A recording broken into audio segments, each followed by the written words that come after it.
Hey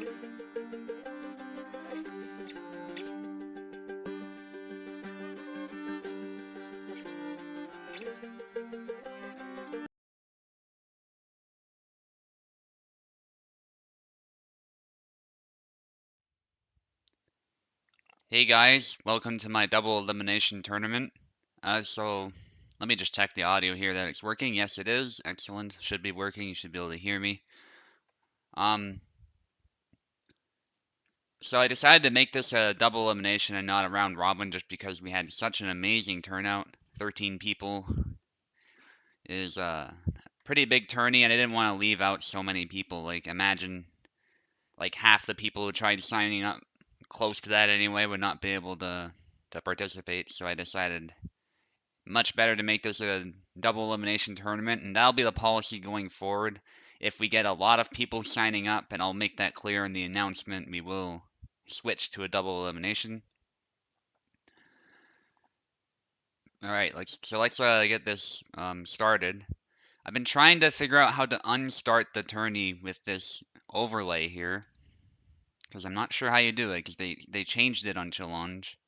It used to be much simpler, and now I don't see the option to do that. The reason I need to do that is because I want to shuffle the brackets, and the problem is I can't do that until I unstart the tournament. So if anyone happens to know how you do this with the new version, feel free to let me know. Because I promise I do want to shuffle the seeds, but it says the tournament has already started, so I don't know what you do here. Let me bring up the chat on my phone so I can read that. Because it used to be like you could shuffle the seeds and it would tell you to unstart the tournament, and that would be that, but I don't know where you go. Don't want to substitute or edit anyone's name. I'll check Discord too, see if anyone knows.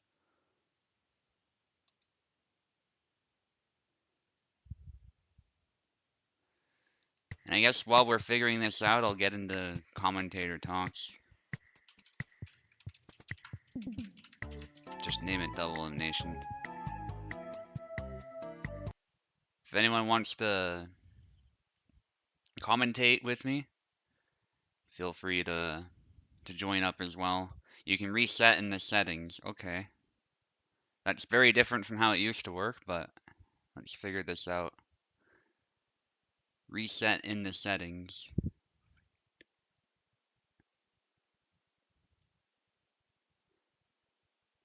Do you mean like save changes? Like if I were to change something? I guess we'll try that. So I'll briefly like change the tournament or something. I can't do that apparently because it has started.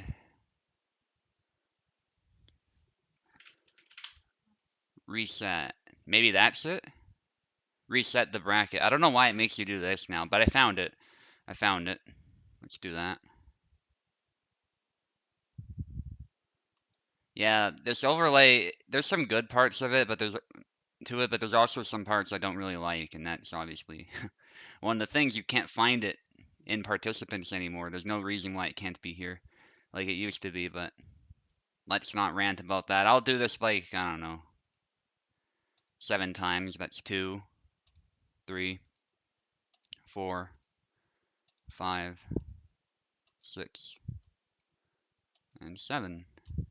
And whatever bracket we get is what we're going with. So there are some buys, unfortunately. That's just the way it is with the numbers.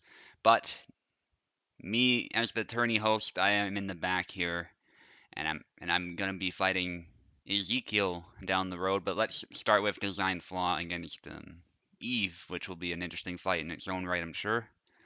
Design flaw is a fellow Albertan, also a pretty good player. Not as much of a veteran as some other people, but you should not underestimate him whatsoever. His performances have been pretty good so far. And keep in mind, he's I think from the same city as me, so he's got that good ping going for him as well. So 7th Infantry, do everything 7 times. Yeah, that works out kind of nicely, actually. 7 is the lucky number.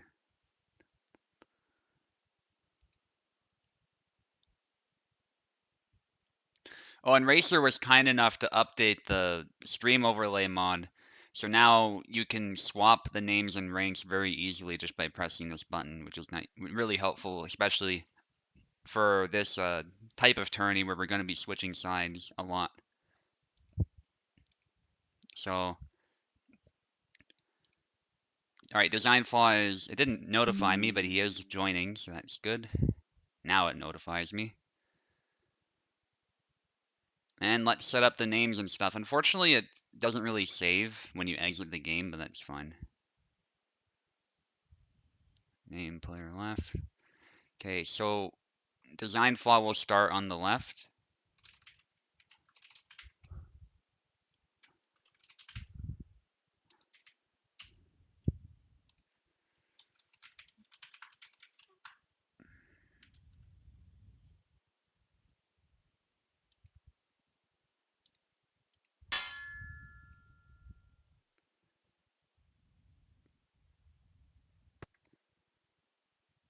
The overlay update gave me the immediate promotion to round 2. That's funny.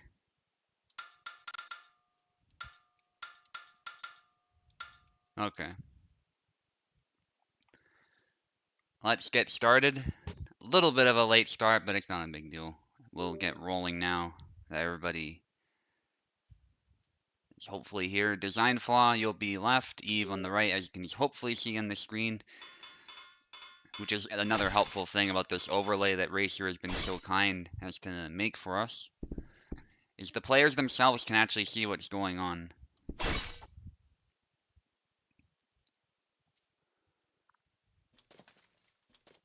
Excellent, we're at 7 flags, we can continue.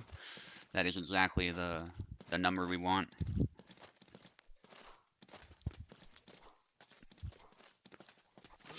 So Yazid against Gideon, Eve has been devoting his time to just playing Gideon lately. So he is an absolute demon with Gideon. As we saw when he was playing for the 7th Infantry in my team, we just destroyed everybody. But then Koala managed to stop us in the finals with Oak.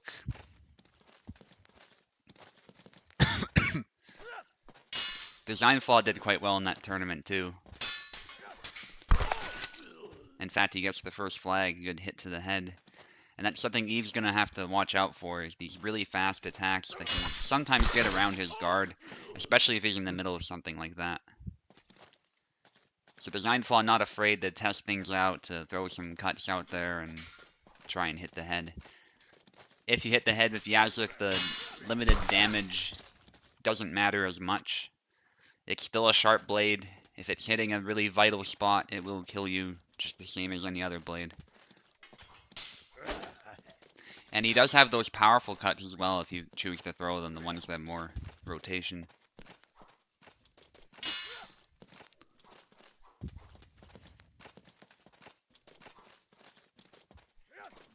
So a lot of cut set and measures, sort of testing each other out, but then Design Flaw gets 2 hits. It's going to be devastating for Eve's stamina going forward.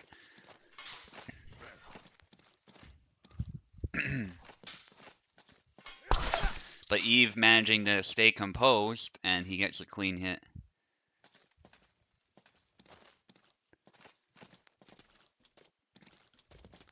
So far, a very tactical fight, lots of footsies going on.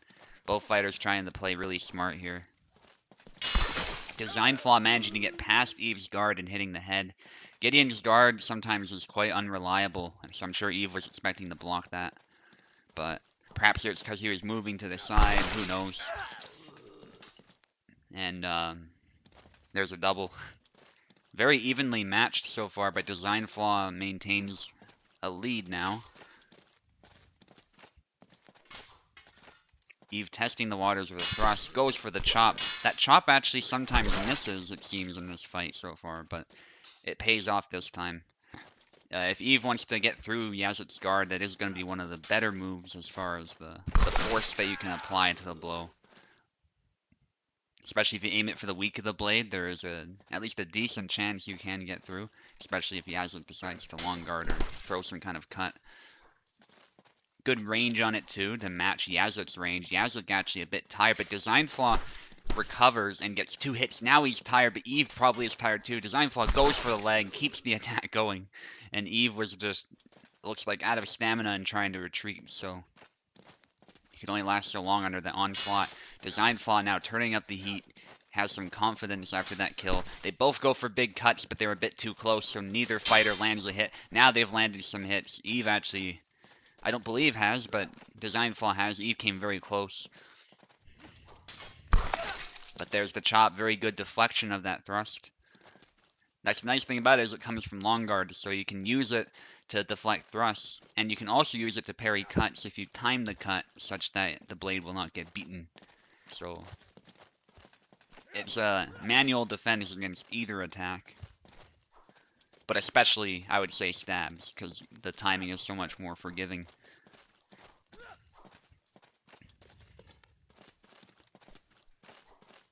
And now they're both trying to get a dominant position, circling each other. Neither fighter being overly passive, but they are also not trying to rush this too much. Now that the fight's back to even. Eve getting in close, and that's usually where Gideon wins, but in this case, I guess Design Flaw somehow blocked whatever Eve was doing, and so he gets a slight advantage. Eve going in, he obviously was confident that he could go in there and just cut Yazlik, which often works, but if you're getting in very close, but Design Flaw seems to have been ready for whatever Eve was planning. Reminder that it is best of 3 though, so even if you lose this round, you still got a fighting chance, you just gotta switch sides. This is not like the round robins. So there's still pressure on Eve's shoulders to win it. Like, he's obviously looking to win the match, but and win this round. Winning this round would be great, but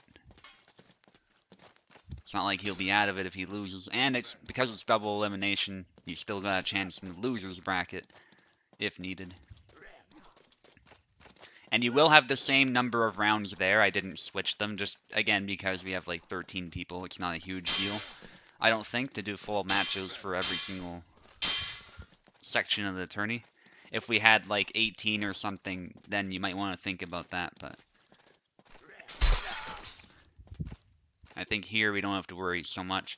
Eve staying composed and gets another kill, making a nice comeback. And now it's anybody's match here.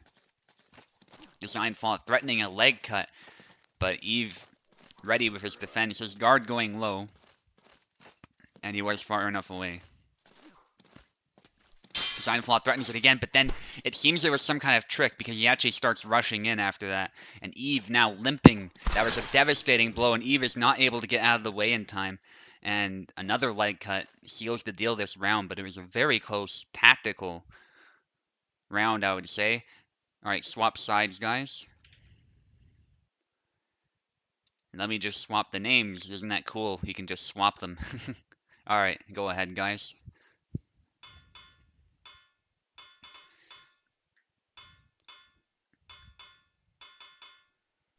Now Eve is gonna possibly switch.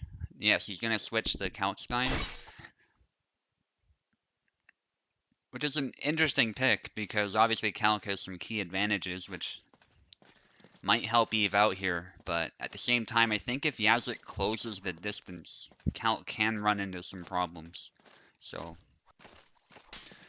in some ways it's a gamble, but the pick does make sense. Oh, that leg cut, or thrust I should say this time. Design Flaw doing very good with this high-low game, and it's catching Eve off guard. He sets those leg attacks up really well.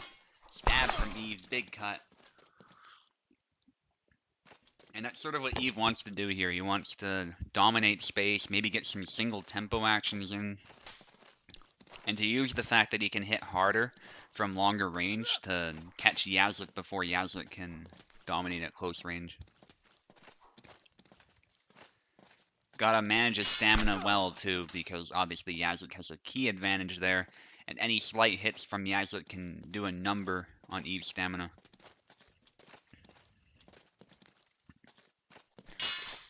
Threatening a snap cut there, doesn't land. And then he goes for another stab. That was actually really smart. He goes with, I think, the sidestep Y from LFF. Or at least a similar stab to that.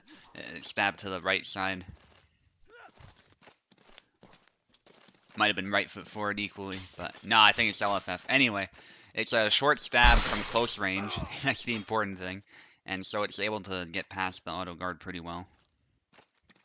And it comes from normal guard, so Design Flaw may not expect a stab in that moment. And so Eve is doing really well this time. It seems that the switch might have been a very good one for him.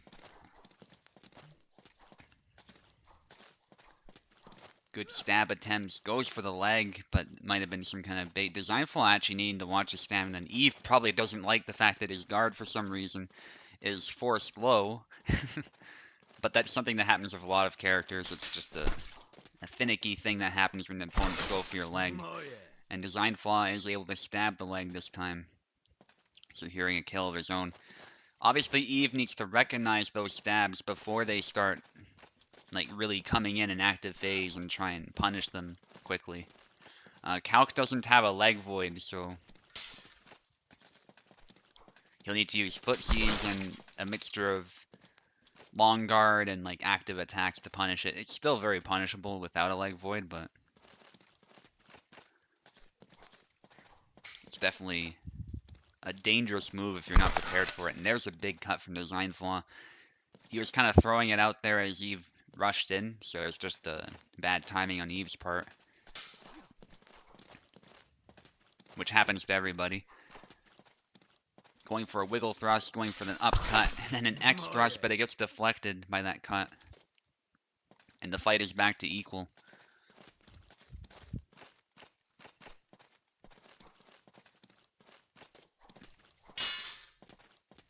Ooh, thrust there, but Design Flaw actually fails to beat it. He blocks it, of course, but he fails to actually beat the blade, which might have been what he was hoping for.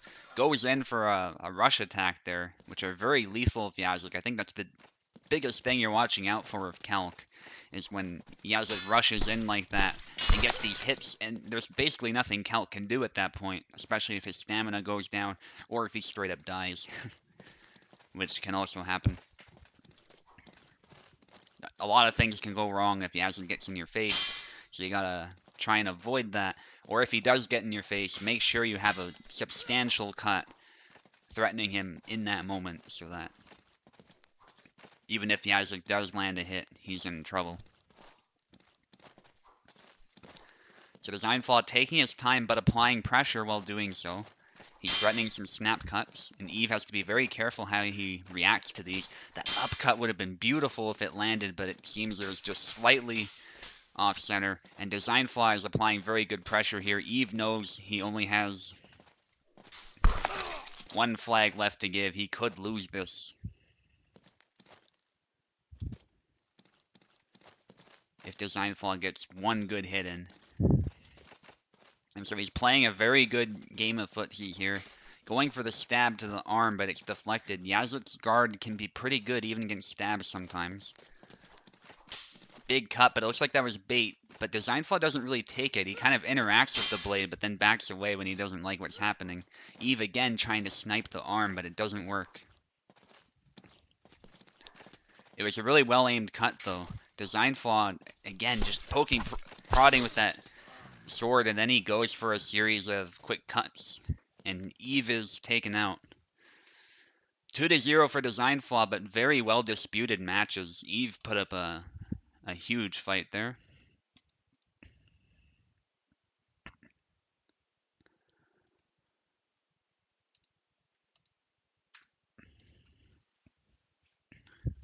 Oh wait, why did I give Eve the win? Good thing I have coffee with me. Alright, let's switch that up. No, Design Flaw won. Eve, you're in the losers bracket. I don't know. There you are, okay.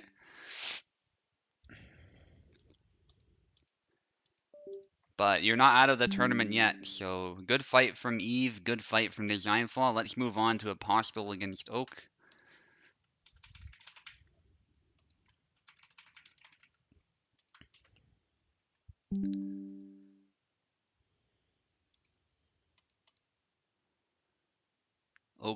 here already. Apostle, again, a bit newer, but he's not a player I would underestimate. He's actually put on some incredible performances in Venator's tournament, um, the team tournament. So again, this is not a guy you wanna mess around with. I mean, Design Flaw showed us what happens, what could happen, I should say. I'm not saying Eve underestimated him. That is far from the case. Eve did amazing too. But what could happen if you underestimate someone like Apostle? You still got to be on your toes for sure.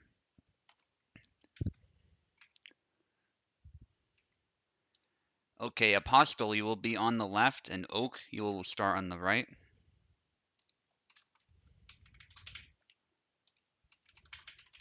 And Oak, you should have keyboard. Oh, what? I think I gave you a title. Hang on. That's kind of cool, by the way. There's that title function.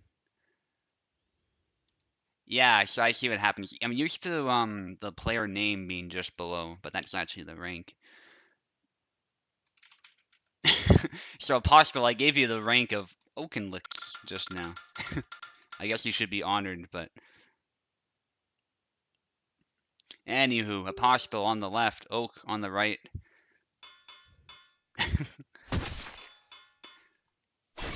And we're seeing Alexander against Laszlo, which is very exciting. Slap that like to hopefully do the algorithm move. Yeah, that'd be amazing, guys. I'm seeing a lot of likes already compared to the viewers, so very good to see. I'm not usually the type of guy to be in your face about that, but likes really help us here, so any contributions to the algorithm are appreciated. Maybe leave a comment too after the stream. I think that also helps a lot. It doesn't need to be anything creative, of course. But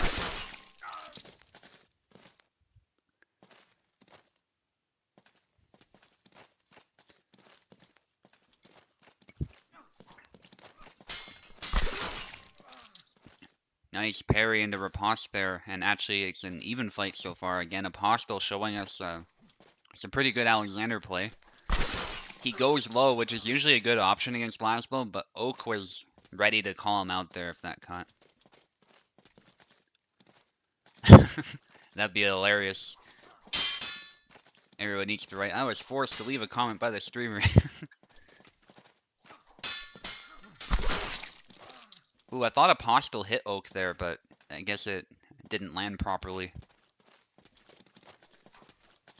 There's a good try from Apostle. Oak is a very lethal Saber opponent, by the way. Very precise. He, as Eve likes to say, he rarely whiffs on purpose. Oh, sorry, he rarely whiffs by mistake. If he's whiffing, it's on purpose. Like, he's very precise. It might be fair to say he rarely whiffs on purpose, too, though. Like, often when he swings at you, it feels like he's always hitting your blade, always hitting your body, but... But my point is, he's a very precise player, and there he backs away from the jump, which is sensible, and he avoids danger. And there's the B cut, forcing Apostle into a leg void and hitting the arm as a result, not instead of the leg. Goes for the belly lunge, doesn't land, and gets punished for that. It is a bit of a risk, but a good opening generally to aim for against Alexander. Seems like the upcuts are working a bit better, though.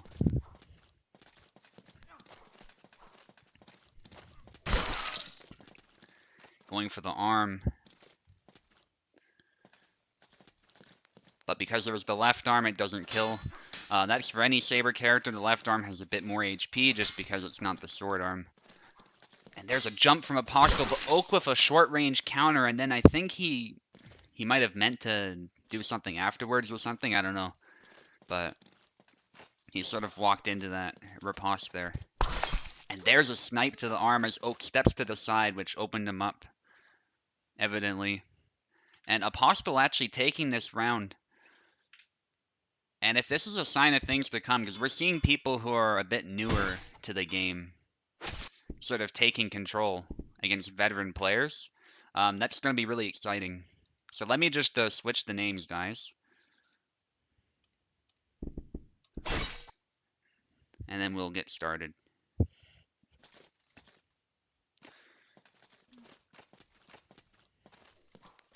Goes low, and that is a very good move against Laszlo. Oak was not ready for it this time. Apostle setting up these leg attacks well. Much like Design Flaw was doing, actually, of Yazuk. So we're seeing that from both of these newer players. I don't want to call them novices, that might be a bit too much, because they've played the game for a bit of time now, so they understand their characters, and they have put on some good performances. And Apostle a little bit ahead now. Oak trying to go for the Vineyard, but he's a bit too far. It might have been. And then he goes for the belly lunge. This time it hits the arm square and gets a kill.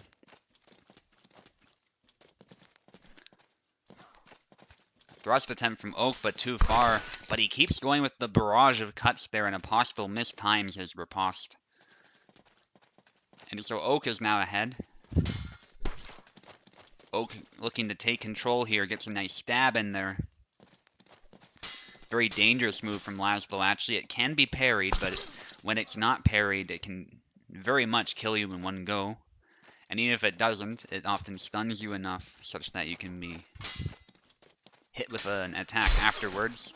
Apostle able to reach Oak as Oak does the retreat cut, but in doing the retreat cut, he got his arm, he stuck his arm out essentially, so Apostle was able to hit him with something with a bit more range.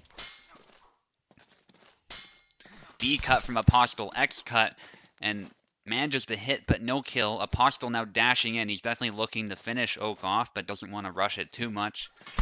Goes low, and that's the danger of going low. You get hit in the head if your opponent is ready, and Oak does exactly that.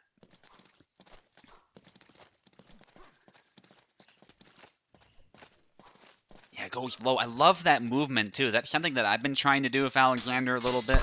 Doing that sort of side step and then going low to hide your intentions before you go low.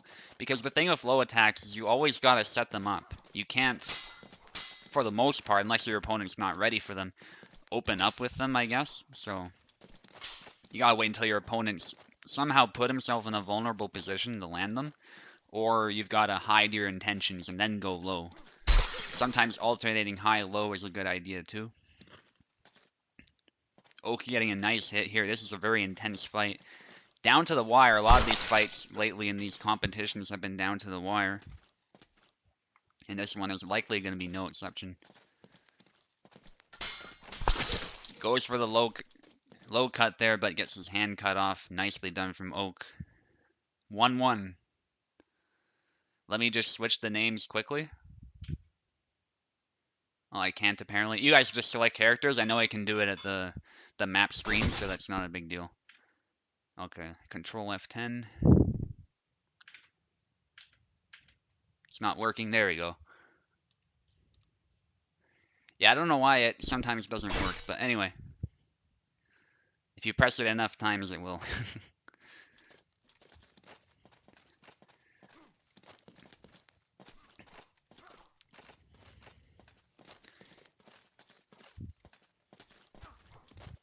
Okay, same picks there. Apostle sidestepping, but that opens himself up. It opens up to a thrust. And now he's got to watch that stamina. Oak is being patient, but applying good pressure. He hits the hand. Nicely done as Apostle tries to defend. Again, finding a nice angle, then an upcut. And this is where Oak's precision is really on display here. Now that he's warmed up, it looks like his precision is as impeccable as always. Apostle getting a hit. Going for upcuts, Oak, but Apostle was ready for them. Just barely.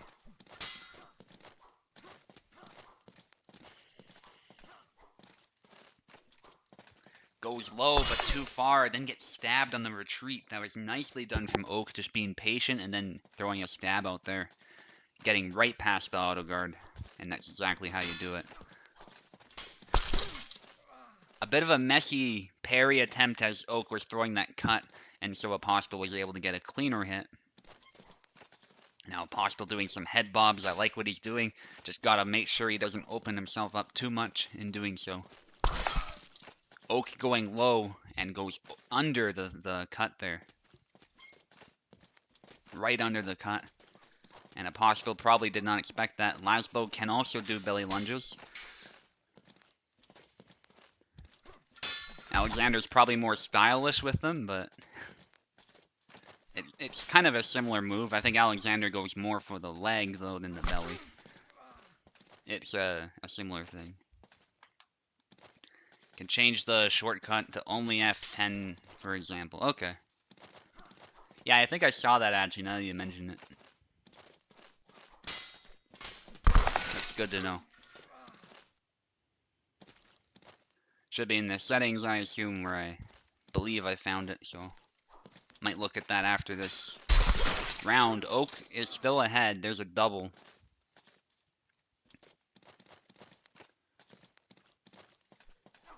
Going for an upcut. Apostle going low. They're both just at a measure. Trying to play a precise game. Nice exchange right there. Nobody's been hit yet, despite their best attempts, because they maintain a good distance when the opponent attacks, such that the blades can meet, but they aren't too close to each other, and they can't really be hit. Maybe at most a hand will be sniped if somebody makes a mistake. And that's what Oak was trying there, actually, if that retreat cut. But unfortunately, in doing that upcut, he opened himself right up.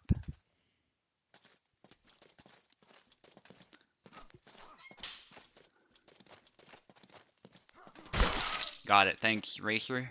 I'll have a look at that for sure. Apostle getting another hit. They just don't make these newer players like they used to. Apostle is just doing amazing right now.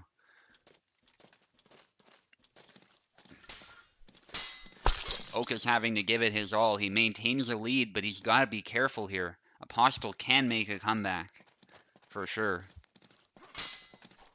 Apostle going low, and Oak with a nice upcut. And Oak takes it 2-1. Beautiful fight. Oak managing to stay ahead just barely, but Apostle put up a really good fight. Apostle, again, you're not eliminated. You are in the loser bracket. So you'll still get a chance to make your way up here and win the whole thing if you keep winning.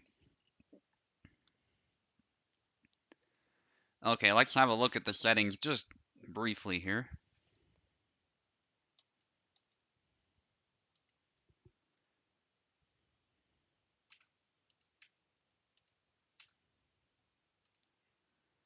Alright, I'll just make it F10. So hopefully, if I just press F10, yes, that works. Excellent.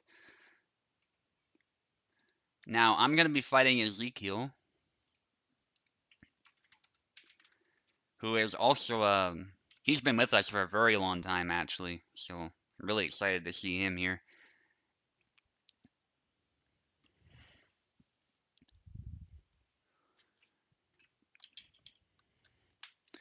Unfortunately, Ezekiel said himself he doesn't really like fighting me, but that's just how the randomness went. And this is the first matchup he gets. It happens to us all. Sometimes you get in the tournament and the first person you're fighting is exactly the person you do not want to fight. And I totally feel that, so you're definitely not the only one who's been in that position before.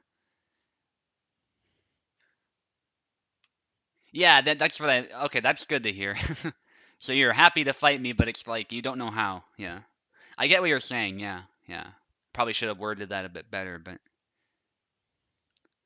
nonetheless, I think it's fair to say that luck has not been on your side, at least for the initial match. But I will not underestimate you, because if I start getting complacent, that's where you're gonna easily defeat me. So I'm not gonna go down that road. I'm gonna treat you as I would treat anyone else, and I'll give it my all as well. So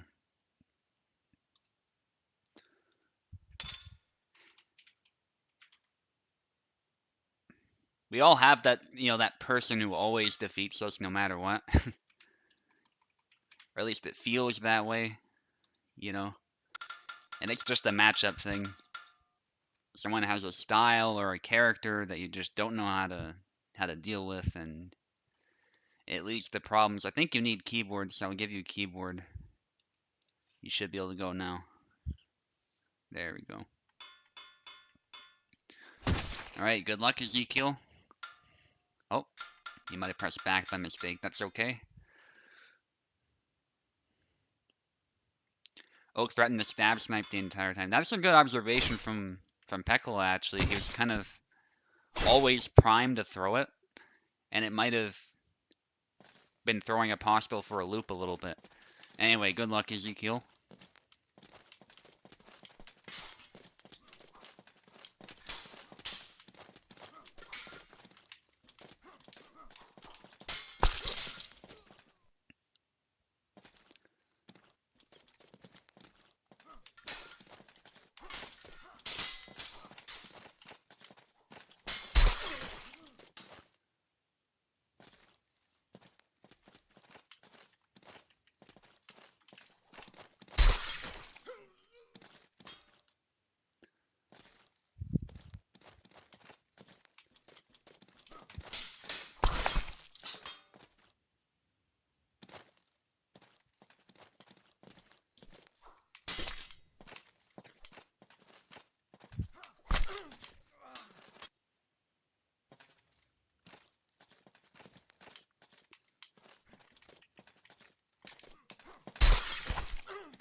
Cursor was acting a little weirdly there. Oh, I pressed back by mistake. That's okay.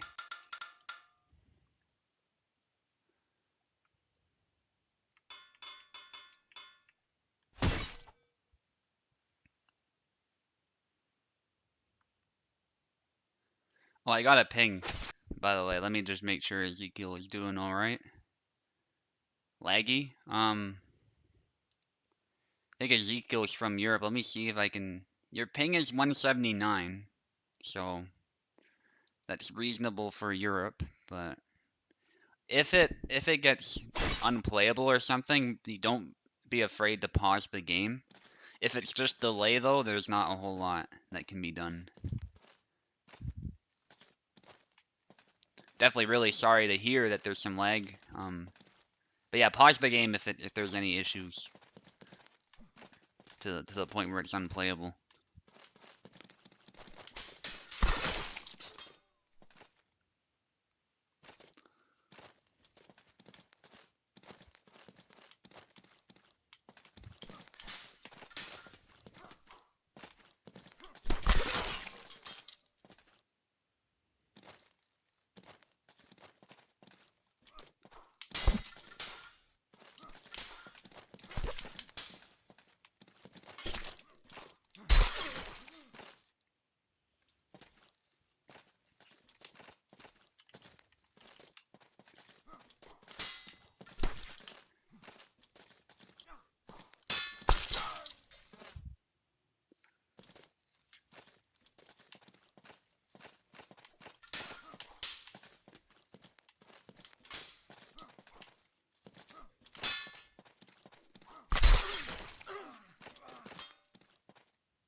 Alright, good fight, Ezekiel. Hope it wasn't too bad.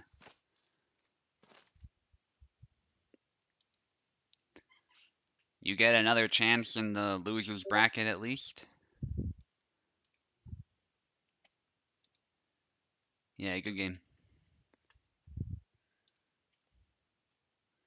Alright, Pekla against Piper now. That's exciting. Two crazy fighters now.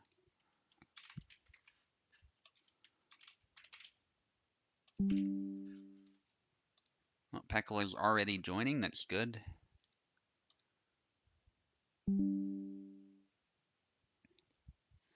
Piper is here as well. Excellent. Pekla, you will take the left side first, by the way, and Piper will be on the right.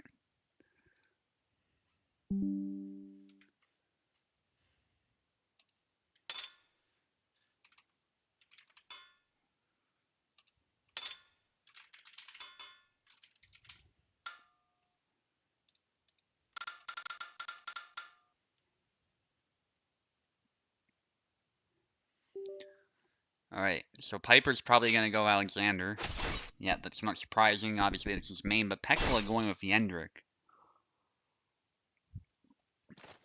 So who knows how this one will go. Yendrik is quite an enigma sometimes.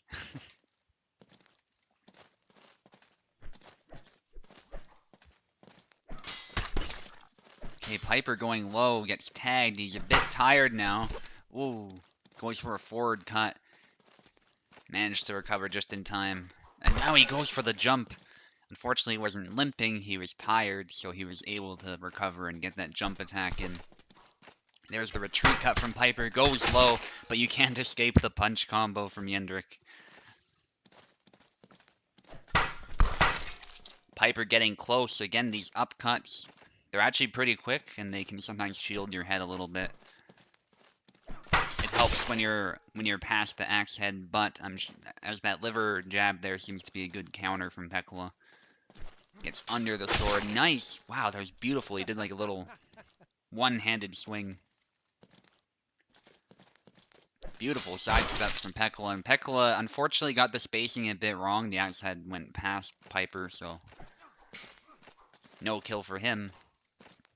That's the danger with the axe, of course. Sometimes the axe head doesn't land because you messed it up, and then whether or not you stun is actually a bit of a crapshoot. And that's something that Yendrik players always have to deal with. Oh, Pekla went for a slow attack there, and that allowed Piper to push before the active phase, but he wasn't able to capitalize. If Pekla went for something like a jab, it would have definitely worked, just like that.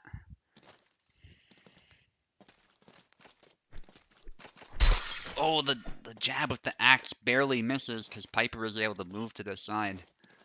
And Pekla canceling. I think those cancels are sometimes screwing Pekla over a little bit because Piper then gets a window to just close right in with his footwork. It's not that cancels are a bad option. You just gotta be ready to throw those regular attacks before an opponent gets too close. And that's exactly what Pekla does. Beautiful one-handed B swing to the belly there. And a punch after Piper does the jump. Pekla's telling Piper not to jump as well. It's a whole meme in our community, but Piper is able to take it. Very close.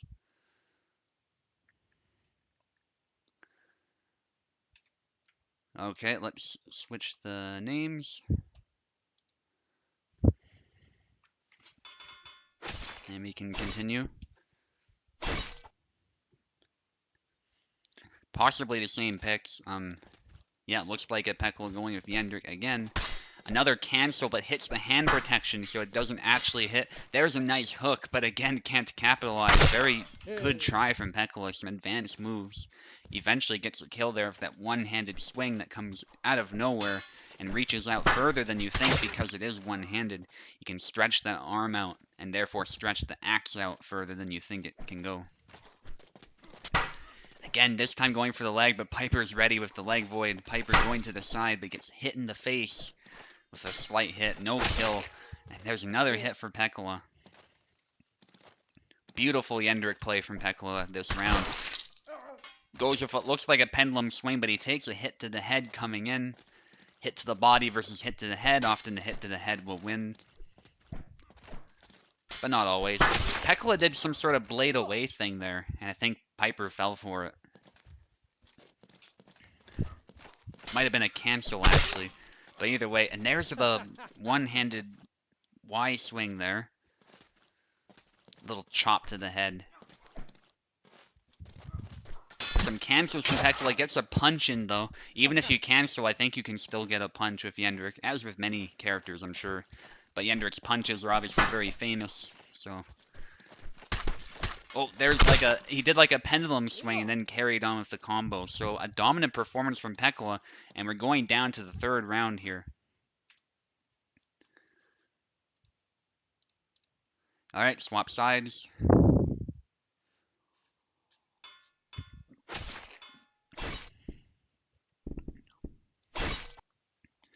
This is anybody's game at this point. I have no idea who's going to win this one. Pekla just utterly dominated that round. A snipe to the hand starts us off here.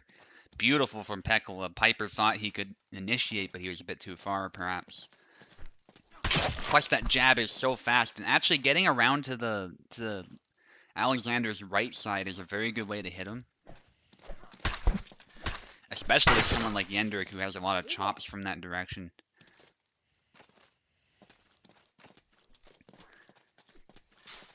The axe head projects nicely so he can get past the guard. Piper going with 2 horizontal slashes. That's a nice combo that he did there. An X cut there, and then a bunch of others. Goes low afterwards. Pekla was wounded, so he was in a very bad spot. Piper taking that one. Piper going low and managing to secure the double, but takes a hit. But because he took that hit to the face, he didn't really gain much from that. Goes to the side. Very good tactic against Yendrik. Nice kill. Pekla only getting a slight hit in return. Dashes, then goes to the side. That was beautiful from Piper. He was going to get punished, but that movement to the side might have saved him. Goes for the jump. This is a situation where the jump's actually a good idea. I obviously tend to strongly discourage it, but Piper has a way of just making that jump attack work, so... Oh, and there was a big chop from Pekla getting right past the guard. Very close round. This sometimes happens. Both fighters dominate each other in previous rounds, but then suddenly it's very close. But then Pekla gets another kill. Piper, obviously under a lot of stress here, does not want to get to the loser bracket. Goes for the twirly swing. Oh my goodness, he went for such a risk there, and he paid for it. If he just stopped there, if he didn't do the twirl swing and he did another cut, he might have been able to strike Pekla, but he didn't. He went for a push instead, perhaps accidentally. And so Pekla actually takes it 2-1. Now, Maestro Cake against Saggy. Now, I made sure Saggy has the role to participate, but I haven't really seen him on the server. I know he's around, but...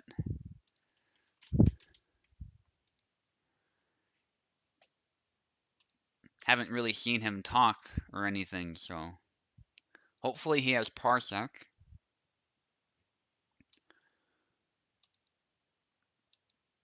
I know Maestro is around. Yep. And looks like he does have Parsec. That's good. Very good to see. Let me know if you need keyboard, by the way, Saggy, but I'll assume you don't unless you ping me and suggest otherwise. Maestro, you will take the left side to begin.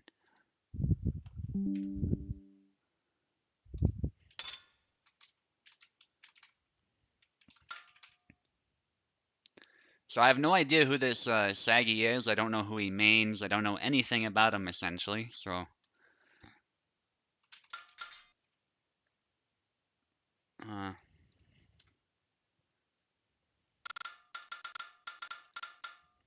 let's see what happens.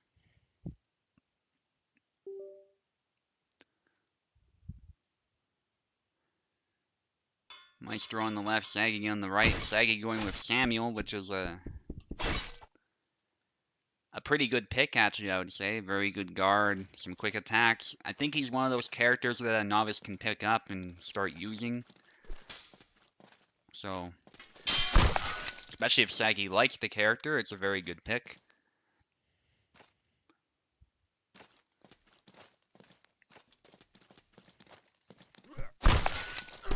A nice upcut there from Maestro, that sidestep. Everyone calls that the samurai. Saggy getting caught here. Maestro is obviously a veteran of the community. He's been with us for a while. So Saggy might find him to be a very tough opponent here.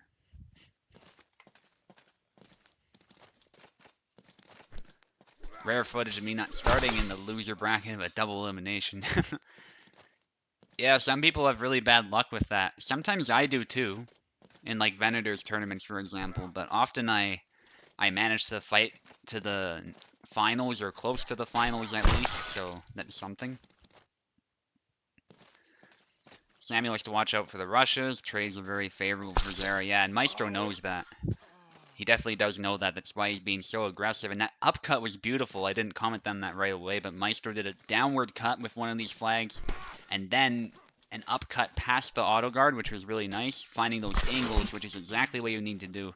If you want to bypass auto guard, especially an auto guard like Samuel's, you got to find those really tactical angles.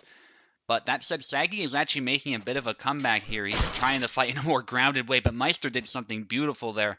So Saggy was out of measure when he did that low cut. So Maestro then used the energy of that blow to go to high guard, and then did that high guard cut, and Saggy was recovering, so he got hit. That was a beautiful use of Zera's drunken high guard from Maestro Cake, and Maestro with a very convincing win to start out. Beautifully executed there. Just swapping the names, and you may switch. Make sure you press RT, Saggy, or whatever the equivalent is in your controller, one of the bumpers. Okay, Saggy might not know about RT. We'll just switch manually. Oh, what? My cursor was not on right away. That's really strange. I sometimes hate it like you are here and then it goes there for some reason, but that's just a little Kugel moment. Not a huge deal. Saggy take the left, Maestro on the right. Sticking with Samuel.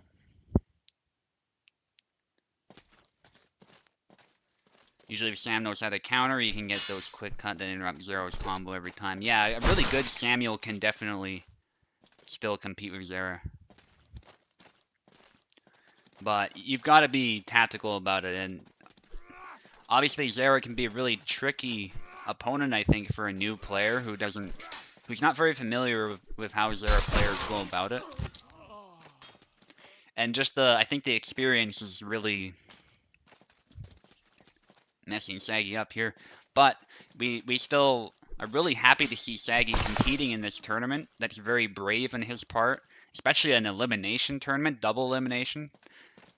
But he'll get some valuable experience out of this, and he'll get better if he sticks with it for sure. So I hope Saggy learns some things. I hope he's having some fun while he's at it. Maestro, unfortunately, is not holding back, and I don't expect him to hold back. This is a competitive tournament. A title is on the line, so you gotta give it everything you have. And here's the thing about this game, too, is it's actually a very tough game to hold back in, because if you hold back, by necessity, you're basically giving your opponent free hits. Even if you're defending, even if you're trying to be solid, if you're not taking opportunities that are presented to you, eventually your opponent might take an opportunity presented, because this is a game about sword fighting, realistic sword fighting, so just like real life, if someone is really determined to kill you, it's very difficult to actually hold back and still win convincingly. It can certainly be done, but it's not easy. So, and honestly, sometimes you learn the most from getting beaten, so it just is what it is. But Saggy's still not giving up. He's gonna fight this whole thing to the end. Goes for the high guard cut, but he was too close. Unfortunately, he was too close, so he only hit with the hilt. He probably should have gone with a more regular cut, but Maestro actually missed his stab too, so the timing of the cut was great, but I think the distancing wasn't, so that was still a very good try from Saggy. The idea was good, the execution, unfortunately, kind of fell flat a little bit, but that was just a spacing thing. So now we're going to go to the losers bracket momentarily because we have a fight between Apostle and Ezekiel.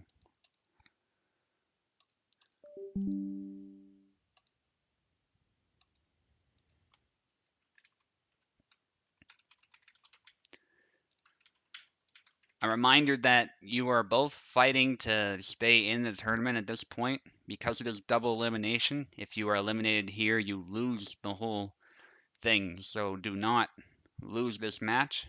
Give it your all.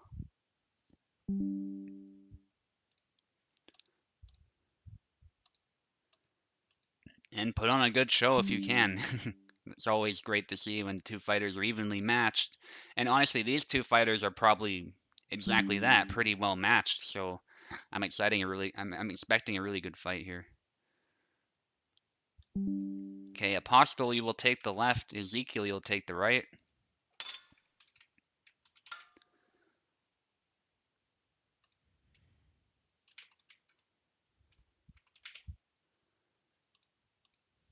And let's get this done. I think I gave you keyboard, Ezekiel. Yes, I did. So it should be good. 18 viewers, you're famous. Yes, for me, 18 viewers is very good.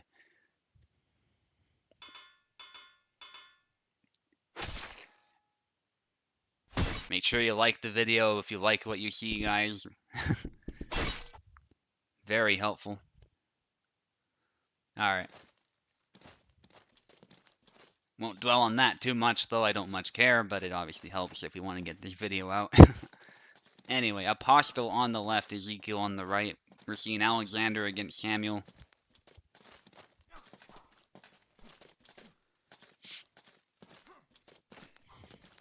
And Ezekiel is trying to play a more defensive game. Apostle trying to initiate, goes for the jump. A lot of Alexander players really love that jump. I'm like the only one who doesn't. And don't get me wrong, it's much stronger than it used to be. Like, that's an objective fact, I think. Even as someone who's not a fan of it, it has a bit more crash-through potential, so it's by no means a useless move, but...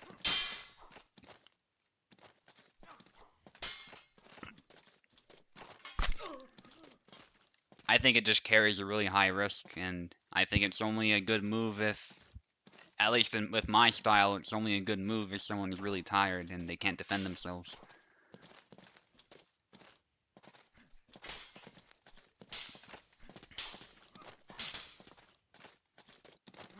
But if you can make it work, and you like Alexander, I mean, honestly, go ahead. I'd say just learn the rules before you break them. That's usually the advice I give people when playing any character, really, but especially someone like Alexander, who's more complex to play because of that footwork.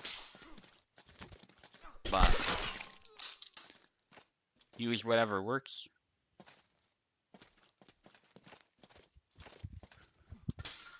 Zera is generally easier to fight than Alex. I don't know about that.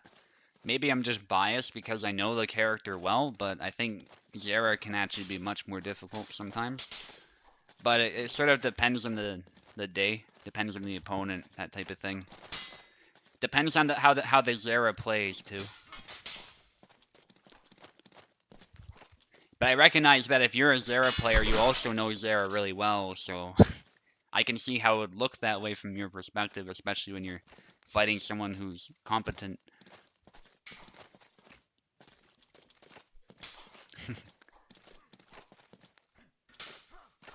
Oh, goes slow but gets punished. That was beautiful from Ezekiel. Samuel has one of the better leg voids in the game, so while going for the leg can work, and I think I used some leg cuts earlier, you gotta make sure your opponent's not ready to just back away and hit your head, or hit your hand in that case. There was actually a hand hit. Took the hand right off.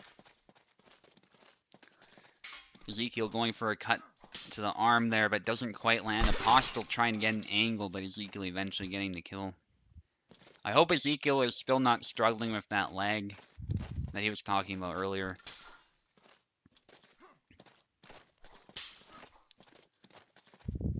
Ezekiel is too used to single tempo counter. That might be. He's definitely going for more counterattacks here, and it's surrendering initiative to Apostle, essentially. That's kind of the problem he's running into.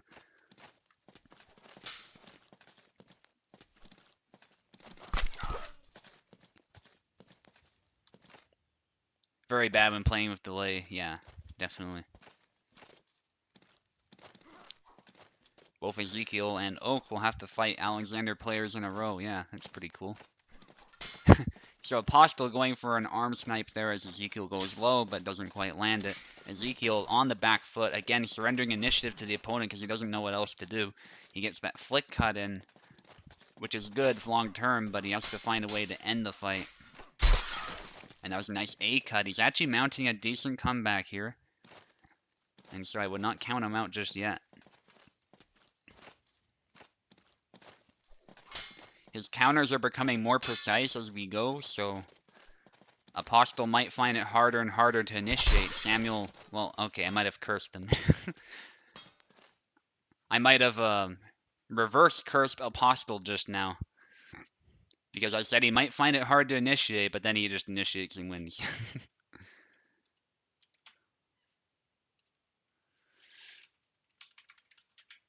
Alright, Apostle now looking to eliminate Ezekiel right here.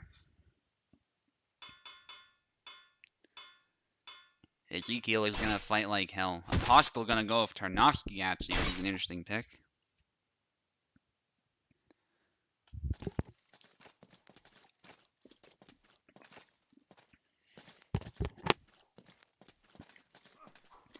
Yes, I'm dictating how all these matches go by either cursing or reverse cursing the players.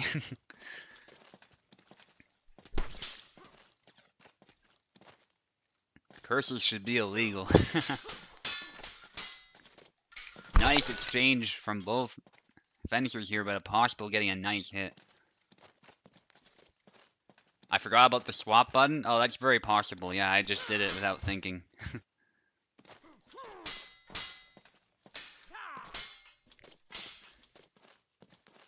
Old, habits die hard, I suppose.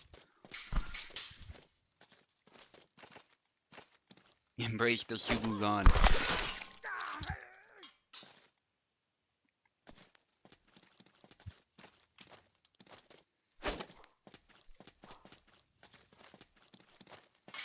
Ezekiel trying to initiate here against Apostle's Tarnowski. I think I've seen Apostle play Tarnowski before. He's definitely doing a really good job so far. Big cut from Apostle, and that seems to be the strategy. Just going for very threatening cuts, and then hoping Ezekiel will riposte too early. Or leave a gap in his defense, and so Apostle will just dominate the space and get a quick kill. Good sidestep from Ezekiel.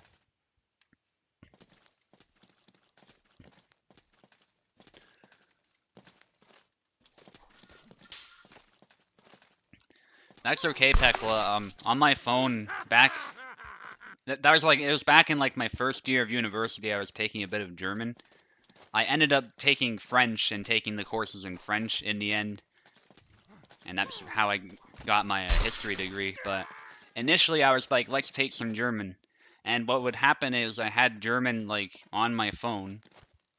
And so sometimes there would autocomplete German words when I'm trying to type in English. This was some years ago now, but talking like 2020, something like that. It was hilarious.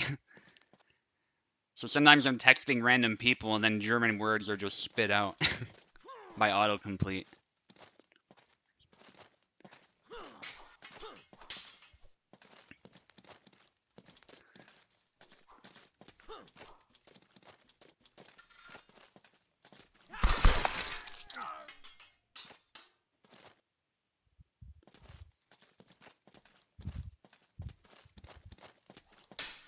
No, this is the second round, Eve. And so Apostle has a bit of a lead, but Ezekiel is determined to fight his way out of this corner. Yeah, Apostle won first. Anyway, I'm going to focus back in the fight here. Bit less on the chat. Big cuts there, and then a stab from Apostle. those stabs from Tarnowski are actually quite deceptive. Sometimes they're actually very effective. And to be fair, that Dusak does have quite a point on it. It reminds me of that falchion that Matt Easton likes a lot, that has that nice point on it that you can stab with. Obviously, it's not like a dedicated thrusting point, but it's not a bad one either. It will definitely get the job done. And it has that Yellman on it too for those false edge cuts. There's a nice kill from Ezekiel.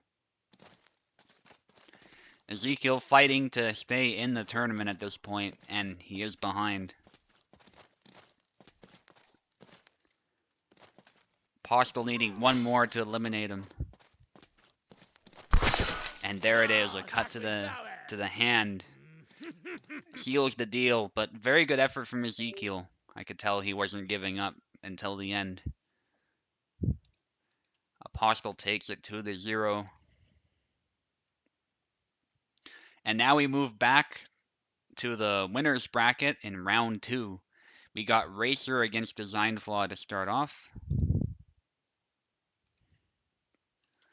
And this is Racer's first fight. He got quite lucky as far as the shuffling went. Who's a Crutney playing? Kind of a mixture of Saber characters. I don't know if he's actually settled on one. Wiggly says he's playing you, Pekala. That's funny. And Apostle says there was a difficult fight for him, so, yeah, it actually looks quite difficult, because, like, don't let this 2-0 score fool you. Many of those flags actually went for some time, and definitely took some effort to win them, which might have influenced the switch there to Tarnowski.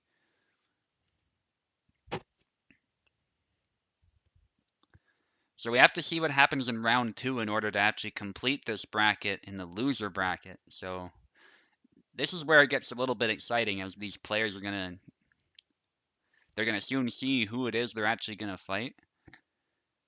Racer is in. We are waiting for Design Flaw at this point.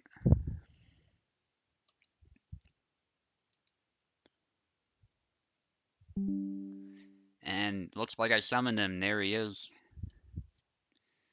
Racer, you'll be on the left. Design Flaw, you'll be on the right.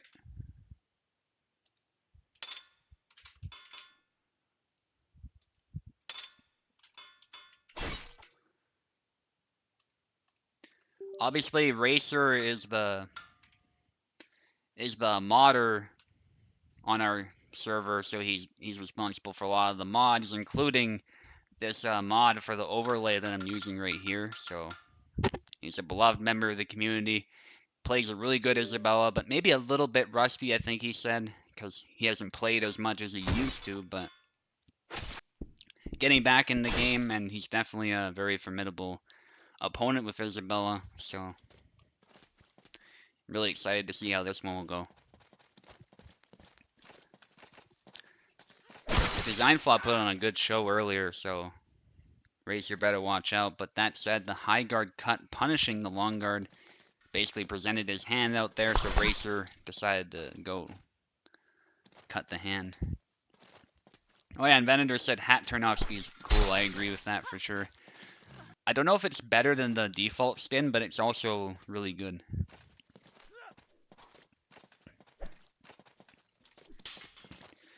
It's sort of like Alexander's skins, you know? Oh, yeah. I like both of them. I can't really say which one is better than the other. And so you'll sometimes see me use both of them depending on how I feel. I feel a similar way with Tarnowski's.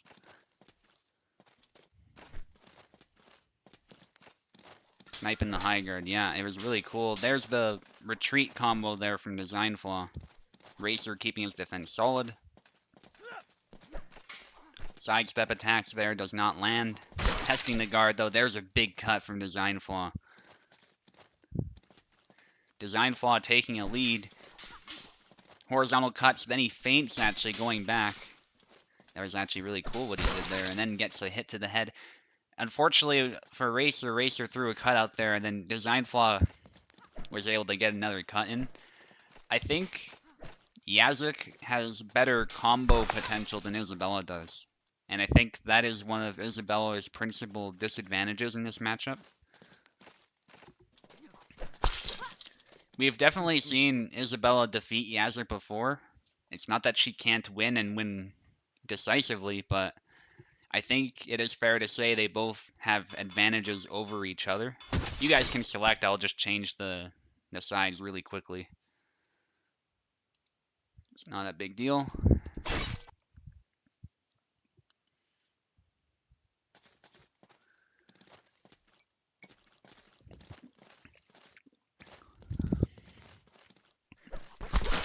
High guard cut, but only the linger damage landed, not the actual cut. So Racer was not able to get the kill.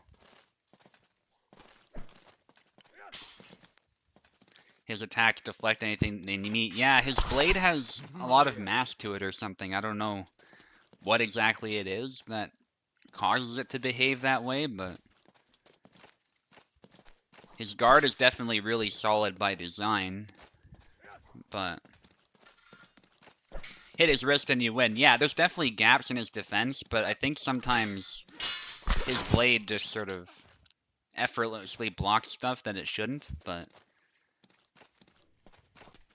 that is not to suggest he's overpowered, though. He definitely has disadvantages that offset that. But, you know. And also the fact that his stances are not created equal. If he does the other stance, he's easier to hit. If he's in the middle of an attack, you can still punish him, stuff like that.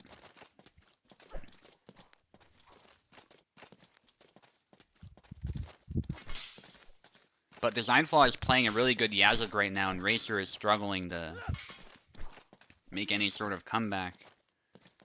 Trying to go for high guard cut, but pretty effortlessly blocked. The thrust is blocked too. Racer going for another cut.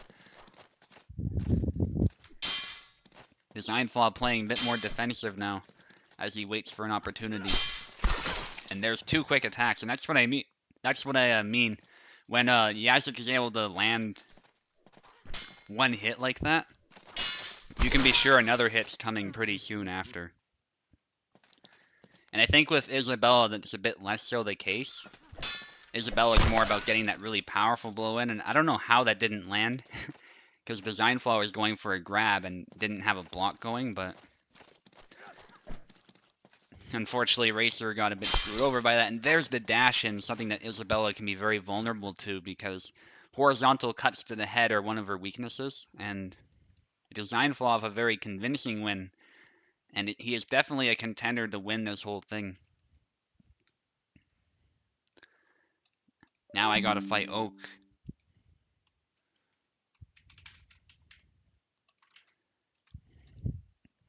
Now that is gonna be really exciting, for sure.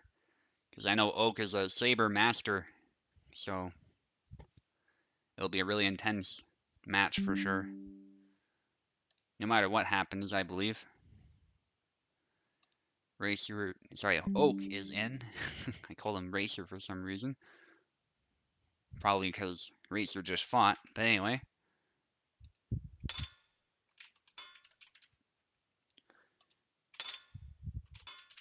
You will be on the left, Oak, and I'll be on the right.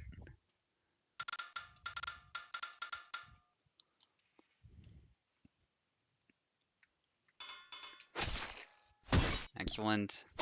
Lies blow against Alexander, that's what I was hoping for. I'd be happy to fight anybody from Oak, of course, but I think this is the classic matchup. So, good luck to you, Oak.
Nice round. Some good exchanges there, actually. Okay, just gonna switch the names.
All right, good fight, Oak.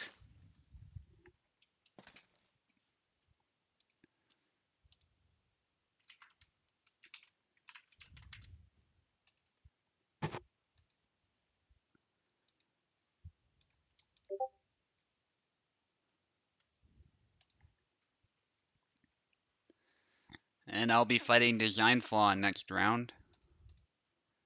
Let's get a Tourney in here against Pekla. This is his first fight.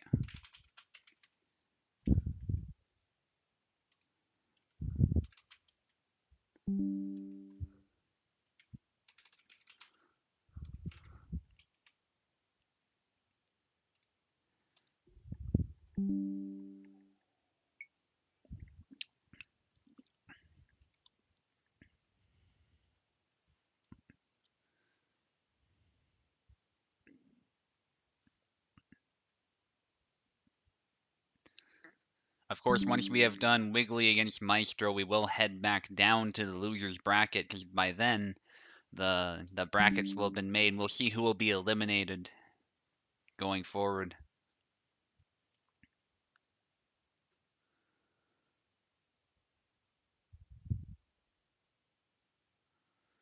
Okay, both players are in at this point. Just gonna give Pekla a keyboard.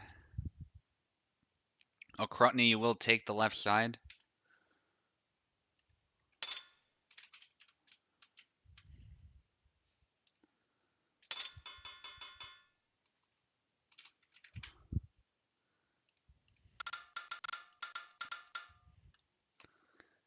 How to use Posta de Dona.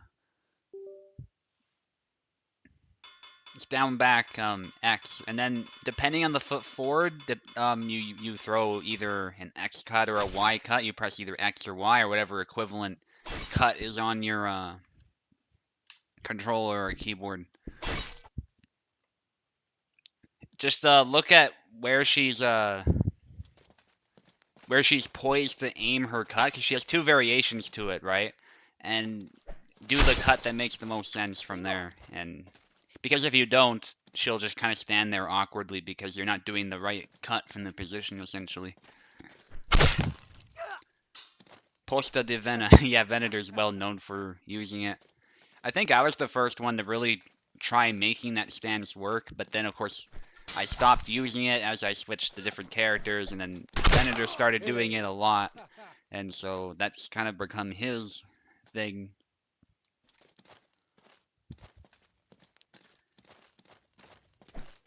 Yeah, you get two options from right foot forward. That's a good point too. You don't have to cut, you can stab from right foot forward specifically. And yeah, it's just kind of down to intuition. Which direction does it look like she wants to cut from? You press that button, and you get used to it as you do it. That's not unlike her other combos, though. With Isabella, you have to be very aware of which foot's forward, so that you know which cut you're going to end up doing. And as I was speaking here, Pekla went back to Yendrik, and so far he's dominating this fight here.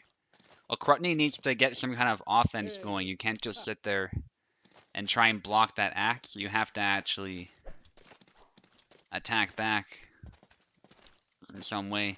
Preferably with some cuts. Yeah, just like that. He did it with the upcut and then the X cut. Now, Yazuk does have some options to go on the offense, but if you're too passive, then Yendrik's just going to walk all over you. Now, Krutny there, trying to get an offense going, does get a hit, but I think Pekla also got a hit. Pekla with a cancel, then hits the leg, and Krutny's tired. Pekla takes the opportunity. That was beautiful, actually, from Pekla. Pekla doing his cancel game here with Yendrik, which is actually scary.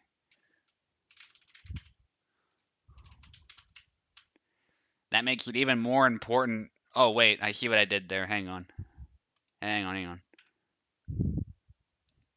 I gave Pekla the Okrutny title.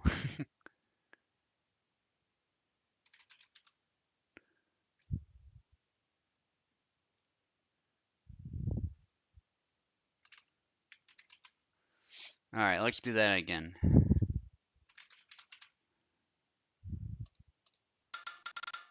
Beautiful. So I guess I could, like, put the players' titles there if I wanted to. That'd be kind of interesting.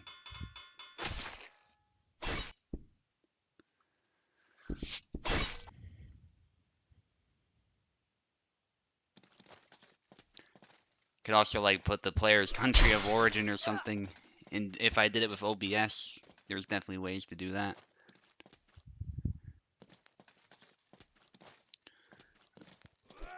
Yendrik matchup is very different to any other, so if you don't practice that specifically, it'll be a tough time. I agree. 100% agree. You always have to respect Yendrik. He's a glass cannon. He doesn't block very well, but his offensive potential is pretty much unparalleled, so... At least as far as getting through the guard directly.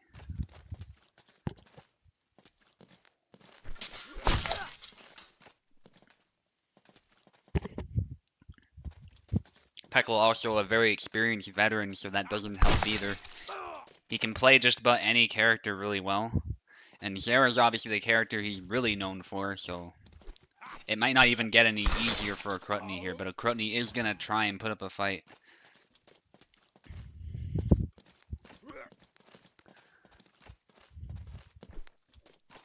Cancel from Pekla trying to bait Okrutny in, and actually succeeds, but ironically, because he baited him in, he got hit. The cuts actually went past Pekla's guard. Maybe Pekla was trying something too, but I actually think he was blocking. It looked like Zera was trying to block them. That's the thing about auto guard, is sometimes it will not protect you if your opponent finds a nice angle. And again, we're seeing the same thing from Okrutny here, hitting the weak of the blade and just going in with these cuts, and he's mounting a really nice comeback. Pekla able to hit the head though, bringing the fight back to even. Pekla cannot underestimate Okrutny here. But that is his chance. The thrust misses because Pekla was ready with his auto guard. And he was also too close for the thrust to land properly, I think. So he was able to get a nice cut in. Pekla hitting the head. The blade bounces off. He has its head, but the second one lands. And then that B cut to the hand. Pekla securing the win, but that was definitely very scary for him because that first cut, for some reason, didn't do anything. But no, Pekla takes it. That was a really intense second round, though. Great effort to a Crotony. A Crotony, you are not eliminated. You do have a chance in the loser's bracket. Okay, now we've got Wiggly against Maestro, so this is Wiggly's first fight. Wiggly, obviously a bit newer, but he's been with us for some months now, and he has made a name for himself for being a very offensive player with Yazuk. So I'm really excited to see how this will go. Hailing from Greece, and Maestro, of course, from the US.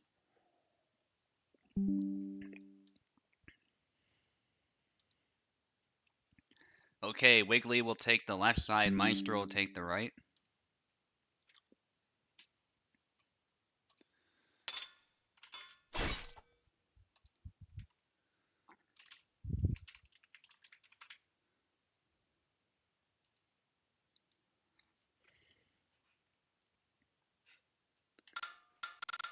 Well, I gave Wiggly the Maestro Cake title. He's probably not very happy with that.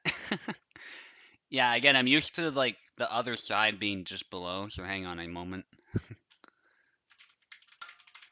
Yeah, that's gonna make Wiggly very unhappy because these two, for those who don't know, also have a rivalry going. So the last thing Wiggly wants to have happen is to be confused with Maestro Cake. So good thing we fixed that. Wiggly going with the Yendrick, actually, and Maestro going with his main Zera. There's a thrust from Wiggly. We've seen people use that thrust from Yendrick lately, but I'm not convinced the stun lasts long enough for it to actually be effective most of the time. Which is a bit unfortunate. I mean, a bit of steel to the face would definitely hurt. Even if it doesn't kill you with the axe, per se. Maestro rushing in, getting another kill. So Wiggly has played Yendrick before, but I think...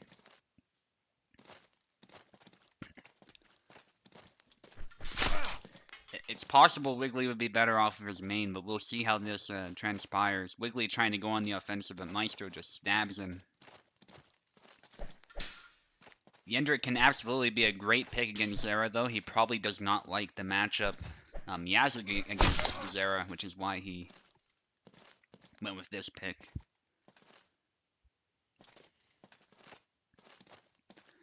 But I think Wiggly's not using enough of his really good ranged options, and Maestro is able to call him out every single time he starts up an attack. So Wiggly's going to need to change something. He's going with high guard this time. Maestro happy to meet it with Holy Stance. Out of measure with that chop, unfortunately, for Wiggly. But Wiggly with a nice retreat chop. Wiggly says, I have my own back Y. That might have been a back X, actually, but still. Similar move. And there's a bit of a trade there. Maestro perhaps tired, or he is faking it. He might have been faking it with low guard. Zera can do that. Because they look very similar. Because he's a drunkard. It'd be hard to tell when Zera's actually tired. No. And there's the hand taken right off. Maestro not able to get a double because of that. The hand cut cleanly off. There's a nice combo from Maestro, but no kill as Wiggly was able to retreat. But there's the back Y from Maestro, killing Wiggly in one stroke after that initial hit.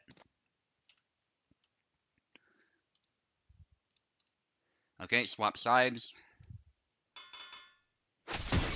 Going to Yazuk, which is fair enough. Yendrick didn't go very well. On paper, it is a good pick. I just think Wiggly needs to practice more with Yendrick if he wants to make that work. But as Tao says, it might actually be even better to work with your actual main and then try and try and figure out the matchup instead of trying to find a character that counters. Depends on the person, though. Some people do prefer to main more than one character and see what happens. I like to have other saber options, for instance, if I don't like how Alexander is performing. In fact, I have quite a few characters that I can call upon if I feel like they're better suited to the matchup, so...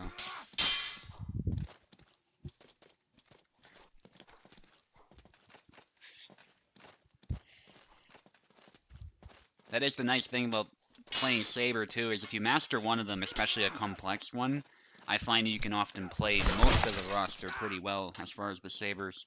Once you understand the game and once you understand how Sabers work, you're in a pretty good position, I think, to master a lot of them. Compared to, like, Zera and Isabella, where they're just two different characters completely.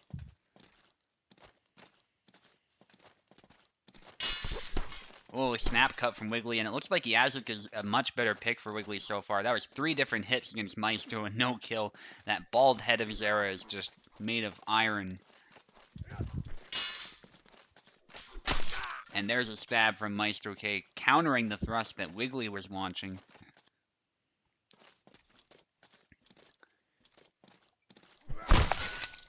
Maestro with the Samurai sidestepping that incoming cut from Wiggly.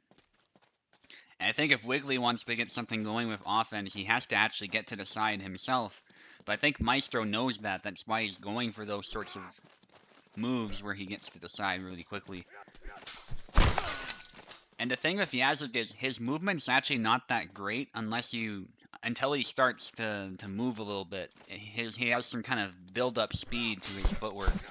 So even someone slow like Zera in short bursts can actually outspeed Yazuk as far as movement speed, believe it or not. And I think we're seeing that play out a little bit. Zera's a lot like a bear. He moves in short bursts anyway. He moves far quicker than you think he has any business moving. And so he can briefly keep up with just about anybody.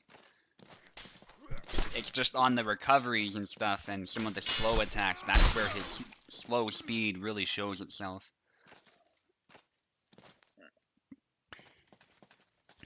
He's slower, like a bear, kind of slower than a wild cat, slower than a wolf, something like that. But in a short burst, they can still catch you off guard. And Zera obviously has some strength to him, like a bear.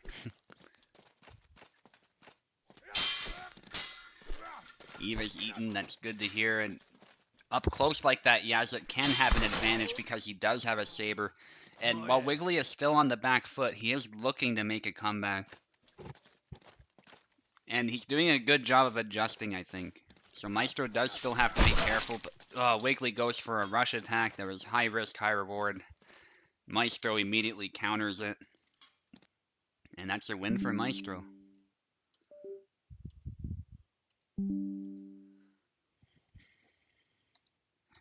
Good effort from Wiggly, though, all the same. And now we've got to complete the loser bracket round 2. So Wiggly just fought, so I might give him a break, actually. And actually, the order is such that we should do Racer against Saggy first anyway. So we'll do that. We'll come up, because we can see 11, 12, 13, 14. We'll do it like that, I think. As per the order listed there. So, Racer and Saggy.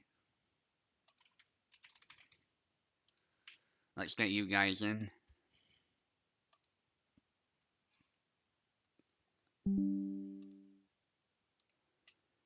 Okay, Racer is joining. Just need Saggy in here now. There he is. And Racer, you'll be on the left.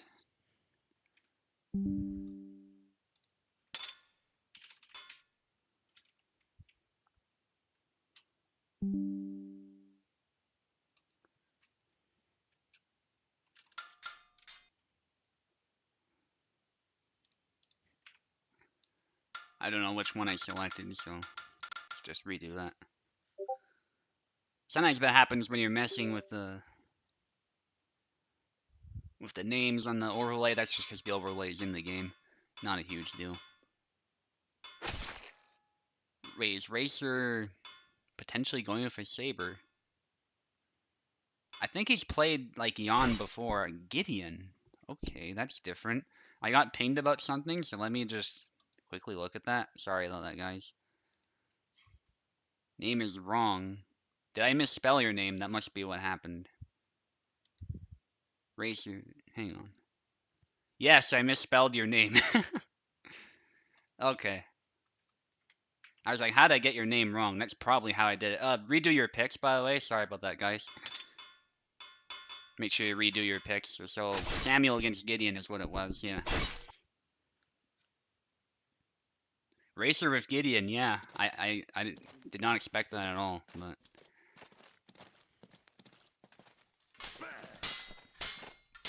Love seeing the order list followed grinds my it's not. Fair enough. Yeah, I totally agree. Especially when you're excited for a fight or you time something and you time like a meal or something in anticipation and then you find, oh, the order's been switched and it's a little annoying. So I totally understand that.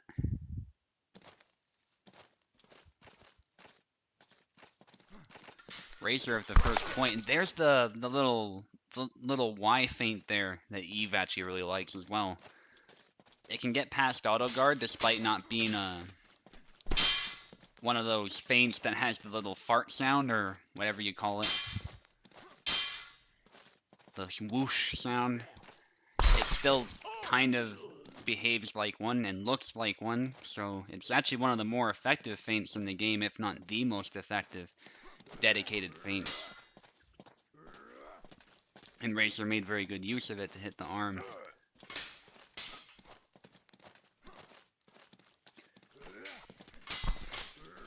There's a hit to the leg. That's how feints should be, by the way. They shouldn't have effects like that. They should actually be able to deceive the player. In the current state, most of the feints are announced as feints because of the effect that they have. And it's kind of annoying.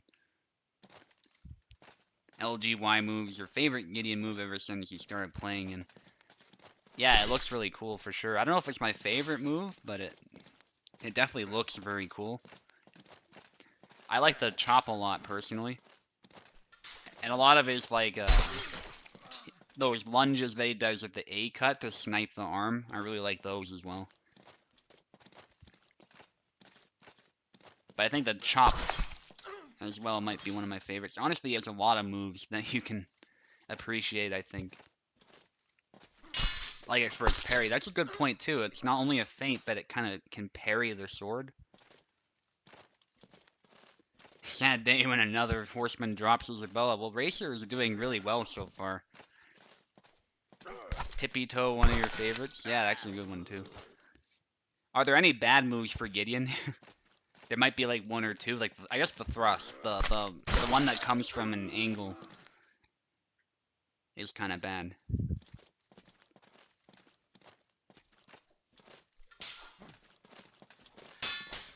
The idea of it's good, it's just it doesn't hit for some reason most of the time. Racer taking that pretty convincingly. Let me just swap the names, and you guys can switch sides. Saggy, you can hold RT. Oh, okay, I don't think Saggy knows about it. We'll just switch manually. Probably the worst move in the game, the side hop. Oh, Vanna just talking about Maestro. Look at that. Live on TV. There's some beef. Big cuts from Racer, but Saggy's able to counter this time. Good timing with that counter. Good patience, too. So Saggy's going to want to keep this fight clean and prevent Racer from closing in too much, because otherwise the superior power of Gideon will make itself known.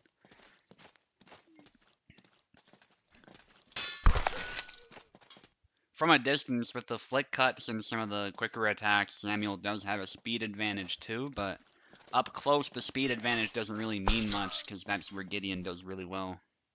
And that's where the blade can reach Samuel a bit quicker, so... You can sort of think of it like a long lever. From a distance, Samuel can get that tip to strike Gideon, because Gideon strikes from the shoulder, he puts his body into it completely. So it's simple physics, really. If you use your wrist, you're able to reach Gideon first at a distance.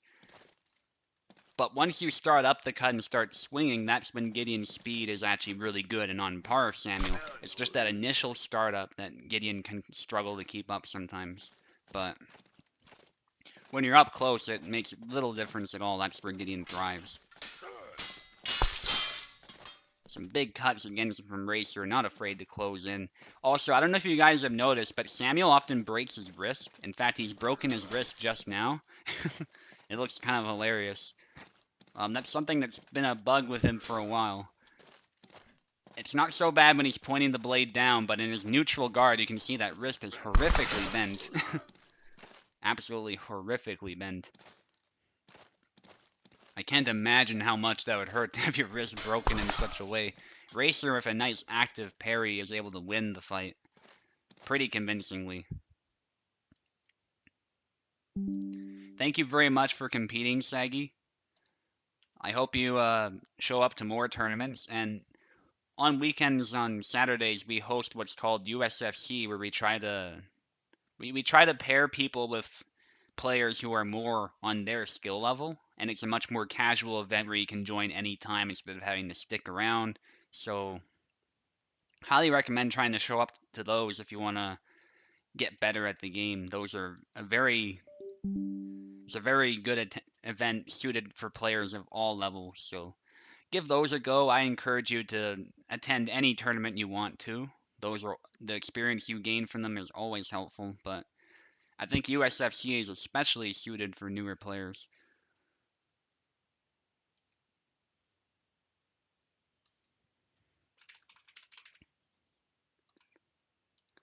Oakenlick's against Piper now.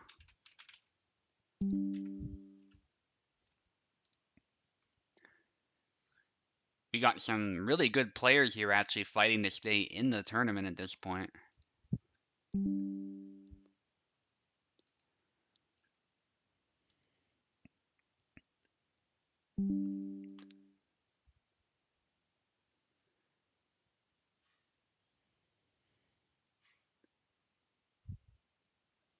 Glad you enjoyed the tournament, by the way.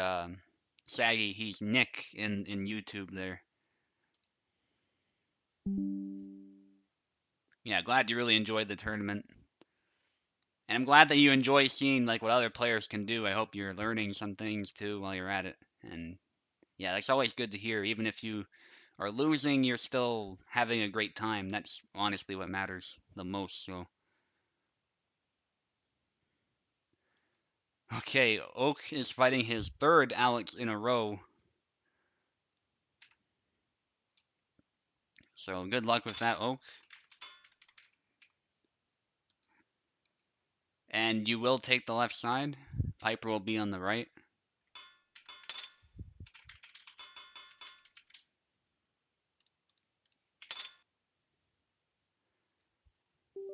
Oh, did I put 3 at the end of your name? I'll fix that once you selected. Don't worry about it, just select and it'll go. That's a really easy fix. Oh, I don't know why we went back. Just select the same characters. I might have bumped something too. Totally possible.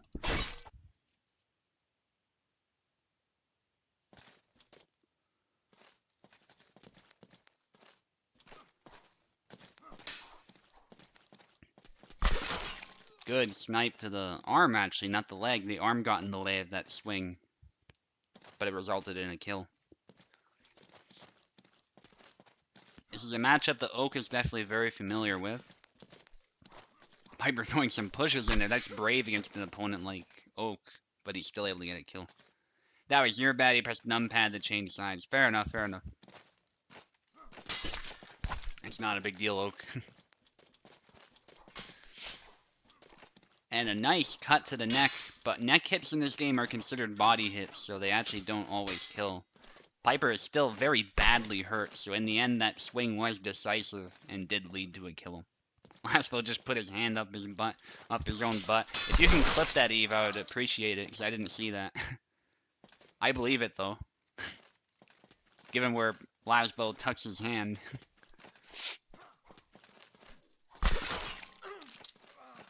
I somehow missed that. Probably while I was looking at chat, it happened.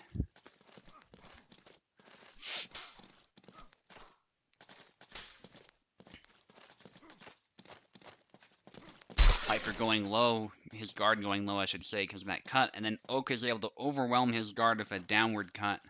Beautifully done from Oak, very precise as usual. And possibly some lag.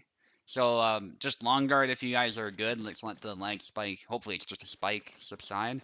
Piper sometimes has iffy internet, so that might be part of it. I think Oak is good to go. So let us know, Piper. Might have been a controller thing too. Not necessarily lag.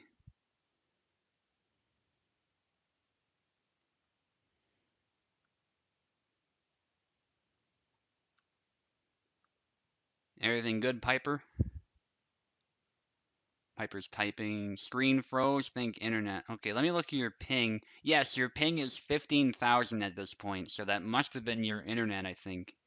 Because if you look at Oak's ping, it's like 203, which for Russia is actually good. There's nothing wrong with that. Oak does really well with that ping, actually, so... Let's kick you out, Piper. I'll let you back in. And you should just be able to take the right side, and we can continue, hopefully. Not much we can do about internet, unfortunately, but... If it's your internet, that is. Certainly not much we can do. Let me just look at this clip.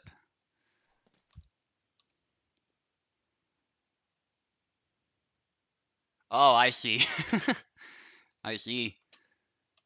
Good. So that was during the death screen there. That's funny. A slight lag. Okay. Piper, you good to go? Alright, he's long guarding, so I assume he's good to go. Let's continue. Feel free to pause the game if something else like that happens. Can't really play if your screen is frozen after all.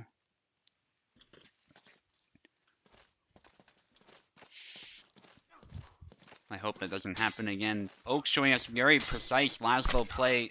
Piper able to snipe the arm and gets a kill of his own. I'm gonna turn my fan on while this fight goes on. You shouldn't be able to hear it because I have good filters, but do let me know if you do hear it. It is pretty hot here in Alberta, Canada, so...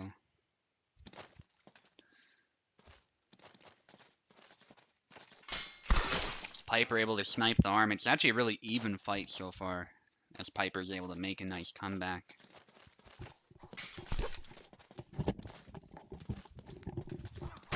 Piper with the head bob but gets hit. Fortunately for Piper. It was a very good try though. Piper is known for that type of thing. He likes showing off, doing these head bobs and jumps and all sorts of really cool moves with Alexander. And he tries it again, but only secures a double. Let's go Team Great Britain. Eve obviously rooting for Piper here as he is also from the UK.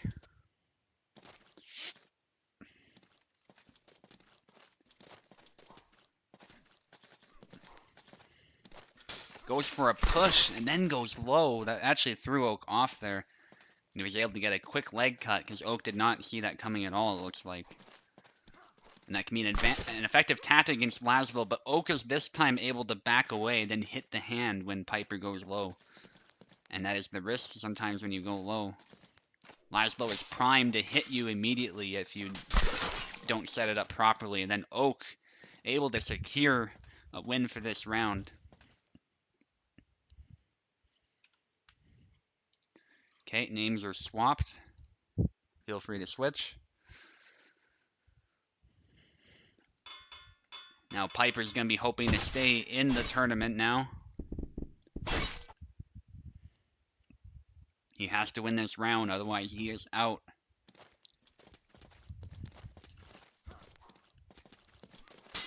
Oak is rooting for... So not Oak, Eve is rooting for you, Piper. I would hope Oak's not. Oak's probably looking to win decisively here. Good cut.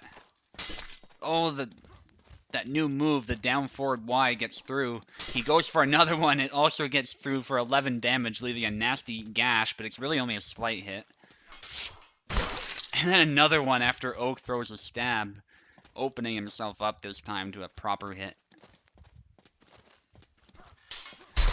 Oh, goes for the head bob, but that just gave Oak ample time to hit him. It was a very good effort from Piper, but Piper should have done more of a single tempo type action, I think. Piper again with the head bobs. I like that he's trying to use these really advanced, cool looking moves. Goes for a push, and Oak didn't punish it in time, so Piper is able to get another kill. Oh, and Piper gets the double. Nice cut from him, forcing the double after Oak got a nice hit in himself. Both fighters, I think, saw a kill shot. They were close enough to land a clean hit, so they both went for it. Yves has released the beast, Piper, and I think Piper is doing just that. But then Oak moves in and hits the hand immediately. That was a beautiful cut. Piper moving back there with that retreat Y, almost getting sniped from Oak. But he was able to move back. Goes for the jump, but pays for it as Oak throws that sidestep Y, the Vineyard. Beautiful counter. That's a very good way to use that move. And they're both exchanging there. Piper able to snipe the hand there with that sidestep X move. Piper with another retreating attack as Oak is trying to call him out. He goes for that new move, but he can't reach Oak in time. It's just simply too fast. That cut coming in from Oak is decisive. Piper going low. Thrust from Oak. It does not kill. It hits the left arm, I think, instead of a more vital part of the body.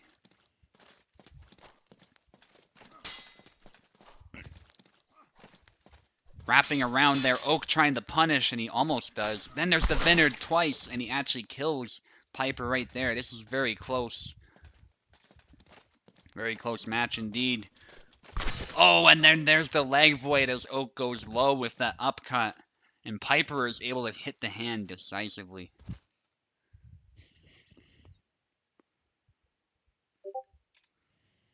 Okay, I'm going to swap the names. I got pinged again. Oh, okay, Pekla just has to go really quick. Yeah, I can skip fights as needed. That's not a big deal.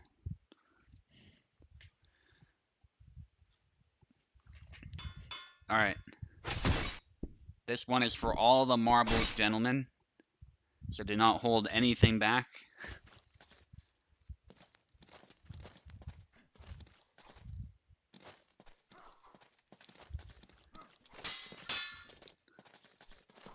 Goes low, parry, riposte, nice exchange. Piper determined to go on the offense there, but he backs away, and I think at the right time, and he actually rushes in. That was cool. He rushes in, and then he does the down forward A, lunging for the leg, instead of doing a jump, which Oak might have been expecting, hence why he stood still. That was really well done from Piper. And that's something I've been really experimenting with, the idea of dashing, then going low to hide your intentions, because there's all sorts of other things you can do after doing that. You can do the head bob attacks, you can do a regular sidestep attack, all sorts of things. You can even go low like that. There's the head bob, but Oak forces a double. He was hoping to punish it, but it results in a double. Big cut, horizontal slash to the arm, and it gets right through the guard. Yeah, this really is prime Piper, I agree. Especially if those low cuts he was going for. Big slash there, aiming for the hand, hitting the arm there with the belly lunge. I think it was belly lunge anyway. There's a jump from Piper. Oh, good. And Piper tries pushing. He backs away, though. Piper then threatening the head bob. He really needs to watch that stamina. Goes low after parrying. That was beautiful.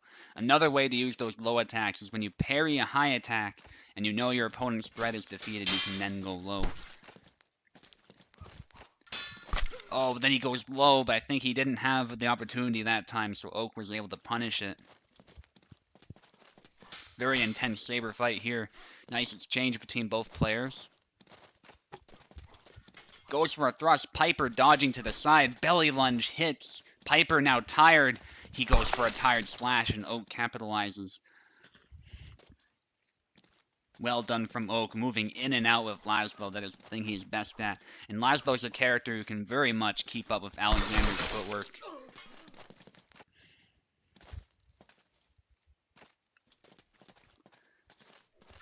Going to the side, trying to hit the arm, but too far, and then retreat cut when Piper tries to react to what Oak was doing. Beautiful second intention from Oak. Big cuts from Oak. I think they were both pretty much just throwing cuts at each other. Oak got a better hit in the end, so Oak was able to win out. Oak doing a nice feint, goes for a stab. Piper trying to punish with a series of cuts. Oak is able to back away, though, despite the blade beat. Nice exchange from both fencers. Oak going low, and then he does the leg void when Piper was probably trying to go low himself. And Oak is able to take it. That was a really intense round. There was a bit of a score disparity, but I would say that was the more intense out of the two rounds, actually. So 2-1.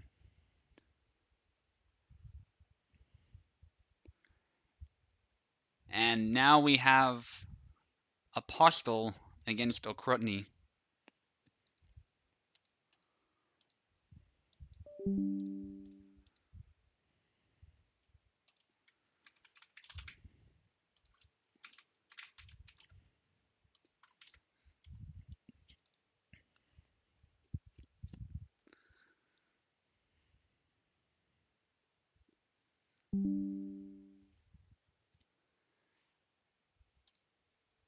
Okay, it looks like Okrutny is here. Now we're waiting for Apostle. Oh no, that was Apostle. This is Okrutny. Okay. The names are different on Parsec, so it can be a little bit confusing, but both fighters are in all the same, so that's good to see. And Okrutny will take the left.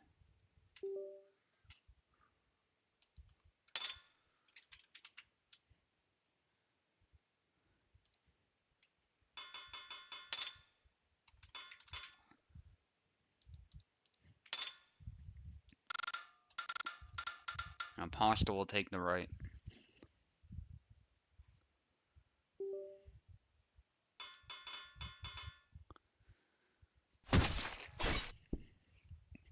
Another Alexander main might be eliminated here if Okrutny is able to scratch out a victory.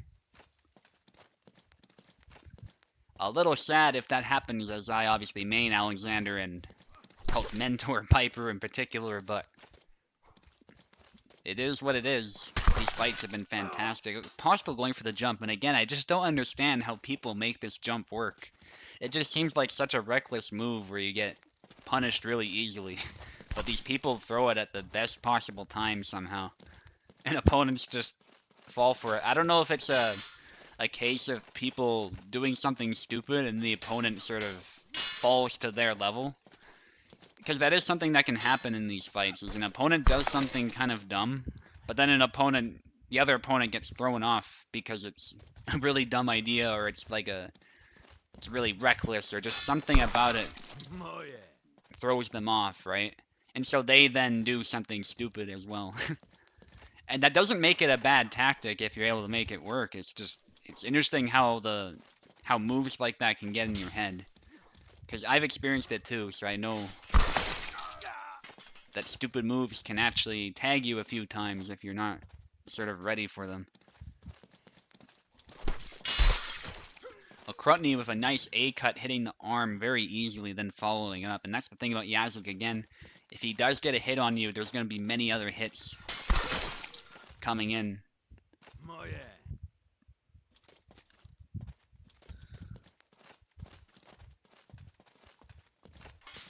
Okrutny moving in with some fast cuts, and Apostle is not able to punish in time because those cuts overwhelm him. And so far, Apostle only got a kill with the jump. Okrutny is playing a beautiful Yazlik here.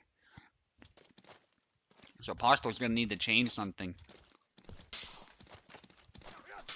throwing some cuts, but Yazek has that slight range advantage as well, so Courtney making good use of that, but 2 cuts from Apostle after a failed cut. And Apostle is back in it with that win, hopefully, for him. He gets another hit to the arm. Apostle looking to mount that comeback. Big cut there, forcing a double. Apostle knew he was probably in danger, so he went for a cut. He goes low, and wow, his ankle twisted there. That cut was so powerful, the whole leg of Yazek just vibrated, and the ankle broke as well. Just hit with blunt force for some reason instead of cutting force, and so...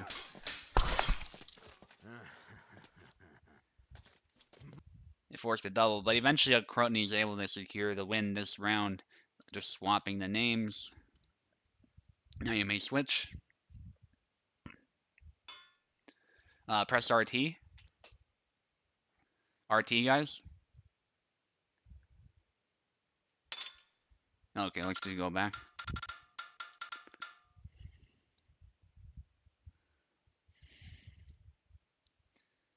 Yazg is so scary, yeah. His speed is just incredible sometimes. And his guard, too. His guard can be pretty good. So Apostle looking to switch characters probably for that reason. And he's going to go with Barabash, which will be interesting.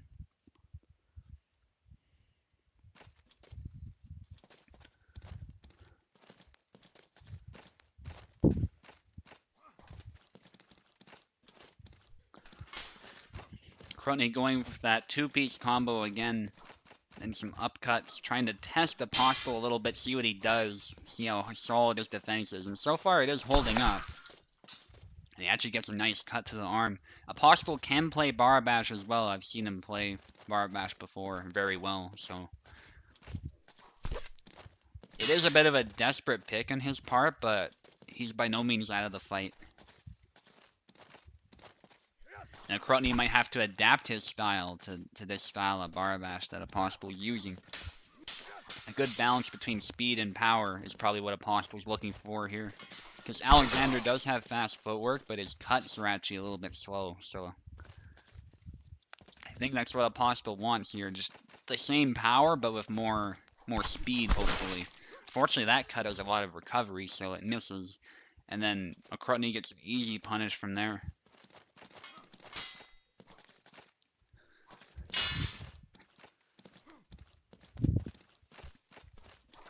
Some cuts out of measure, and Apostle is able to punish. Nice hit to the hand.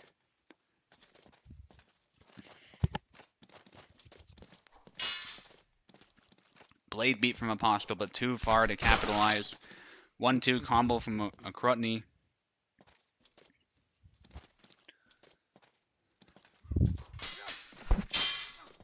Eve contemplating characters to use against Yazek, saying Bara might be the way. Yeah, I think he definitely can be a good option. I think we're seeing that a bit here, actually, in the pocket sometimes. Those B cuts. Samuel, yeah, Samuel is a good guard.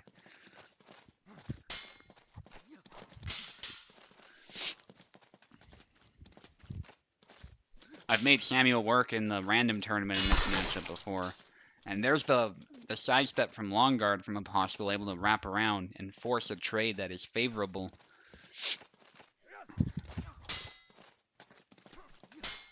Trying to snipe the hand again. Crotney having to adjust, it looks like. Again, that 2-piece combo, which he was used to using against Alexander, but it doesn't work as well against Barabash, I don't think. Goes for a big horizontal slash and gets punished immediately.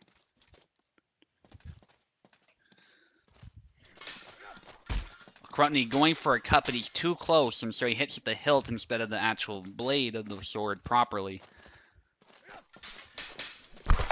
And there, Apostle able to wrap around with that explosive sidestep and secures a victory of his own. 1-1.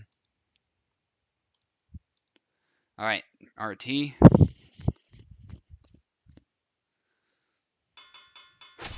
And this is down to the wire. Both fighters having secured a win of their own. Really curious where this one will go.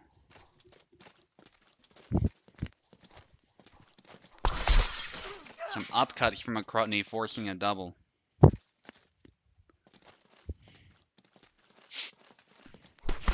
Sidestep from Apostle forcing a favorable trade. And that's the thing about Barabash is not only does he have explosive sidesteps, but those sidesteps hit really hard. So even if Yazid can hit him a little bit, oftentimes as long as he can hit the arm, Barabash will come out on top. And I'm surprised that sidestep cut didn't also hit. Whether it should have killed or not is obviously a bit of a different story. Who knows about that, but I'm surprised there wasn't some kind of trade or something. Tourney able to get another kill in this round. Goes for a punch, actually. I think he wanted a cut rather than a punch, but he was so close that he got a punch, and then he threw a cut. That was beautiful. Nice exchange. Tourney seems to be figuring something out, but as I say that, Apostle with a beautiful cut to the wrist, and then the hand bounces off his hand.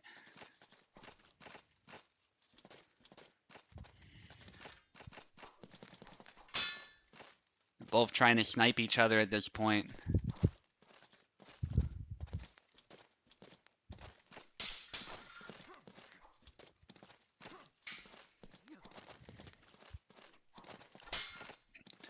And a nice exchange between both fencers. Apostle getting another nice hit there.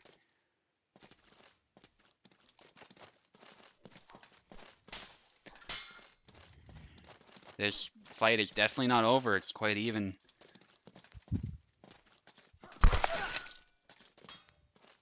Another hit.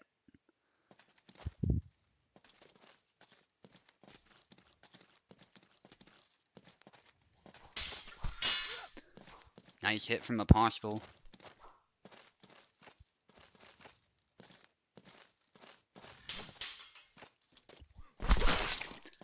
Another hit for Apostle. Again, these trades are kind of favoring him. He's going with a very simple strategy, but it is working. No reason not to at this point. But a nice hit from a Tourney, so it is by no means over.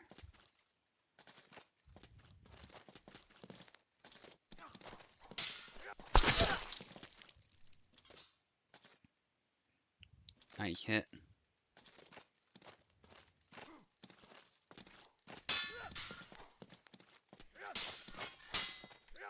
Bit of an exchange. Apostle looking to finish this round.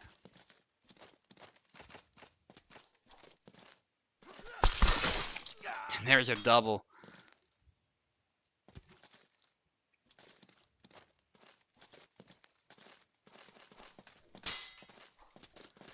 Again, an exchange.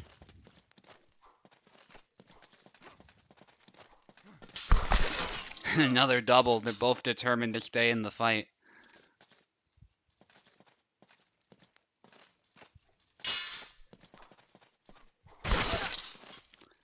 And Apostle takes it. Beautiful fight.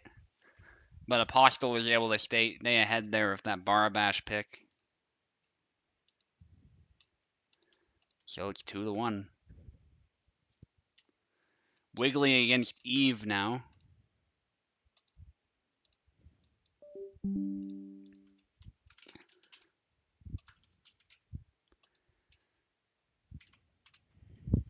There's your link.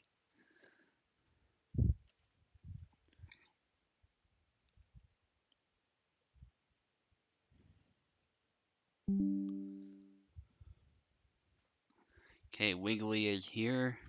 I saw Eve in the chat, so I expect it won't take that long.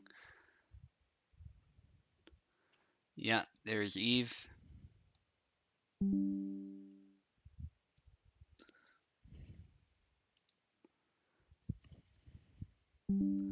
Okay, Wiggly is on the left, Eve on the right.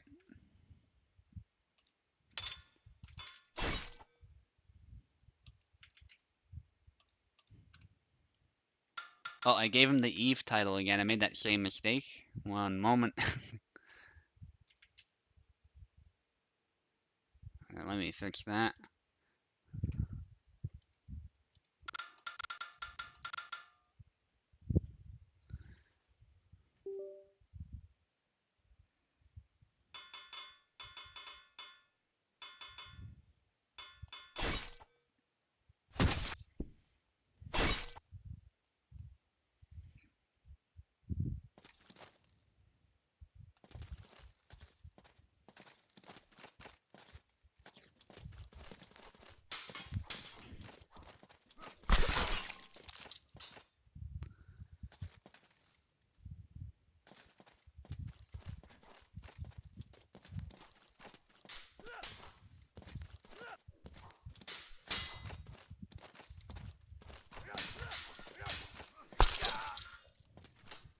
And Eve of 2 kills to start out. He went with Barabash, probably inspired by the recent fight.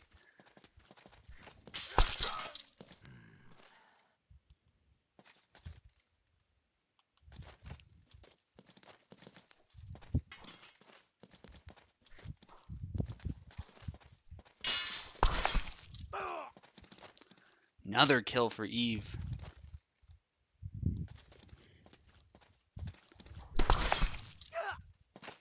Another kill for Eve. Wiggly managed to score 1 flag, but so far Eve is doing a great job in these quick engagements.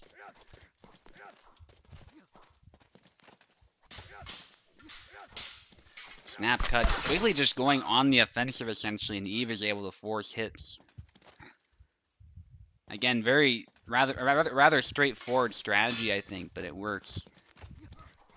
Especially if you can get those side steps in that Eve, I think, is trying to find an opportunity for. Also feinting them, which is a very useful thing to do. Wiggly able to secure a kill of his own.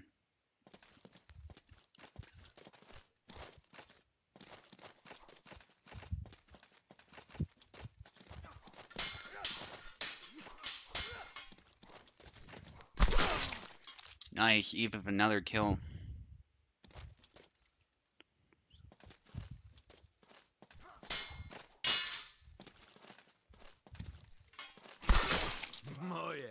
Nice hit from Wiggly. Wiggly does not want to let Eve win this round, so he's going to keep fighting. Eve threatening those side steps. Wiggly trying to sidestep himself, trying to snipe the hand with all those attacks.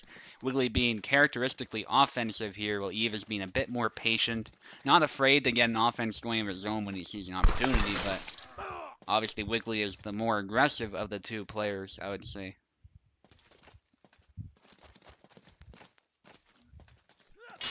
Wiggly dashes in and hits Eve right in the head. Beautiful attack.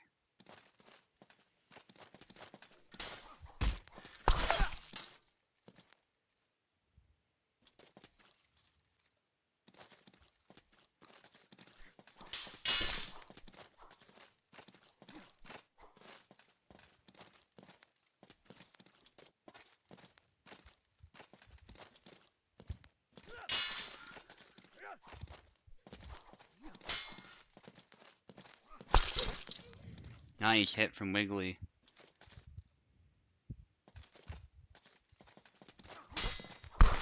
And another hit from Wiggly. It's anybody's round at this point.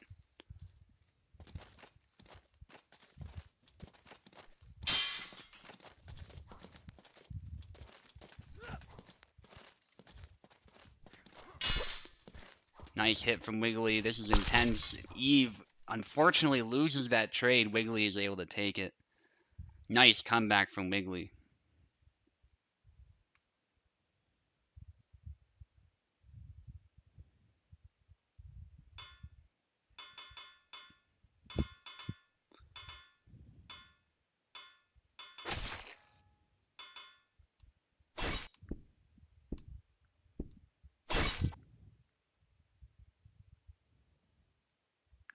Okay, hang on guys. Let me switch the names here. That's a quick button press. If it'll let me. Here we go. A little bit of a cursor issue. Alright, go ahead guys.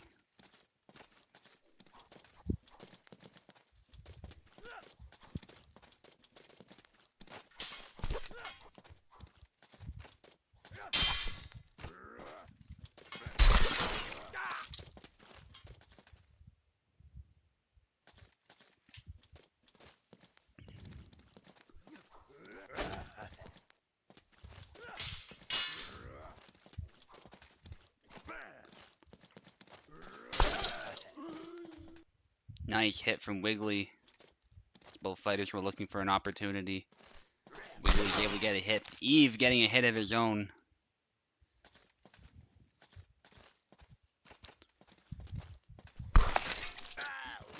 Another hit from Wiggly.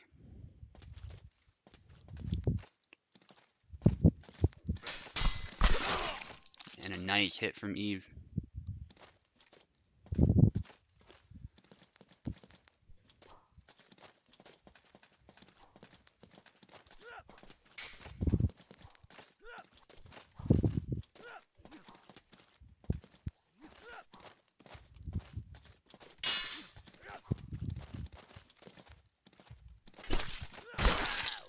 Hit from Wiggly.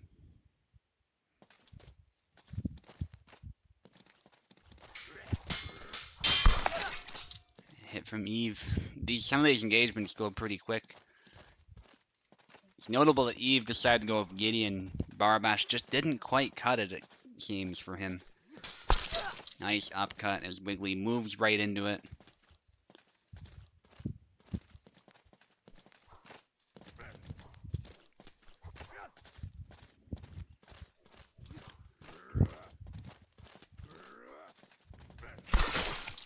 And another hit from Eve. Eve is looking for these sorts of quick hits, these often single tempo actions to immediately shut down any offense.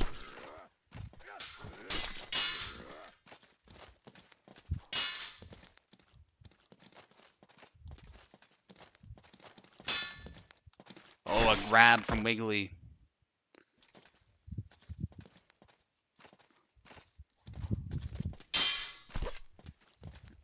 This is another close one as Wiggly goes for another grab. Eve hoping to not let that happen. A dash attack, a push, but I think there was a bit of a glitch there. Wiggly was not able to follow it up. Sometimes that happens. And this next round here is actually really intense. Anybody's game at this point. Eve bloodied, but still keeping the fight up. A nice slash from Eve.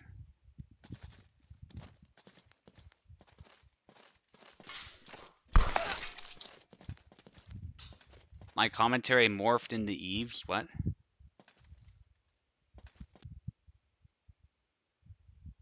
Anyway, Eve takes the win.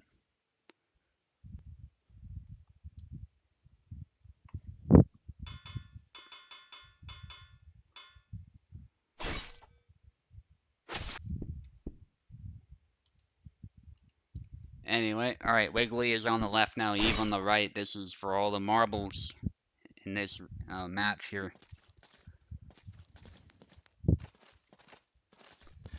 Losing would be pretty devastating for either fighter here. And there's a nice chop to start off.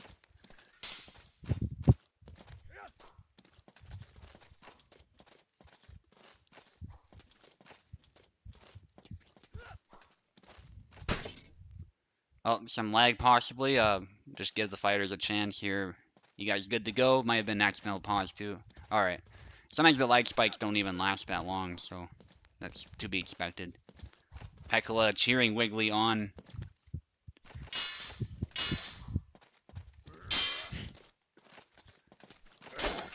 Nice. So Eve did a Y slash, then did the feint into the A lunge cut. That's a beautiful attack, and Wiggly was not ready for it. Just moving right into the cut. Eve getting another kill.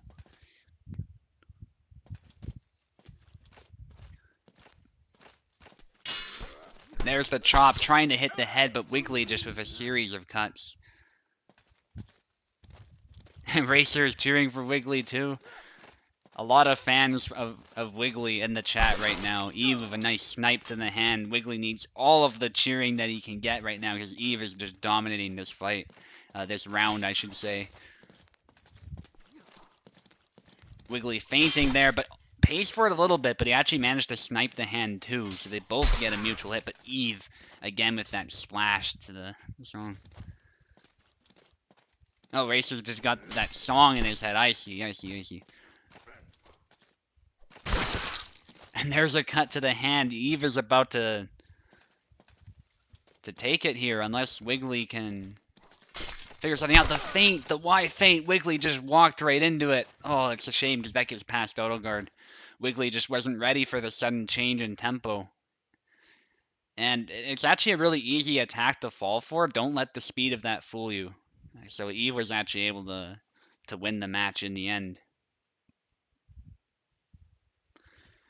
Alright, so we could go back to the winner's bracket, but I'm actually going to stick with the order here that we're seeing. So let's do Oakenlicks against Racer.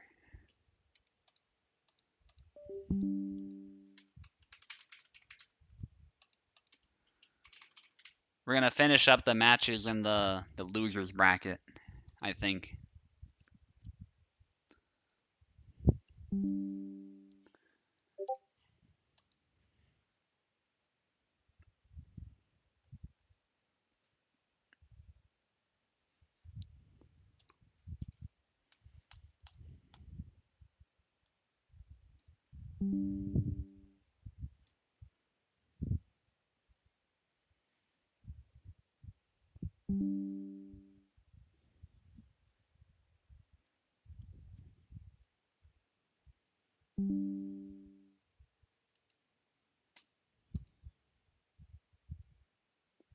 Still open for commentary? Yeah, you can come in, Maestro.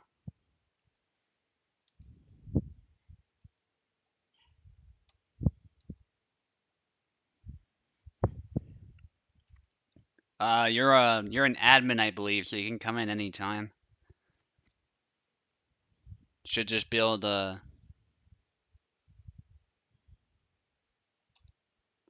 pop in. I'll reply if you didn't hear me.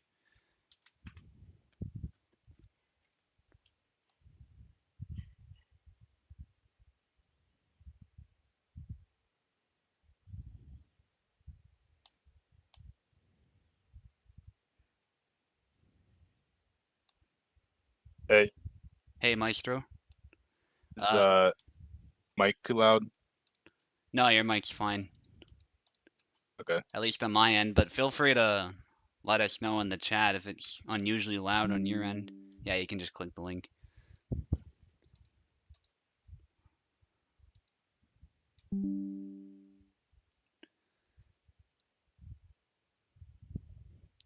Alright, so Oak will take the left side, Racer will take the right to start off.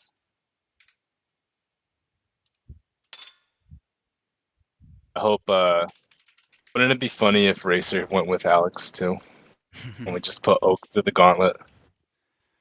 Yeah, well, Racer's been using Gideon, so it's definitely going to be Oh, a he more has? familiar pick either way, yeah.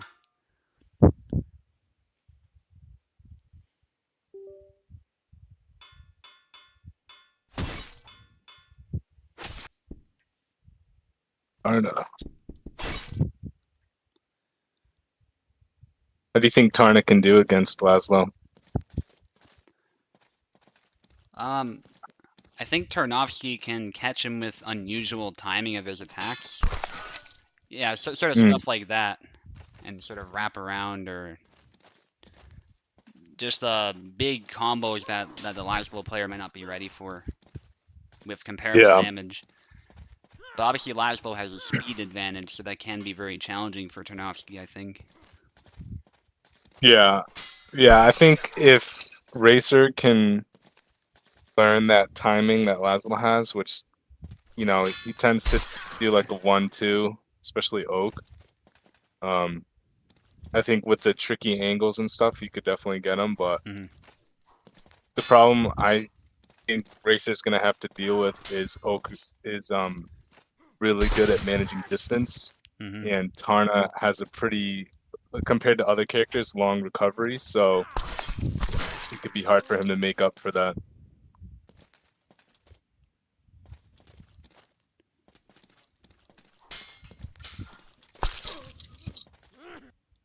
Oh, nice hit.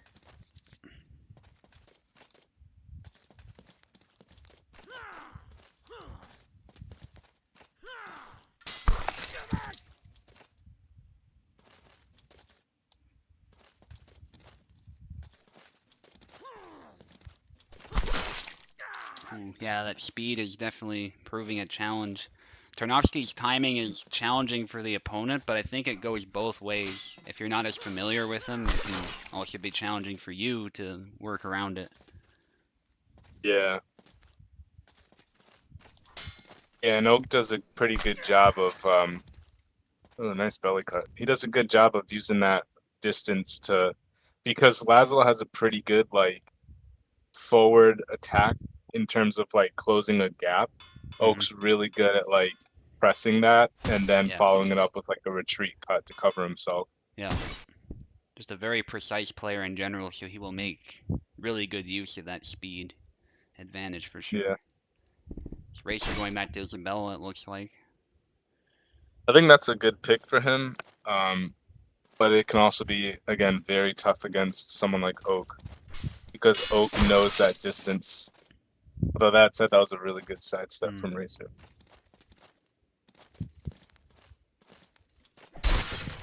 nice cut. Racer actually getting 2 quick kills here. Yeah, that was a good job strafing, so that didn't just get, hit the crossguard.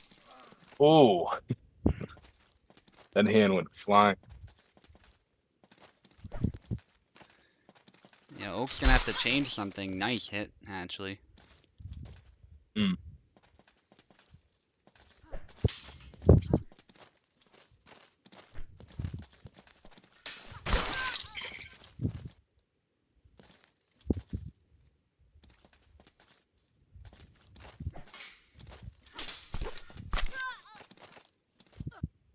I see what Racer's trying to do in Hmm. switching to that left foot forward stance, but with the pressure that Oak knows to apply, and I think he's had enough practice against Izzy players to be pretty good at like countering her timing.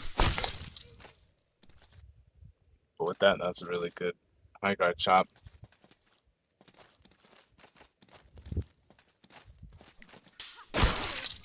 Nice hit from Racer.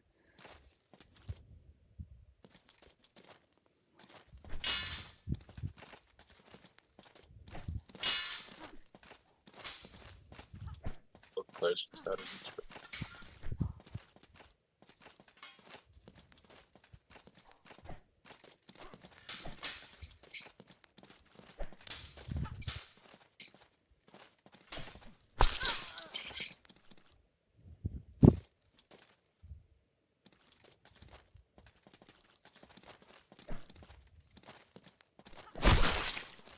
Ooh.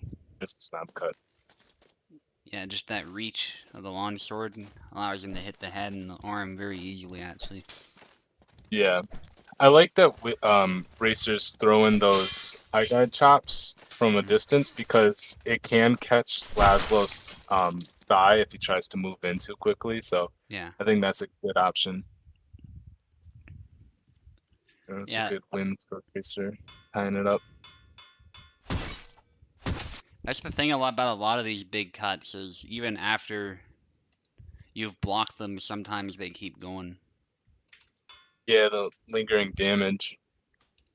Yeah, and what Racer was doing is smart too because of that. He's taking advantage of that like reach that Izzy has, Hmm. so that even if he does whiff and Oak doesn't move into that lingering damage, he's for the most part, he's pretty well protected from a punish. Yep, for sure.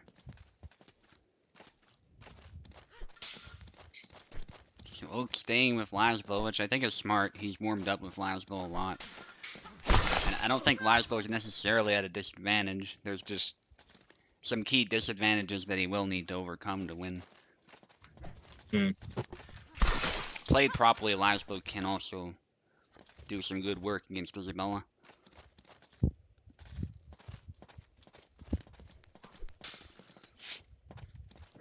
Yeah, I remember when Zero No. Oh, good aggression there from Oak. Yeah. I remember when Zero No kind of embodied the whole aggressive mindset with Laszlo. Yeah, that was And scary. then, yeah, and then we saw a variation of that when Vinod was playing. Um, although that was a bit more like one note, but that was Vinod's thing. 1-2 combination.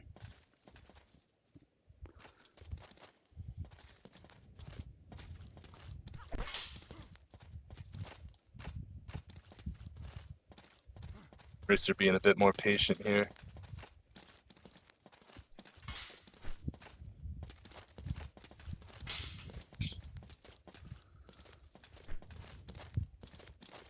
And Oak's also tempering that aggression too. He tried repeating what worked for those first 2 flags, but it got blocked, so. Yeah. There's a bit of an Same active way. parry. Yeah. Good job by Racer to adjust to that. Especially with the stamina. Ooh. Ooh. Wow, great follow-up. Get that hand snipe. Yeah, often the Vineyard, as we call it, is a good follow-up when you're parrying, but it just didn't have the reach to hit Isabella, and then he came around with the A cut immediately, which was really good. I don't see that Racer's very doing a often. good job. Ooh, good follow-up on the stun. Yeah. I think Racer's got Oak dialed in right now. Yeah, Oak will have to play perfectly, I think, to make some kind of comeback. Yeah. And Racer's using a pretty good variety of his angles too, so it, you know, puts Oak at a big disadvantage to kind of anticipate what he might try. Mm-hmm. Oh, the linger. See, there's that cut. Yeah. Just as I was talking about it. Good job, Racer. That was a good fight. Oak's definitely no slouch with Laszlo, or anyone really.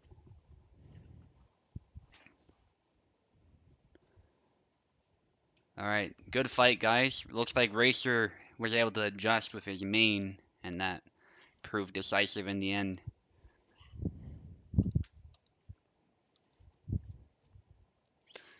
Eve against Apostle now. I believe Eve is... Yeah, it was Peklo who said he might not be here, I think, or something. Alright, let's get Eve and Apostle in here.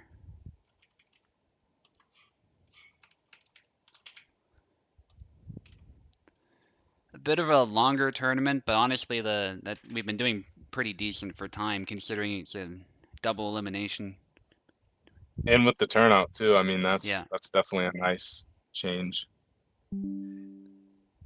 Peklo's back. Alright, so once we get to your fight, Maestro, he'll be ready, it looks like.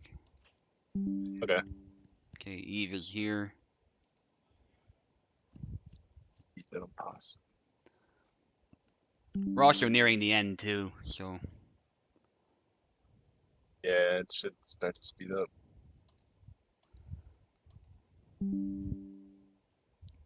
Okay, Eve is here, Apostle is here. Eve, you'll take the left side first.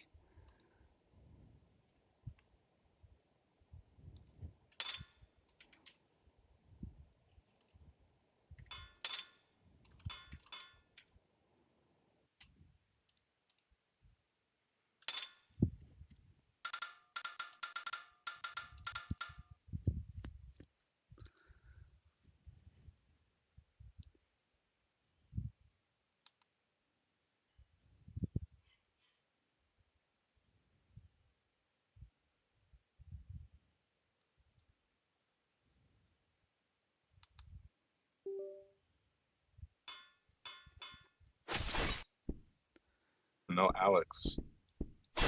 No, he's recently switched to Barabash and actually did really well against Yazik, so that's what inspired Eve actually to switch to Barabash. Okay, Apostle possibly having a bit of lag. Eve looks like he's still fine.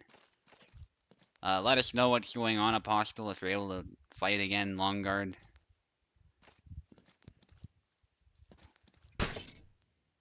Alright, let's see what's up. Nothing in Discord. Nothing so far.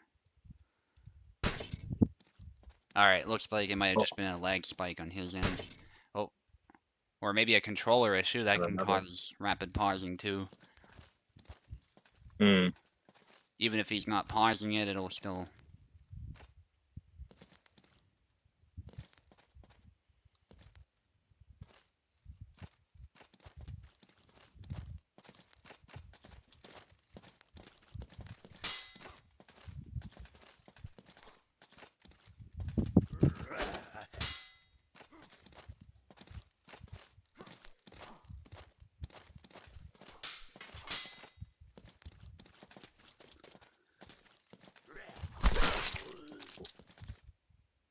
It's sidestep X attack from Apostle there.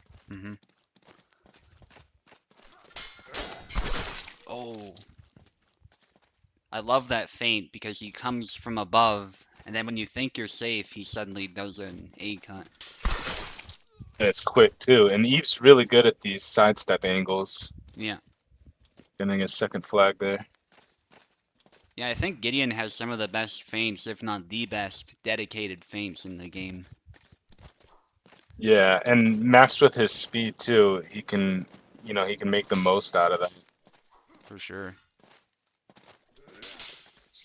Obviously, you can feint with anybody, but yeah, it's just as far as those feints with the effects or the ability to get around guard, Gideon just has some really cool options.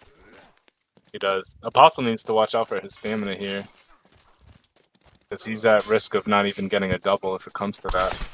Ooh. Oh, didn't matter there. He cut his hand off with precision. Yeah, I saw the blood dribble on the floor too. That was pretty cool. Though then the texture disappeared. For a moment, it looked cool.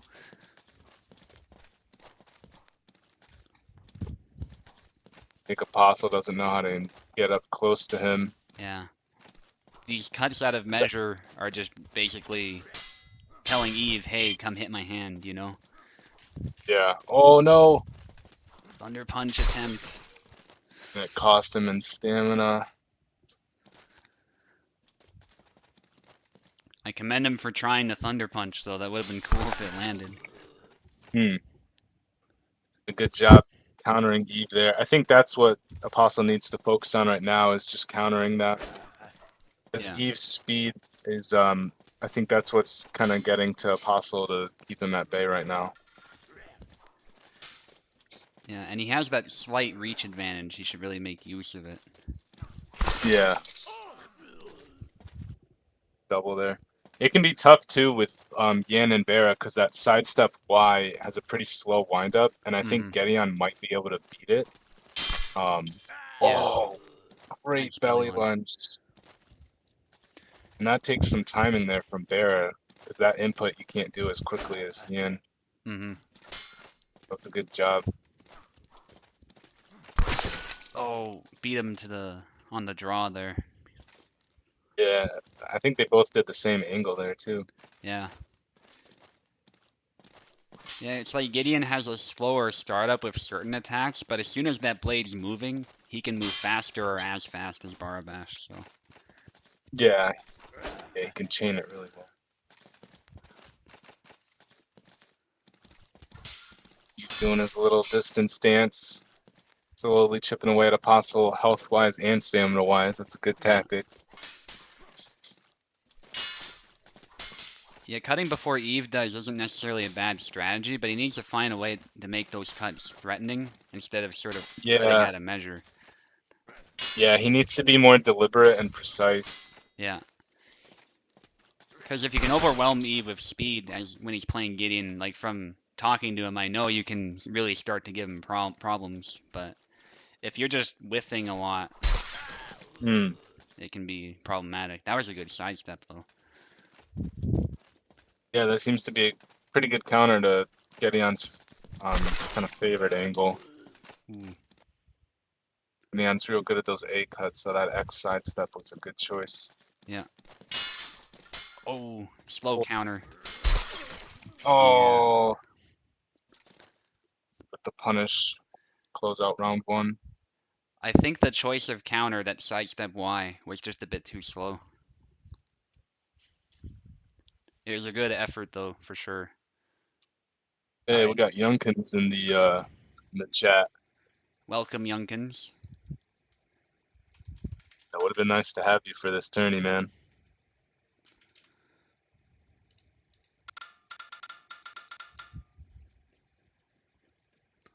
Missed another tourney. Yeah, he intended possibly to join if he knew about it.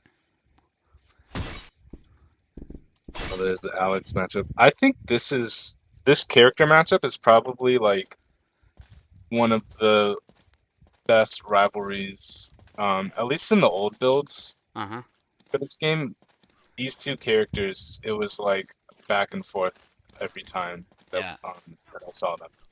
Even to this day, I find Eve is pretty tough, and the fights are close. So yeah, But especially like Ilxus versus me, that was like one of the best rivalries ever. In Venator's tourneys Yeah, especially. Yeah, I agree for sure.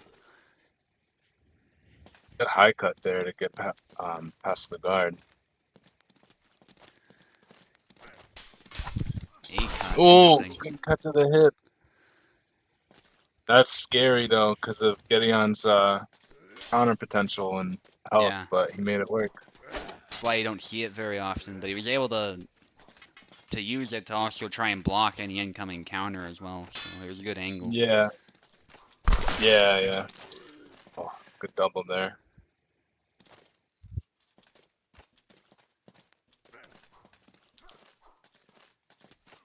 Going low can be a bit risky against Gideon, I find, but it can pay off. Hmm. Eve with that snap cut attack. I think Apostle's doing a pretty good job of trying to get that angle on him though. He's not staying in line because I think he knows that you know, being in line is probably not his best choice there, but what do you think? You've had a lot of experience in this Yeah. matchup. Yeah, I think sidestepping and just trying to match Gideon's footsies the best you can is really the best play. You Mm, generally don't want to get too close to him. You want to be close, but not so close that he can just A cut you or something. So you can get good snipes yeah. in. Yeah. And if he outpositions you, and it goes both ways, if you outposition him, it's great. But if he outpositions you kind of like that, you also get in a lot of trouble. So, Mm.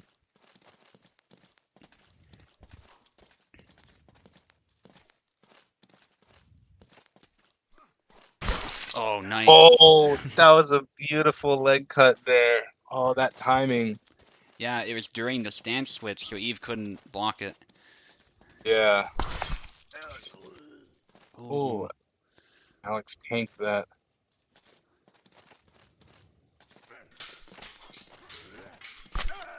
Oh, Oh. good job guarding there from Apostle. That was, he trusted his guard and that paid off big time. Yeah, that was Now he perfectly just needs executed. one more flag. Goes low. Eve is ready this time.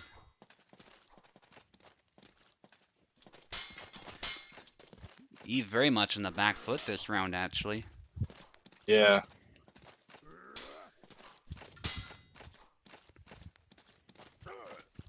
We might see a switch if he's not confident in this.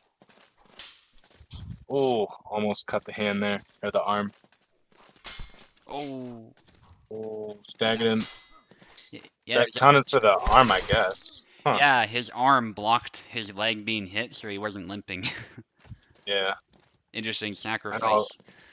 I know Apostle wishes that was the leg though. Oh, Oh, definitely.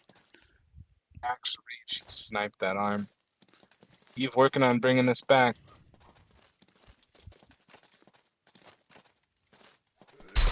Oh, okay. He got the double. Oh, He's really happy with that, I'm sure.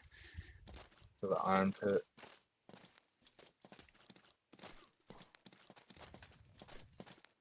Apostle threatening long guard a little bit. Yeah, Oh. even with the chop, it was just a bit too slow.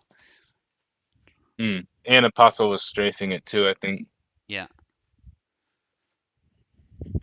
Good change up there by Apostle, both in obviously character choice, but how he was playing, Same characters. deciding to double down. I was Okay. thinking Eve might have switched to Kalkstein there, but then again, I don't know how he feels about Kalkstein against Alex. I tend to think that matchup's kind of 50-50, so I don't blame Eve for not wanting to test it. I guess he just hit above the hat there, and that's why I didn't kill him. Yeah. I suppose Gideon's also quite even against Alex, but at least Eve can sort of throw hands with Alexander if Alexander gets close. Whereas Calc, he has to maintain distance, which can be difficult. And stamina's an issue. Yeah. That's a good point. Ooh, just shy enough of cutting that stomach open. Nice. Cancels.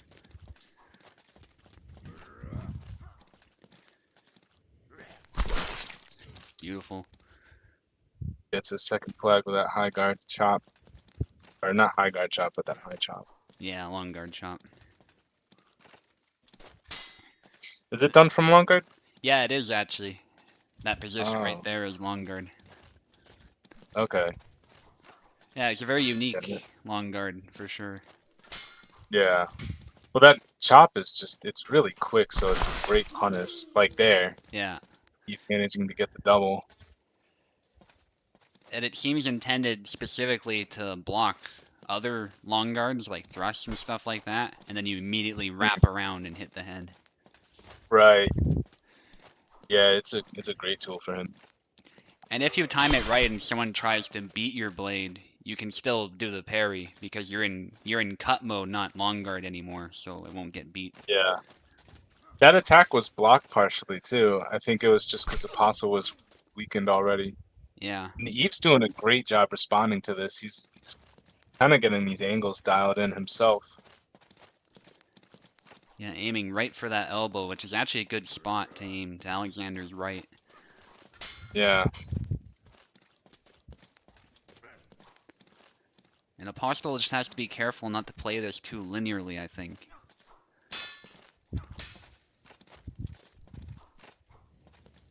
I know Eve's got two moves that have been kind of just to say that he tried a third. Yeah. But so far he's had two moves that have been his bread and butter in this, which is that that high Y chop and the A side step. Yeah. Which is A cuts in general. And I'm not sure Apostle really has an answer for the A cut besides hit him first. No.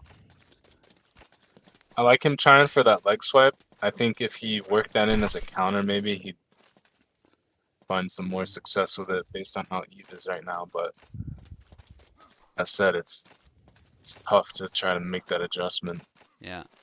That was quite a trade there. A bit of a late leg void from Apostle resulting in a hit. Yeah. It was just so close Oh. in. Ooh. Gotta watch stamina. Oh. That was the time to jump, I think, but... Yeah. Good choice there for the B cut. Yeah, still a good choice. I don't blame him for being a bit safe with it. Yeah. And Gedion's dangerous too, because as soon as he recovers, that defensive swipe's coming out quick. Yeah. Just like that. Now Eve is ahead. Nice double. Oh.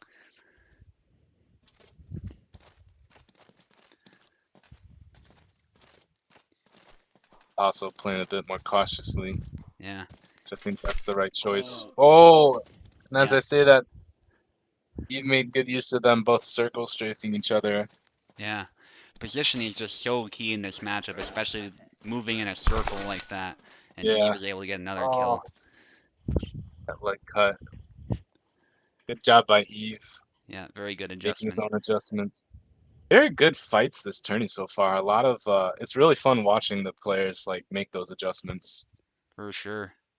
So I'm glad I went with 7 flags too, instead of I think I did 5 last time. 7 is just that little bit longer. Yeah. Yeah, I like those kinds of fights. 5 flags feels a little bit too short to kind of make that adjustment. Mm-hmm. All right, I'm fighting Design Flaw next. Who did Design Flaw play as? Design Flaw has been playing as Yazik primarily. Oh, okay. Yeah, so I'm interested to see how this will go. I think Yazik and Alex in this turn. Hmm. Okay, Design Flaw will take the left.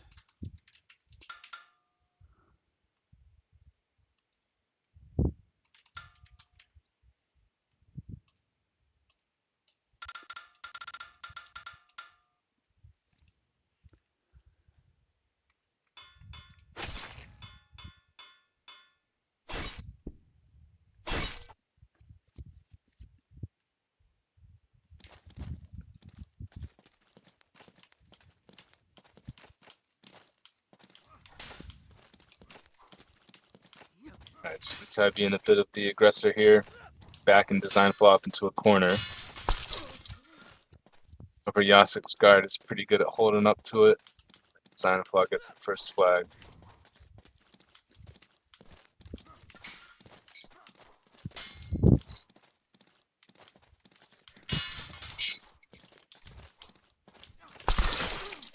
Good double there. Both players are kind of sticking to their max distance right now.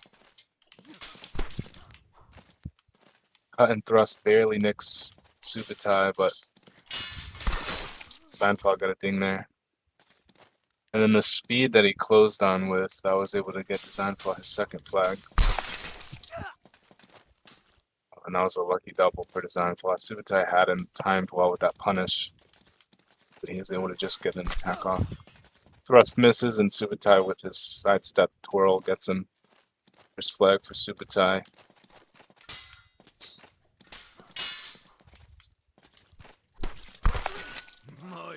Just barely snipes the hand there. Follows it up.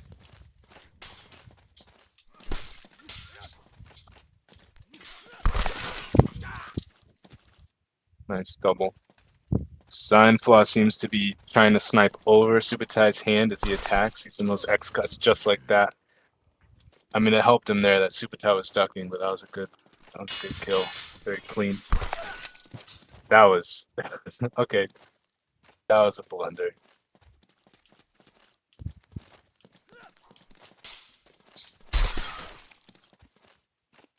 Seinflaw right now, he's doing a pretty good job of getting in between Subutai's swings. Getting right through that guard.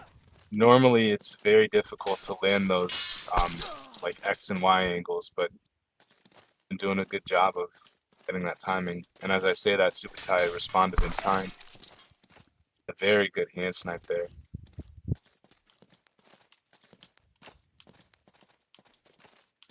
Subutai is always very tough, even when you got a lead, because he does every adjustment he can.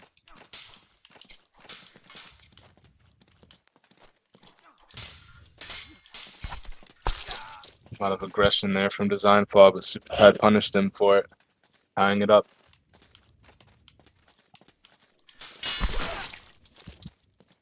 Again with a good punish. Subutai now with the lead.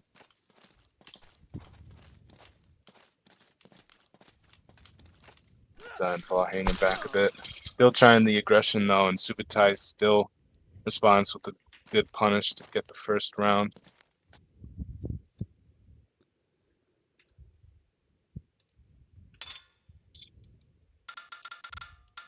I think Design Flaw's best bet there was to try to play a bit more counter focused. Once Subutai started keying in on that. See what happens for this round.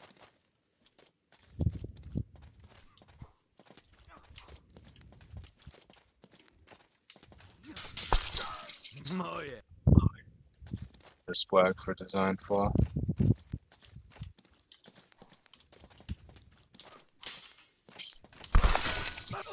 Ooh. Double hand or double elbow snipe there.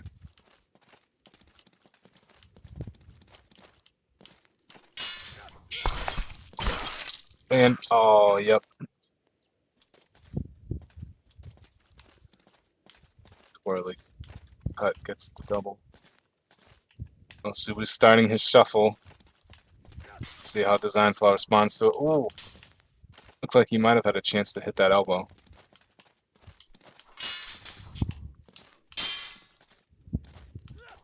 Couple of exchanges here. Design Flaw's kind of stuck against the wall right now. Oh, he opened Subu up a bit. Not enough. Oh, and Subu's constant pressure got him the flag there. Good job keeping that heat on him. Both these characters are pretty intimidating guards, so I can see that. Oh, and another double. That was a good angle too from Design Flaw, but fortunately they didn't get him the flag. Oh, yeah.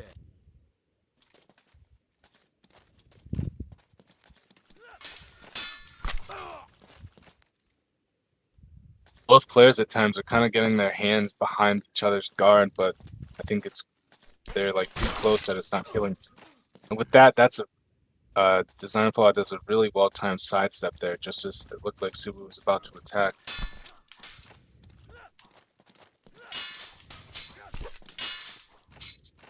Hand snipe there as Alex's guard reset.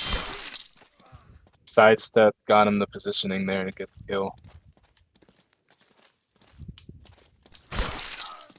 Ooh, another well-timed sidestep attack just as Subutai was about to attack, I think, or attacking. Zanfla's still giving up that distance game though. It's interesting. He's letting himself get pushed against a wall, but I think it's working to his advantage. I mean, obviously it is flag-wise, but I think tactics-wise. And turns on the aggression there, switching it up to get the second round. Very dominant performance there from the Zanfla. We'll see how this third round goes. Really good fight so far.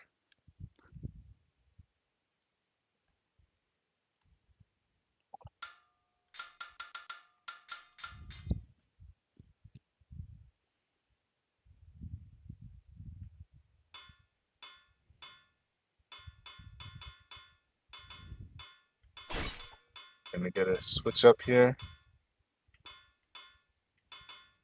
Debating.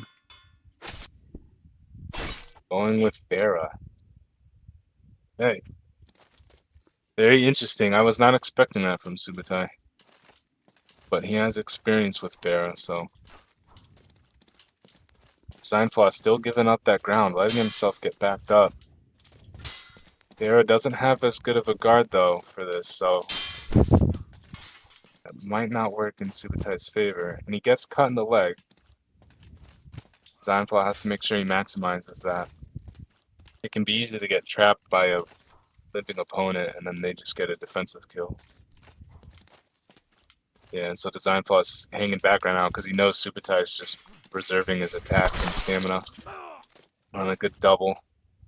Good job by Subutai for minimizing that limp.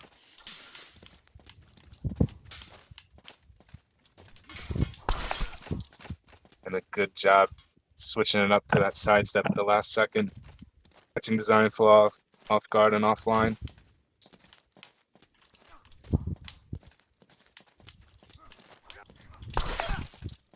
Oh, butt cut there, but Subutai wins the trade.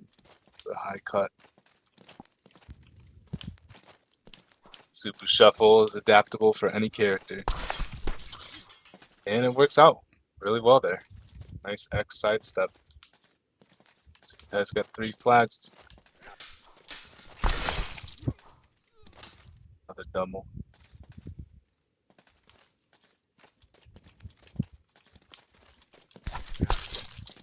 Oh, Signflaw kind of stuck the wheel in that tie, or stuck a stick in that.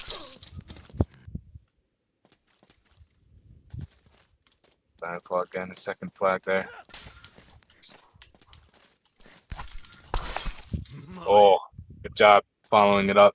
Sometimes it can be very hard once you land a cut. You're not thinking that it's gonna leave them wounded or not.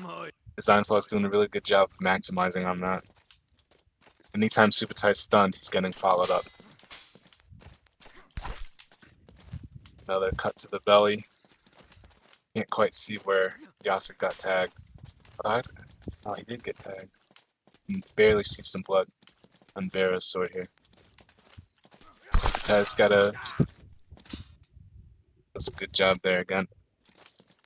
Getting a double. Looks like the Designflaw is playing back a bit more. Trying to deny Subutai the angle, and Subutai just perfect standing neutral Y attack, tying it up.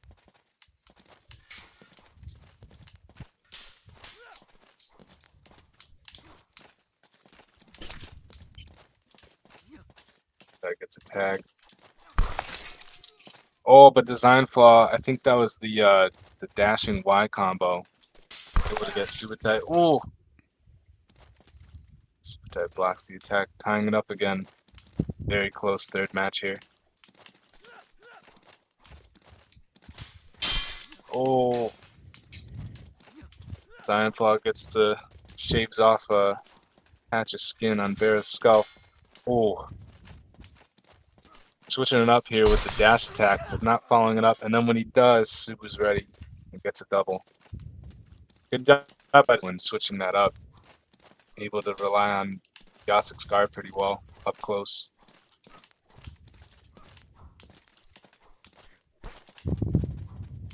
Oh. That little combo's so good at just getting that little nick in.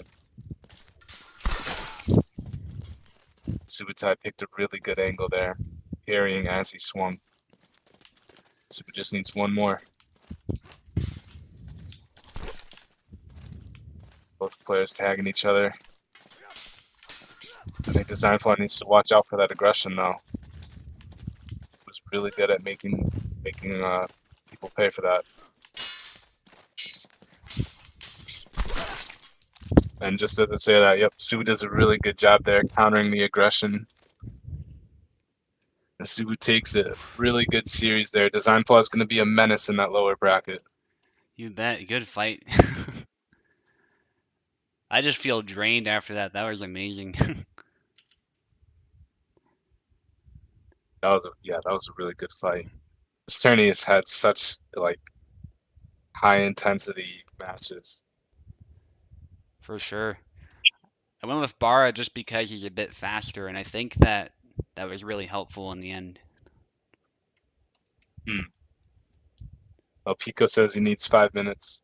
Oh, okay. We can do a loser bracket fight. That's not a big deal. Design Flaw, if you're willing Oh, to but fight. Design Flaw, yeah. That's the only fight we can do. So On the plus side, he's warmed up, but I can see, not wanting to fight right away. yeah, I mean, I wouldn't necessarily want to, but Yeah. Against Eve. yeah, because Pekla is not ready yet.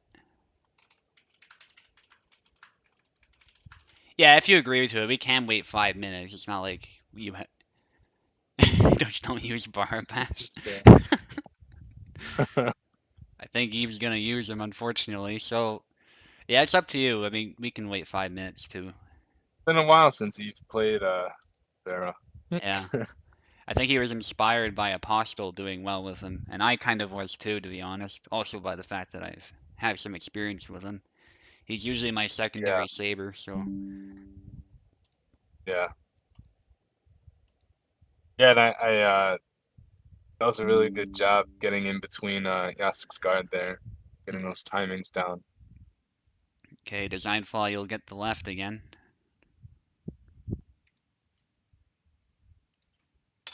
So if Design Flaw sticks with Yasek, I wonder what he's gonna pick. It's gonna be either Barabash or Gideon, I think. I think you're right. I don't think he wants Caulk in this. Although maybe he does. Okay, Gideon. Gideon's a fair Gideon. pick. He did okay with him, actually. He's been a bit wishy-washy, but he might settle back on Gideon. Yeah.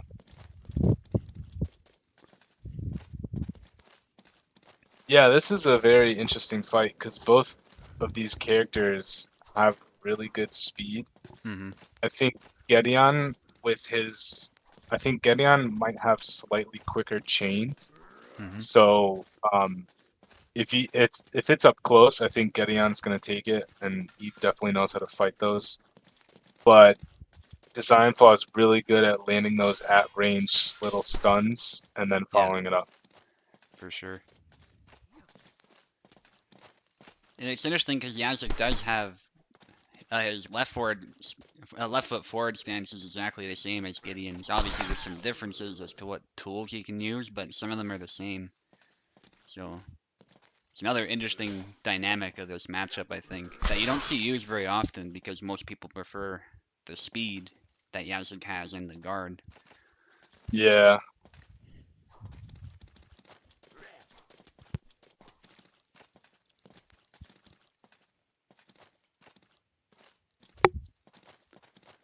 Yeah, and we got a standoff here because I think Eve knows, like, unless he gets that angle down, he's really going to struggle against Yasek's guard. Mm-hmm. And Design Flaw knows how quick Eve can chain those hits in, so it's kind of like they're both waiting for that one, that one within range. It's worth noting that when Eve lost against Design Flaw earlier in the fight, so that's another reason why Eve is worried about this. Oh, I forgot all about that. Yeah, he was mentioning that's that why in he the said chat. not again. Yeah.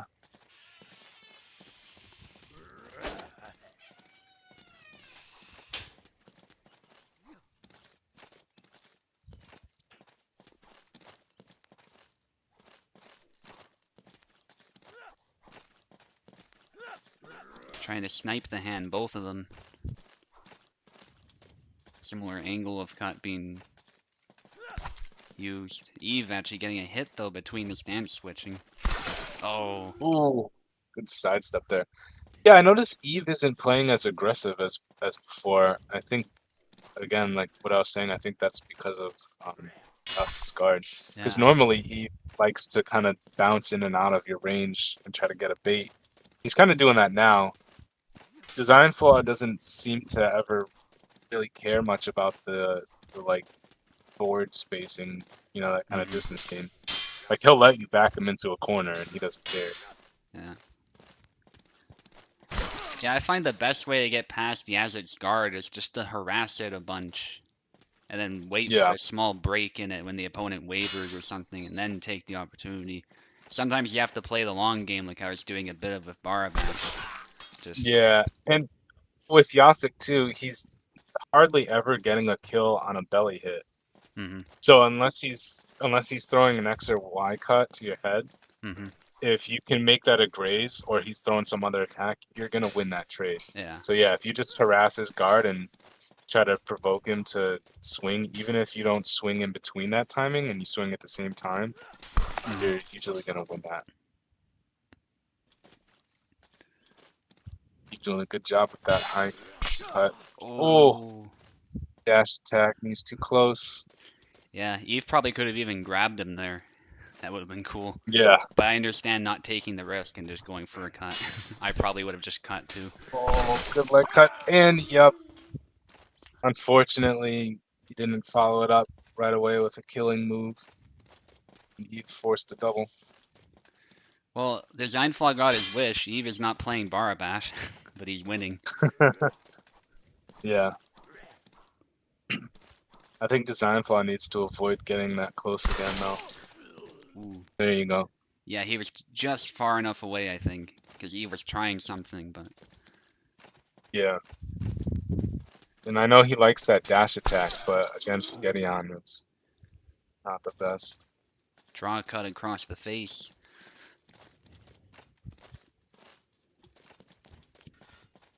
If you do dash, that draw cut is really good. Yeah. Retreat X. Threatening long guard. Eve doesn't manage to beat it. Maybe he went back to neutral in time. Yeah, that was close though. Yeah.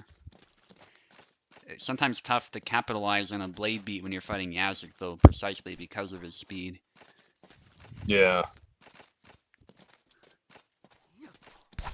Oh. Ooh. He makes that thrust work against the Yazik's guard of all people.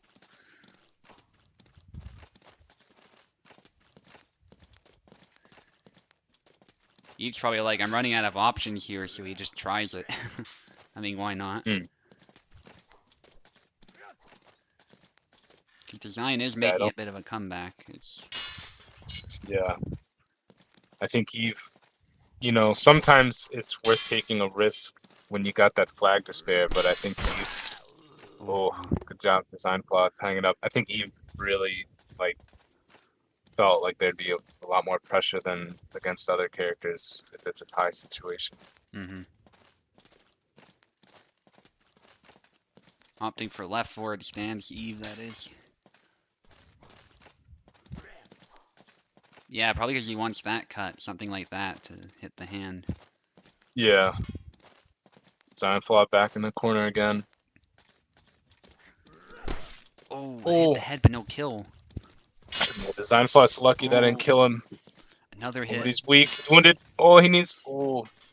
Leg. Oh, my God. Oh. Eve is lucky. Oh, no. Oh, no. Oh. Don't repeat it. Went back to the well twice. It almost hit, though, that first time, so I kind of don't blame him, but repeating the same thing is always a risk. Especially when you don't have much stamina. Good round there by both. Yeah. I'll change the names, guys, just to select first.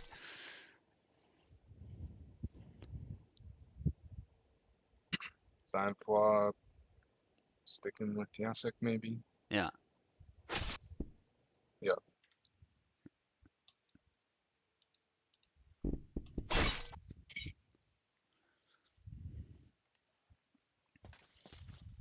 Kind of nice not having to exit the game to switch names. Yeah. Yeah, that is nice.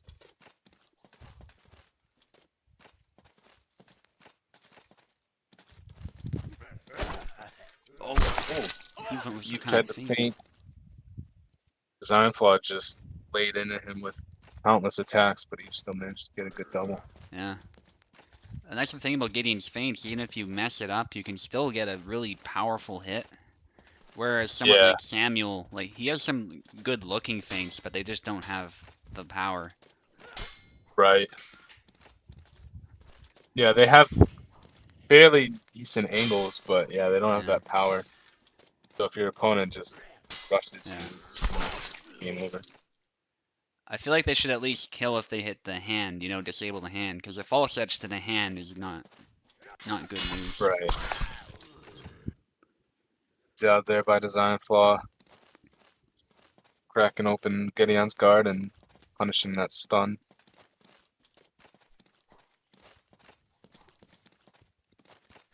He's switching up his normal approach. Mm-hmm. He's kind of playing more reserve.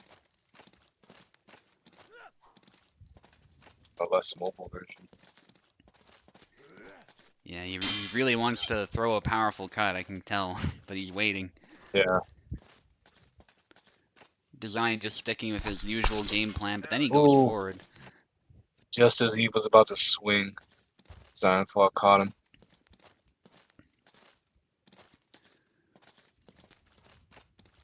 So he's kind of getting back to his old groove. Yeah, that's the thing Eve has to watch out for, is if Design Flaw can frame trap him, he's in a lot of trouble. You know, where he beats him to the punch, even if Eve is the first one to attack, Design Flaw is faster. Yeah. Yeah. Oh, I didn't think Design Flaw got that at first. I thought Eve was going to get him when he missed. Yeah, or at least a double. But, yeah, I think it was an active parry. Oh, that's Eve's hand. Yeah, and Eve managed to crash through twice, but yeah. Oh, good angle choice there. Eve needs to come up with some kind of response. Yeah. Down 5 flags. Oh. Oh my gosh. That was just headbutting him. Yeah. A really weird place to headbutt somebody to take him out of a fight, but Design Flaw really figured out the golden zone for that aggression, yes. Although I say that as Eve gets his first punish kill.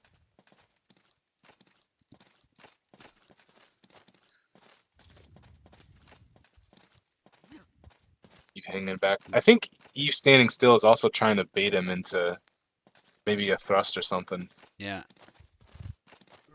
I think he's a bit unsure what to do, so just looking for a punish. I think that's definitely also part of it.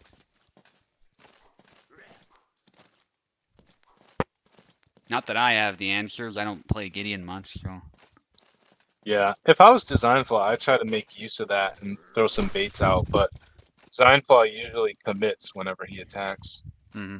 Which, you know, for this round it's been working for 5 flags, but as we saw against you, it can always backfire. For sure. Looks like Eve has to watch his stamina now, as he has been wounded. Both fighters actually probably do. Yeah.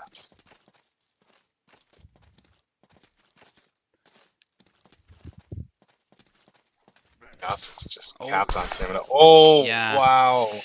That's often the problem you run into. Like, I was running into that with Alexander, too. You parry riposte, and you think your edge is going to hit him, but then Yazik either beats you to the punch or somehow blocks you, and it's tough. Even there, oh my goodness.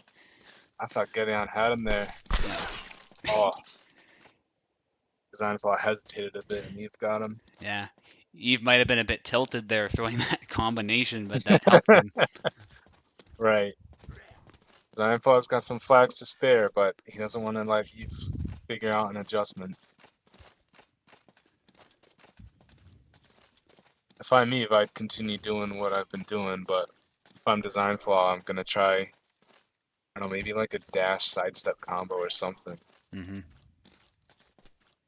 Oh, He can keep that aggression up, but I think he should change up like the angle that he uses. yeah.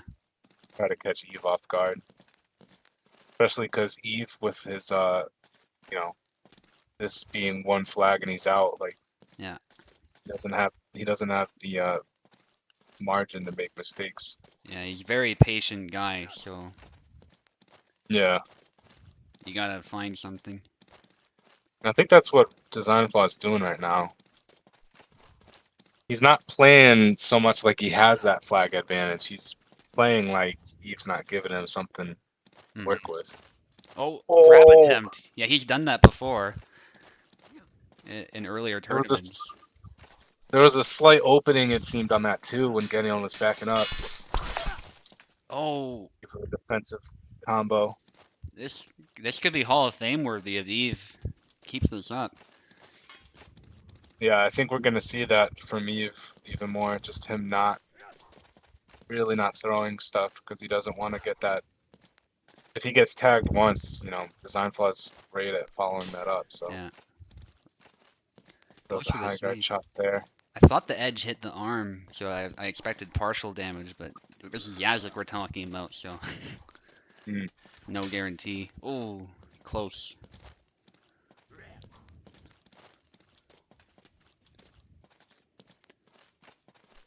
I like that Eve is harassing him a bit, at least. Yeah, It might provoke something. and I think Design Flaw now. I think he's playing more like he doesn't know how to open this guard up. He doesn't want to risk just giving Eve like 3 flags as he tries to figure it out. So. Eve's guard is forced low, yeah. Oh, Oh, man. just as he was strafing. Good choice Yeah. for a dash. Happens with a lot of characters. Someone goes low, then your guard just won't won't move, and then that dash attack has a higher chance of hitting, I think. Especially Yeah, if you're strafing. really good choice there. Oh, does Eve run into a problem? So do you think Eve is going to no, it's tied. Yeah, it should be tied right now. Um you think Eve's gonna stick with Gideon? Because I don't know. What is Oh, Steve, Calc? maybe. Okay. Uh, Gideon, okay. Oh, he does. I I'm thought kind of surprised by that. I thought we were gonna see a rapier duel at some point. I was like, did they agree to something? But some kind of duel to decide this, but Oh, Design Flaw says the name change. yeah, I'm gonna change him, don't worry. It's just a quick button press.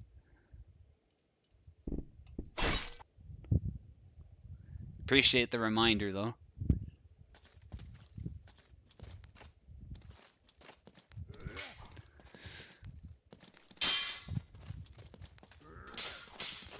He's playing Oh. aggressively now that he has those flags. Like gets tagged right between the eyes. That's the thing about Yazid's attacks as well, is they're really fast, but sometimes they pick angles where they're actually aiming at the weak of the blade, and that's why you get crash throughs like that. Hitting the Yeah. head. Oh, the guard got glitched. Getting his arm broke for just a moment. Snapped it back in place. He's ready to fight now.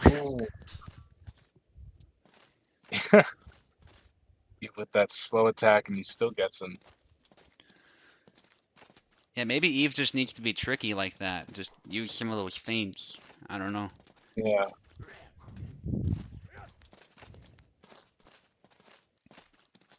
Ooh. That attack is actually very scary, that snap cut. Yeah, it is. It is telegraphed a little bit, but the telegraph isn't always so clear when you're in the middle of a fight. There's another crash through. Yeah. Thankfully Oh, for Eve, they don't do much. Oh. with that same slow and same thing as Yasik attacked the other arm. And I think Yasik mostly, like I said before, if he doesn't hit the head, it's usually not killing in one hit. Yeah. Oh. Another one for Eve. I think Eve's found something. Yeah. Oh. Hit the body, not the head that time. Or the arm. Just going in, I like it. Just to get a hit, but they both trade. Oh, and what? Oh. That totally hit the arm. Yeah. It's the arm, and I don't know, maybe there was some kind of stun block or something on Gideon, because Yasuk just chained that with a head attack. To the head. Oh, I thought he was going to hit the hand there, actually, but nice feint, Design Fly needs to get away from that combo, because it keeps getting blocked, and even if he hits, it's hitting that left arm, which isn't a kill. Nice, wins the trade. Yeah, he was doing a good job using that guard.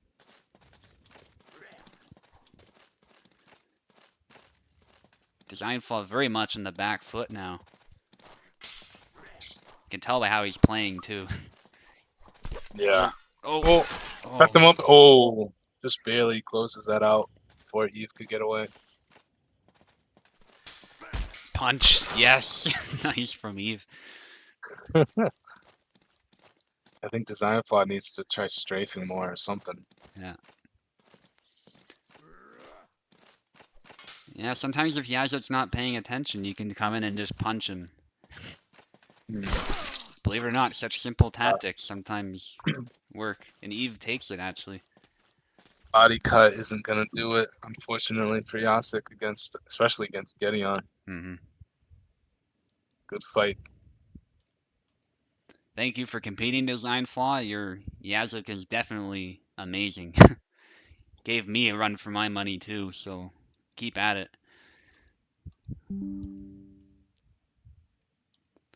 Okay, I think Pekla pinged me that he's here. Hopefully, because that's the only fight we can do, I believe. Yeah, I see him in the Discord. Alright. Yes, USFC announcement. If anyone is listening, sign up if you're interested in that.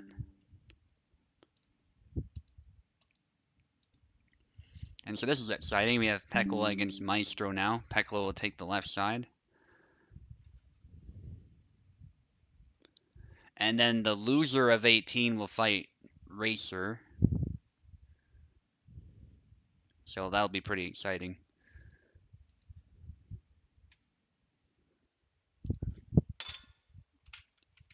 Might see a Zaramir, who knows?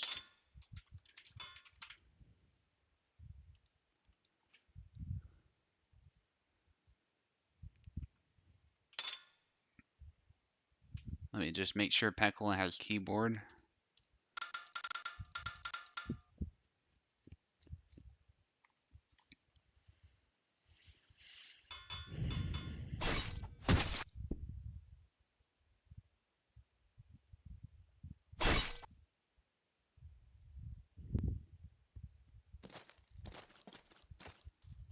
Yeah, Zaramir. Maestro going with the Jedi / Sith skin. Whoa, downward cut and upcut. That's actually a deceptively fast combo that Maestro picked.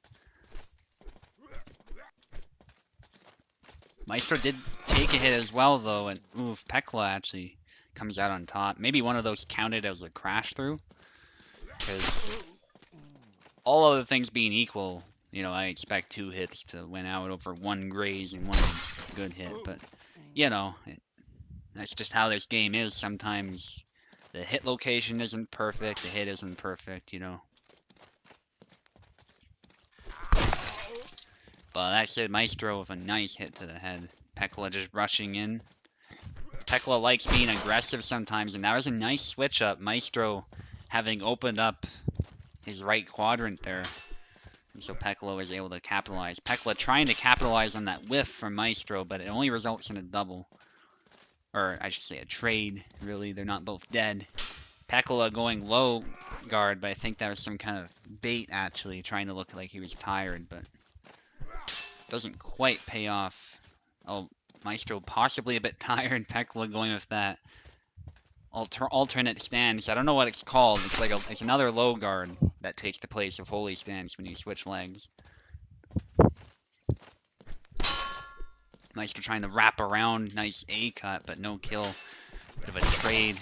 And another trade. Pekla wins the trade. I thought it was going to be another double. This is definitely quite a brawl, and they're both just, yeah, when you're that close with longswords, it always gets messy because you're not at the optimal range. It's really anybody's game at that point. Always going to be messy with such long weapons. There's the holy stance, I think a thrust to the head. A-cut, I thought Maestro was actually going to single tempo that, but he managed to get tagged, unfortunately. Maybe the timing was slightly off. But it was a good try. The idea was very good. Nice cancel from Maestro, baiting Pekla into the cut. And so Maestro takes it, but it was fairly disputed. And I will switch sides, just pick your characters first. Probably a bit easier that way.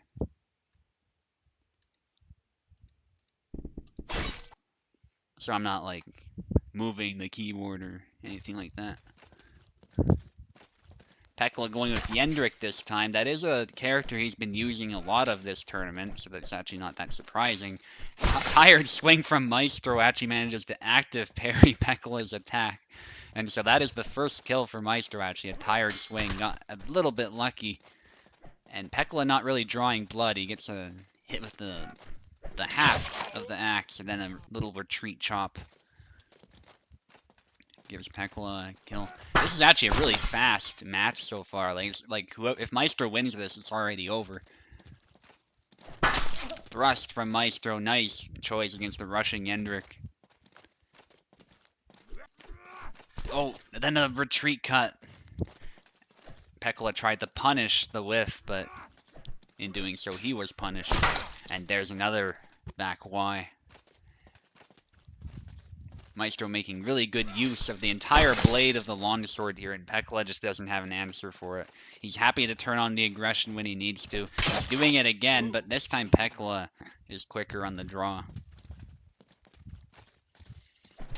Oh, a wide chop from Pekla. And honestly, we could easily see a comeback here if Pekla plays Yendrik really well. There's a thrust from Maestro. Maestro trying to use all the reach he can to tag Pekla first. There's the A-cut. Pekla went with the wide chop, which I think was a poor choice in hindsight. And actually, Maestro takes it. Very quick one. Those Jera mirrors are always super tough. Usually he actually wins them. Yeah, Pekla is obviously very good with Zera, so... Alright, Pekla, he's actually joining right away, that's good. If we follow the order, you're fighting again, so... You'll be fighting Racer, Pekla. Oh, did you leave, by the way, Maestro, or did I kick you? Oh, I left, because I'm used to... All good. Alright. I hadn't fought since I joined commentary. Yeah, so unfortunately Pekla has to fight again, but the alternative is Maestro has to fight again, so it's... Somebody has to fight again, let's just go in order. Right. And get this one done. Racer is here, Pekla is here. I'm trying to join. Okay. Oh, I timed out. I'll try it again. Okay. Oh, I think Parsec crashed, hang on. No, it says you had a problem with your connection, okay. I'll get you a new link if you need it. Alright. Yeah, I think a new link. Alright.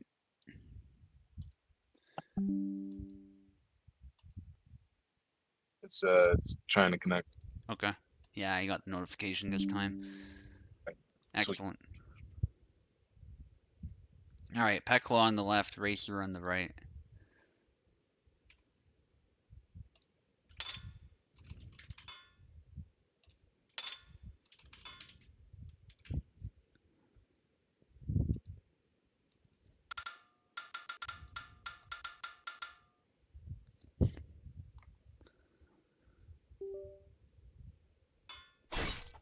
Pekla sticking with Yendrik. Ooh. Yeah. And Skadion.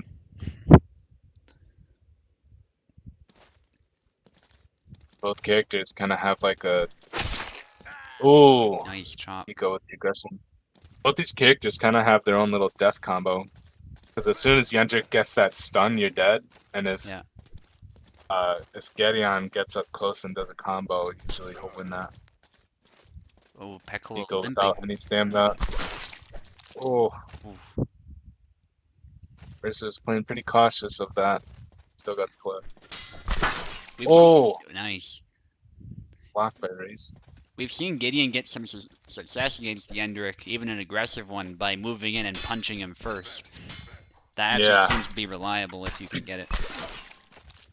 Oh, and that initial angle that Racer chose, that kept him safe from the Oh, chop that Pico tried. geez, the arm just twisted. Oh, you went with the feint, I Oh, think. it's death combo. Yeah. Pico gets the second flag.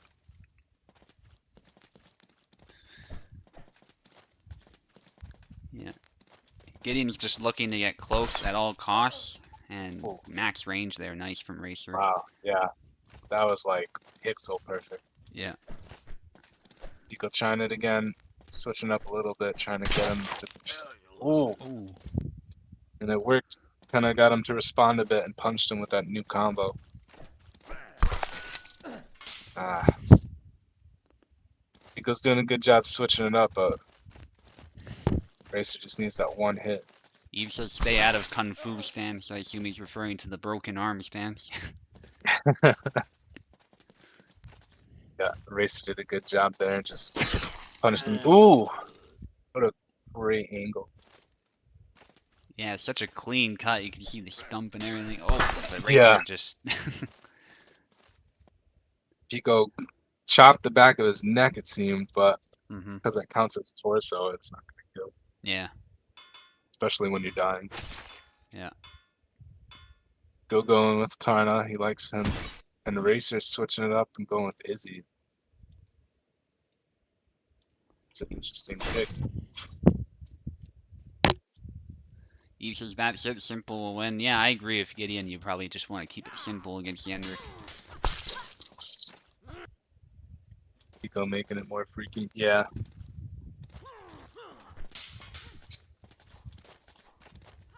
Yeah, that's true. I think Yendrick against Saber is also, well, most characters also wants to keep it simple, just basic chops, high guard, that type of thing. The jab if you get close.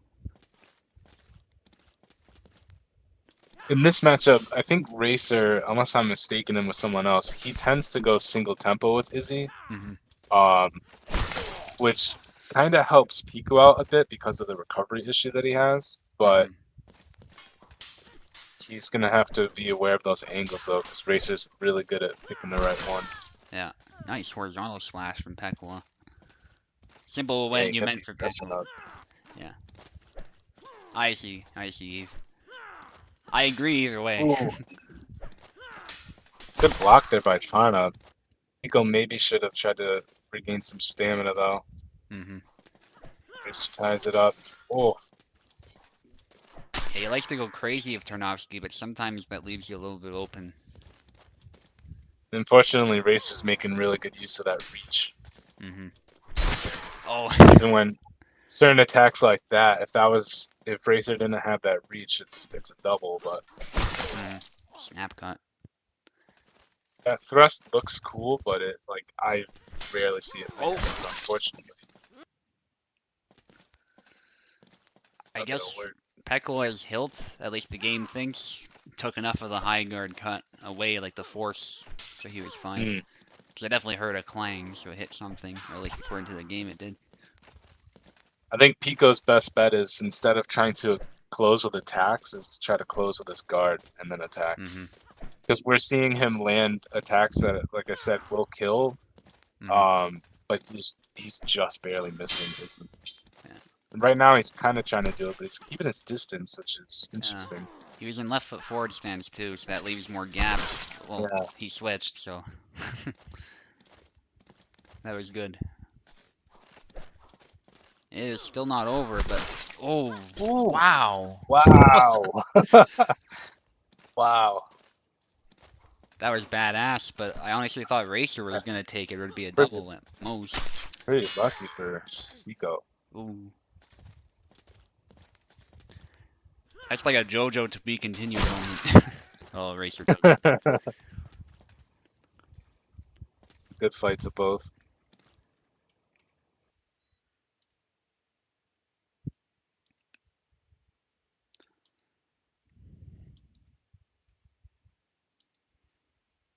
And Pekla is out of the tournament.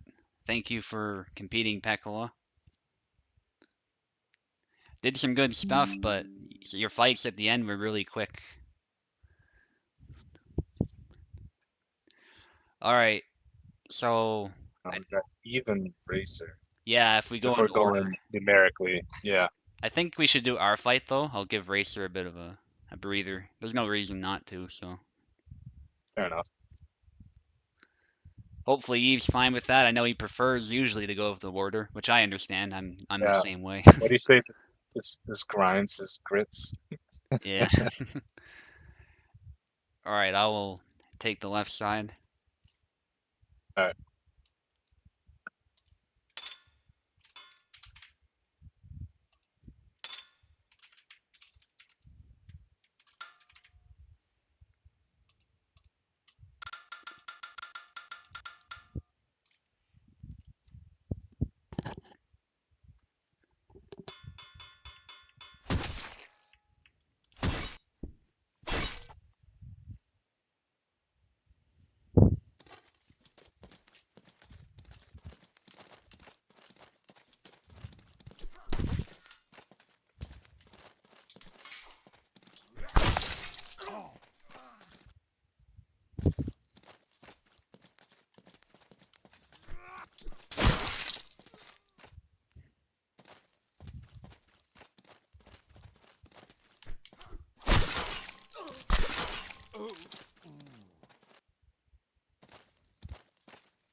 GG's. Good fight.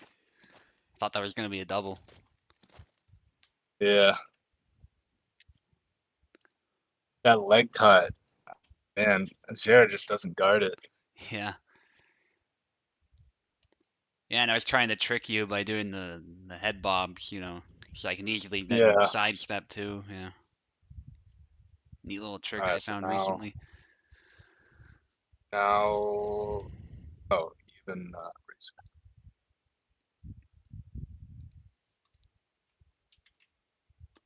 Yeah, Alex is he's tough to get with that. Um,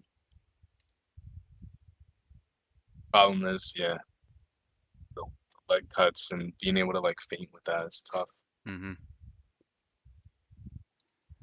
Yeah, and Zera's not really known for his footsies, so where some Saber characters I think can counter it well, you know, Zera Yeah. can definitely be caught flat-footed.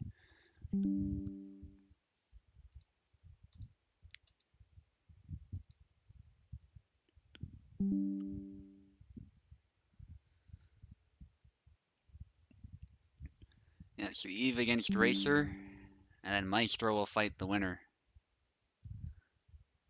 We're almost done.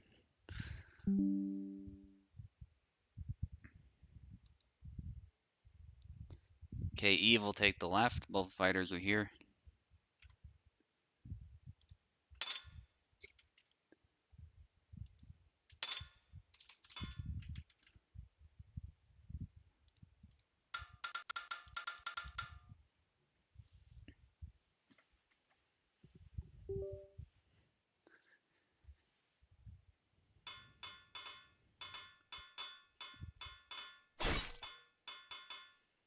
I think we'll see both players stick to those characters now since they're warmed up this late in the tourney. Mm-hmm. Yeah, with so much at stake, you don't want to experiment too much, I guess. Yeah. Nice feint attempt from Eve. And there's that long guard glitch, but it actually still allowed Eve to catch that thrust, so that was good. Because obviously Yeah, Eve's he really intense. likes. Yeah, well, he really likes countering with that punish. Yeah.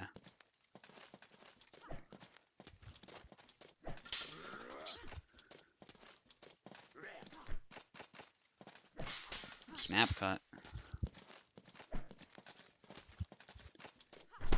Oh, yeah. Racer's really going for these snipe attacks, like high guard, snap cuts, that type of thing. Yeah. Ooh.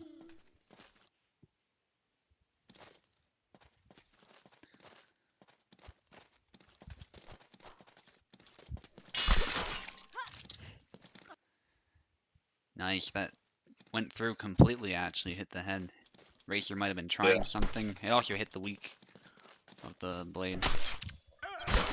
Oh. Oh. Yeah, speaking, now that I see that, did you see those two doubles you had from your sidestep attack? Like the angle from you dying caused them to hit me. Yeah. I think normally they would have gone further. Yeah. It's funny how that happens sometimes. Yeah. Oh. Both fighters putting their hands Oh, in a lot of danger, but somehow I nobody's hit. know. Racer almost cut Eve's hand off Oh. with that X attack. Eve doing the kung fu stance against his own advice.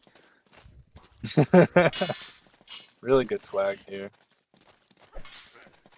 Yeah, I gotta give Eve so much credit here because he's switching stances so much, especially when fighting a really good Isabella player. I find he often relies on doing that a lot. But he maintains Yeah. composure like it's nothing. It's just second nature to do that.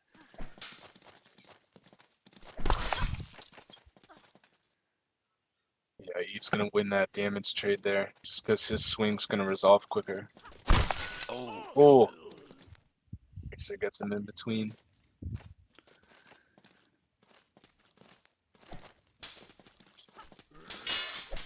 Almost got punished. And that's Eve's goal. He's really trying to snipe with that chop. Just punish. Yeah. Good cut there by Racer. That's a very tight angle to land on, getting on.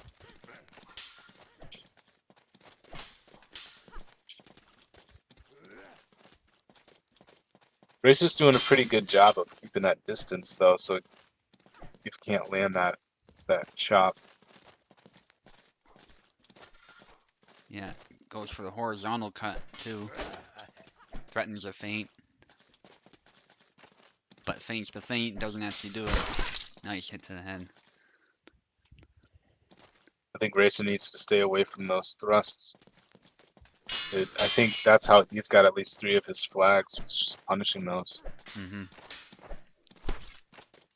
Yeah, Design Flaw says Racer should counter a bit more. Maybe he's being a bit too aggressive at certain points. Yeah. Oh. Oh. Yeah, Racer just did not see that coming at all, and it broke through. Yeah, Eve is really commanding the pace of the fight now, I think. Yeah. Really want. Oh. Yeah, Eve really wants to land that chop attack. I don't know if he feels like that's just his best bet against Dizzy's guard or what. But Racer needs to try to figure out what can block that and punch it. Mm-hmm. Yeah, I think he's trying to do that now. It's just Eve is always good at backing away when something goes wrong. Yeah.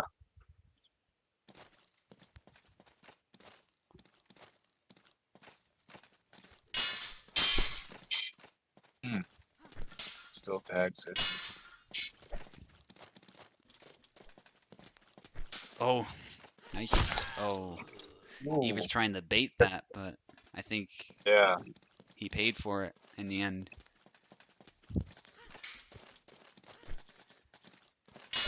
Yeah, it's not that baiting's a bad tactic, but when the opponent has a longer weapon than you and you're doing it from so far away, it might only benefit the guy with the longer weapon. Oh, barely tags him. Yeah. Race is doing a pretty good job of not giving that distance that he wants. Mm-hmm. Almost hit the leg there, actually, if that cut. Oh, there it is. Got him. That's what Racer was going for, trying to get Eve on his closing. See what Eve does to adjust. Same character. All right, yep. Yeah, it was really close, so that makes sense. Yeah. And like we were talking about, just laying a Tourney, it's pretty risky to switch. Mm-hmm. Yeah, unless something is just going horribly wrong, that's the only time I'd consider switching. Yeah. Ooh! Racer just let Eve walk right up to him. Yeah.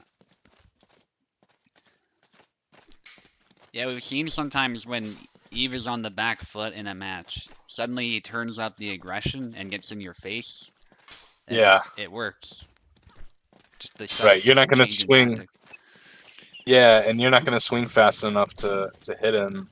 Or if you do, you probably won't even get a double. Mm-hmm.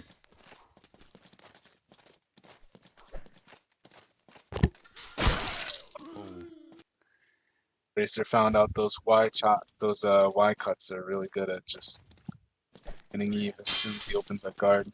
Yeah.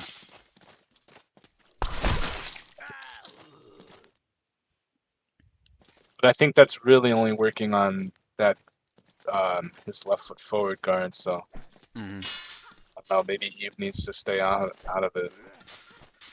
Yeah, I think Eve likes some of the moves that come from it, but like the chop, for example. But yeah. Oh, I think he hit very the blade clutch still. block there. Yeah. Oh. Racer doing a good job splitting in and out. Block. Yeah, this sniping contest, I think, benefits Isabella because of the distance. Eve needs to find a way to get close to really reliably win these. Like that. Oh, there we go. Yeah. And I know he kept throwing that chop out, but I don't know, something Racer was doing was blocking it. Maybe because he was strafing to the left or something. Mm-hmm. So testing out other angles there. Oh, good snipe. cuts the hand. Oh, takes out her. No. Oh. Okay. Had to make it stylish. Yeah, kicked her nose with that.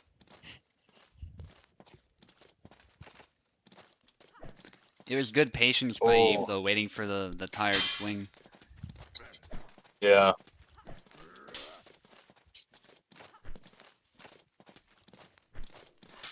Racer keeps trying to land that thigh hit. Ooh. Eve doing a kung fu stance after dodging that for a moment. Racer getting fancy with the posted Idana. I think he needs to try to counter Eve, right? Oh, he's He's tired of trying to it. preempt it too much. And that's what Eve wants. It's like Vena and Eve again. Yeah, it kind of reminds me of that. It's pretty close.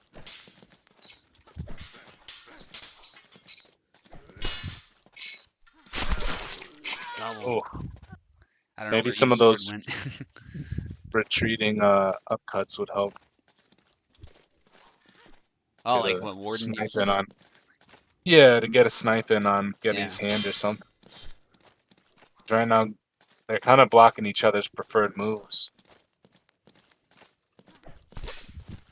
Ooh, just barely tags the arm there.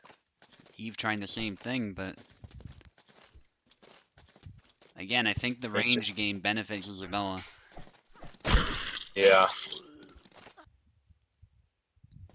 Because with Racer keeps trying that same move though. I think I mean, it's just right now it's not getting him anywhere, and I think it's only going to get worse once he figures out yeah, a better angle. Racer again needing to watch his stamina because he keeps getting tagged pretty early on.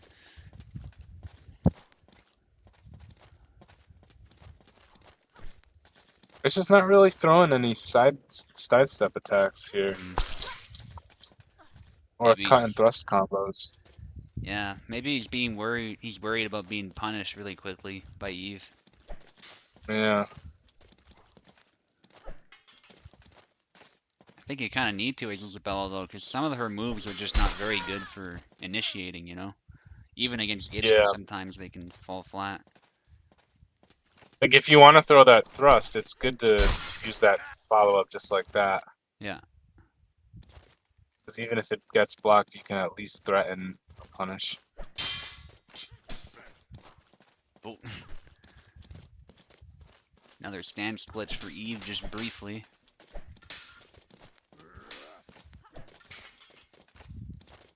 I think Eve's doing what you were saying before. I think he's trying to let Racer get close, and then before Racer can adjust, he's gonna close the gap and throw some kind of chain. Nice. Ooh. Punch to the elbow there. Was that the second run? That was both of them for Eve, right? 1-1, I Oh, believe. 1-1. Yeah. Yeah, his Racer won just barely one of the fights.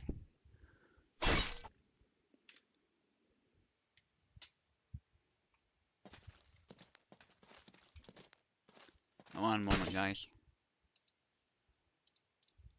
Alright, continue.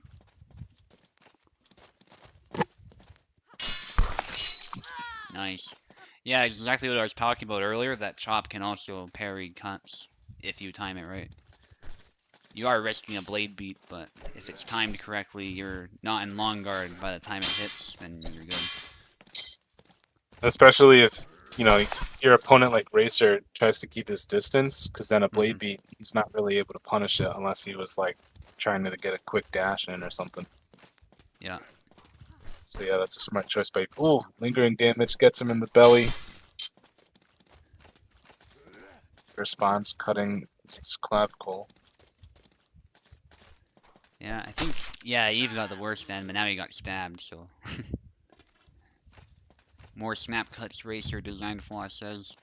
Yeah, I think the danger of the snap cut, though, is if it does get blocked, Eve can use that beat to sort of get to the side and use that A cut he likes so much. So, I don't think it's a bad move, I just think you want to be a bit careful with it. Maybe use it as a counter, less so than an initiating move. Yeah.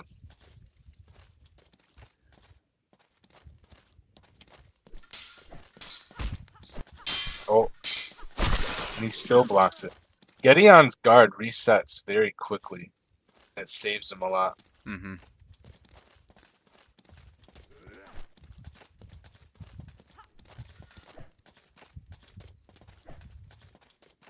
I'm surprised Racer's not throwing side steps. Oh, possibly a lag spike. Eve I looks think like it's he's on going. Racer's end. Yeah. Oh, there we go. Oh.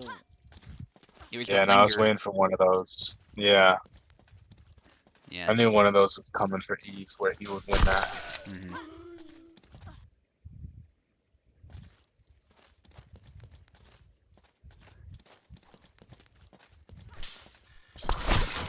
Oh.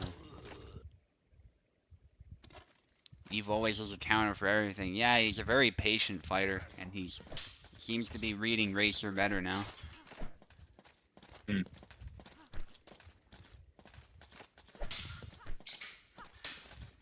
Nice strafe to get out of the way of the thrust. Oh. Oh, just out of reach.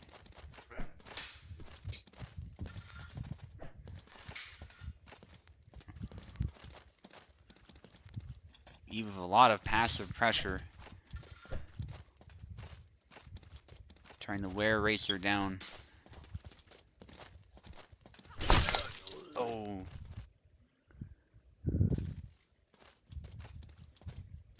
Just didn't hit for enough damage. Ooh. Oh, oh man. There's the Izzy double. We haven't seen a lot of that actually this time. No, we haven't. And now Eve is not happy about it. Oh, definitely. He's happy about that though. Yeah. Goes to show how precise both of them have been largely. That we're not seeing a lot Yeah. of that.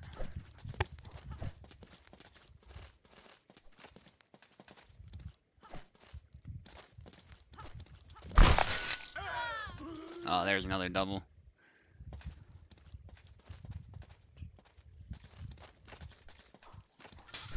Racer definitely still determined.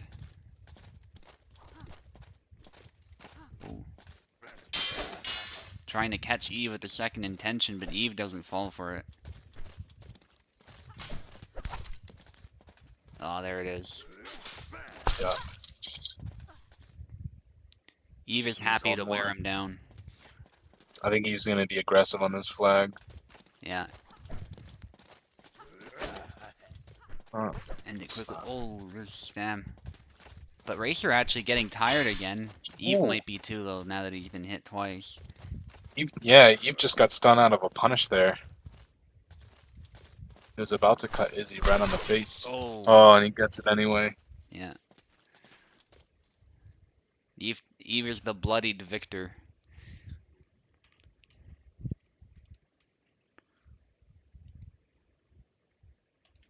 Good fight, guys.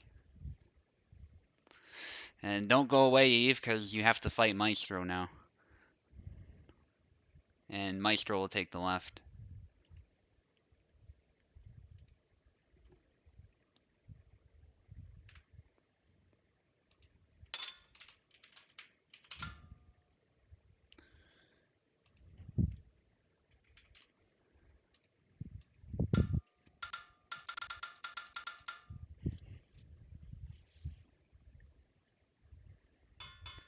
Okay, Maestro of Zera, Eve sticking with what's been working. Very good Gideon play. Eve is Muhammad Ali for Saber. Yeah. Yeah, either him or Piper. Well, maybe Piper's a bit more like Mike Tyson. I don't know. But, yeah, they both have really good footsies. And Eve has just been showing us some amazing Gideon lately. I think float like a butterfly, sting like a bee definitely does fit the way Eve often plays, so.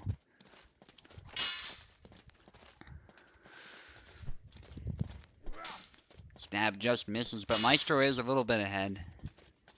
Took the first flag.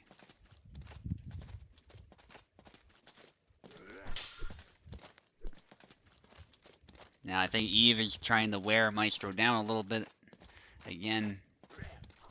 which was working quite a bit against Racer. It might work even better against Zera. Whoa, Eve missed. And unfortunately, it seems he was too close for that follow-up. But that snap cut just completely missed.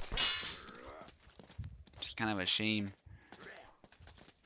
It looks like it's a tough cut to cancel as well because the startup has a telegraph, but then once you're actually throwing it, it's sort of all in, all in type deal. The active phase ends at that point.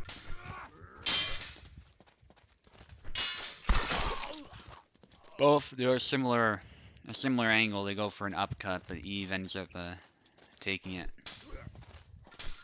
And I just yawned there. I'm getting a little bit tired, but these fights have been great.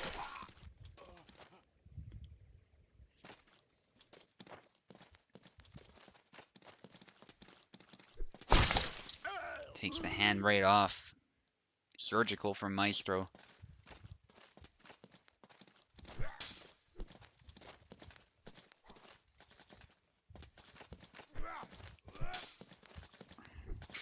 Trying to tag the hand there and maintain distance, Maestro. Eve trying to close in, but nice retreat cut to the leg. Maestro patient with his punish, actually. Waits a little bit. Threatened to stab at first, and then waited a bit, and then went with a different stab, actually. And was able to hit Eve. Eve trying to sidestep, but doesn't quite get close enough. There, actually, he tags the hand. That was well done. Again, he tags him on the shoulder. Beautiful sidesteps from Eve. And that is definitely a good tactic against the Zera. Maestro going for a push. Eve maintains distance, though. And then a B cut to the head. Beautiful. Under how.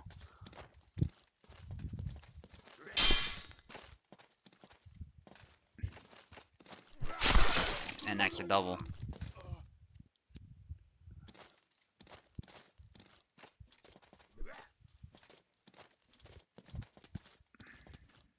Eve really liking this left foot forward stance.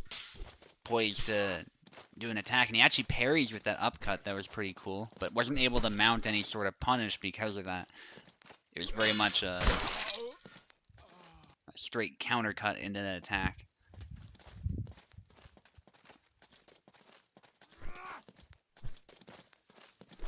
Anybody's match here. Trying to maybe fake Maestro out, but he could have punished the push, but he probably wasn't even expecting the push, so fortunately he missed that opportunity. Goes for the chop, gets hit in the leg a little bit, but I think Eve got the better end of that. And then again, he really loves that cut.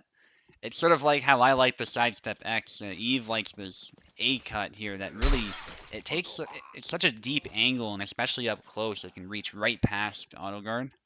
It's a very good move. Alright, I'll switch the names after you're done picking. Don't worry about that. Maestro Zera again. Just gonna swap, and then we'll get right back into it. Maestro hoping to stay in this tournament now. He's been doing really well, but he's finding a tough opponent in Eve here. And Eve is just a little bit ahead that first round. Will Maestro find a way to overcome it? That's the question.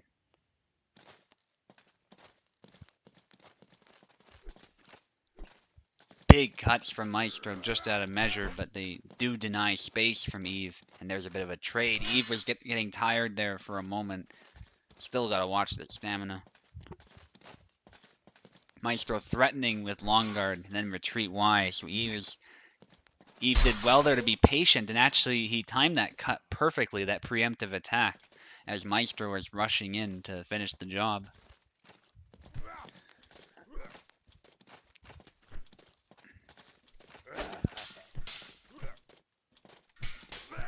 Oh, nice exchange. Eve on the back foot tries to punish with the... Oh my goodness, that was a crazy exchange between both of them. Maestro coming out on top, though.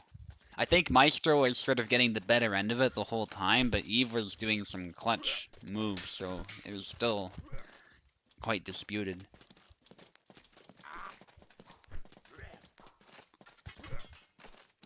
Eve avoiding the thrust. Big cuts from Maestro. And Eve keeping himself safe again. Maestro with a big cut. I think he managed to retreat Y input or something. Not sure. But Eve thought he had the punish, but not quite.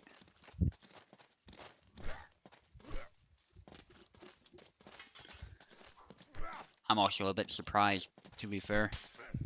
Oh, Eve threatening to cut to the hand, but that was good that he canceled it, because I think Maestro had his number if he didn't. And, yeah, Maestro battering his defenses, and he getting some hits. There's a nice sidestep from Maestro, but it is parried, and he gets tagged on the way in. His leg and arm both hit. But especially his arm, so Maestro's not really limping, and that was a good stab.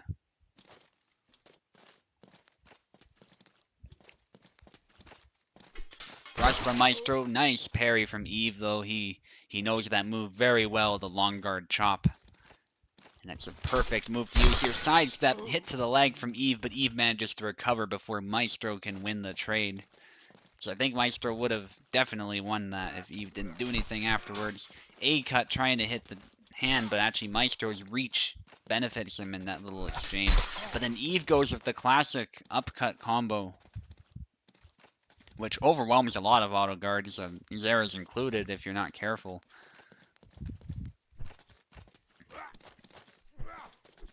It's just a matter of getting close enough. That's kind of the trouble with that. Eve harassing the guard. Trying to provoke Maestro perhaps. Looking for that counter. A-cut. Oh, unfortunately Maestro's guard holds up. Making for a quick punish. There's the dash into, looks like Y-cut. Retreat Y, I should say. Eve was able to punish it, though, nicely. And this is another close fight. Maestro fighting hard to stay in this tournament. And that was a good hit from him, but he can't. Oh, I was going to say he can't capitalize, but he did. That was a good windmill from Maestro. I don't know if it's technically called that, but it is a windmill. Might not be called that on the move list, though. A lot of combos are just like combos and they're numbered in the game, so they might not even have a creative name. Oh, that was a crazy move from Eve. He parried and then immediately leaned to the left and slashed Maestro's side. That is definitely a clippable moment right there.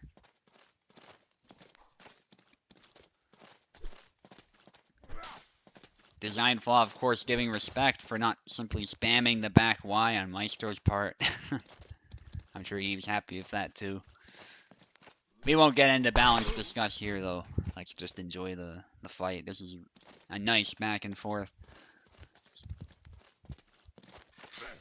Oh, Eve thought he had the angle, and I honestly thought he did, too, but Maestro was able to defend.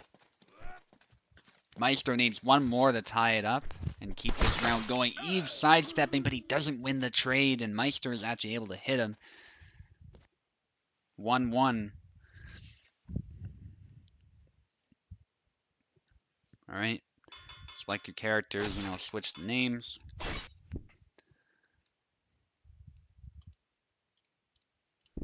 Looks like Maestro went with Beyond. Maybe he wants a bit more speed against Gideon. Make this a saber duel. Bit surprised he didn't go with the alternate skin, but it's all good. I like this skin as well. Maybe it didn't cross his mind. Sometimes you just select the character and you're not even thinking about the skin. Nice exchange between both of them. Maestro able to hit the head, though.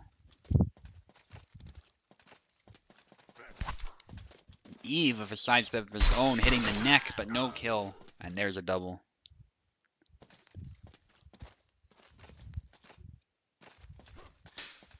Really nice to end this match with a saber duel.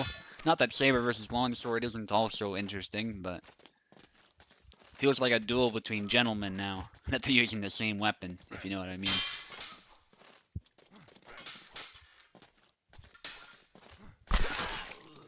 Yeah, nice. Maestro with the B cut there, making use of Jan's reach. To reach out just a little bit further than Eve can, and sometimes inches can literally make a difference. And they both swing past each other there. Maestro with the corkscrew, Eve with the chop, which is usually a good response to it, but I think the spacing was just wrong for both of them. And there's another double.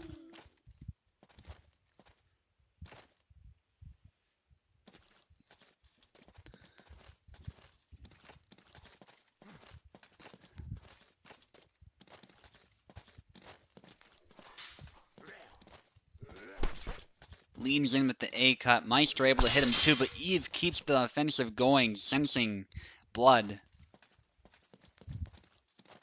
And he pursues with that thrust. And that chop doesn't land, actually. I know it was a partial block, but I still expected a hit of some kind. But Eve did not get it. Maestro securing another kill. And there's the why the Maestro special out of nowhere, which Eve didn't expect. Oh, and Maestro with a perfect hand snipe, but Eve was doing a cut of his own, so. Yeah, Jan seems like it was a good pick here. Eve doesn't quite have an answer. The style switch is definitely working well here. Eve hasn't warmed up for it. Though Eve does secure another flag, he can still adjust. It's not too late for that, by any means. Good exchange. Eve dashing back to switch stances. Like I said, Eve does a great job of that, switching stances under pressure, not panicking as a lot of players who aren't experienced with Gideon might do. He just makes it look so easy and moves very fluidly. Maestro has some preemptive attacks out of measure. Eve threatening with that feint, but actually cancels it, which was probably a good idea, because Maestro was trying to punish it just now.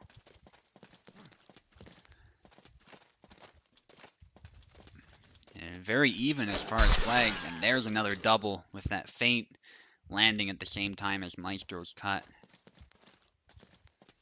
Eve needs to find a way, I think, to make this a bit dirty to get an advantage. There's that chop. Maestro going for a cut. That would have been a good time to use the chop as well, but having already thrown it, Eve wasn't able to. But that's the snap cut. Maestro a bit tired. A stab. No kill. Maestro with a tired swing tries to clutch it, but Eve is able to stay just patient enough to block that and get a kill of his own.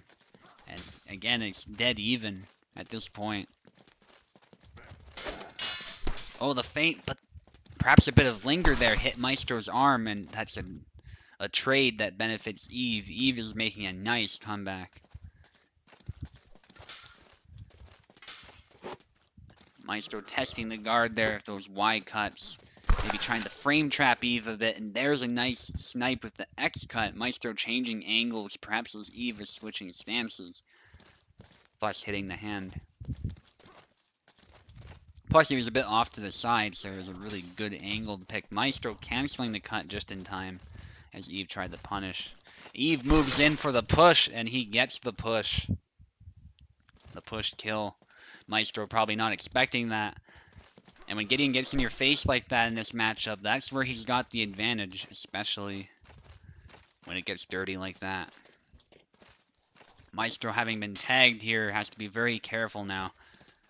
Lucky for him, Jan actually has a decent HP pool. It's not the same as Gideon, but it's better than most characters in the game. But it still took a toll on his stamina. And on his HP pool in general. Maestro going with these attacks, but Eve is able to parry each of them. The pressure's on for both of them. And Maestro gets a double, which he's probably very happy with, actually, because that means you can reset your stamina.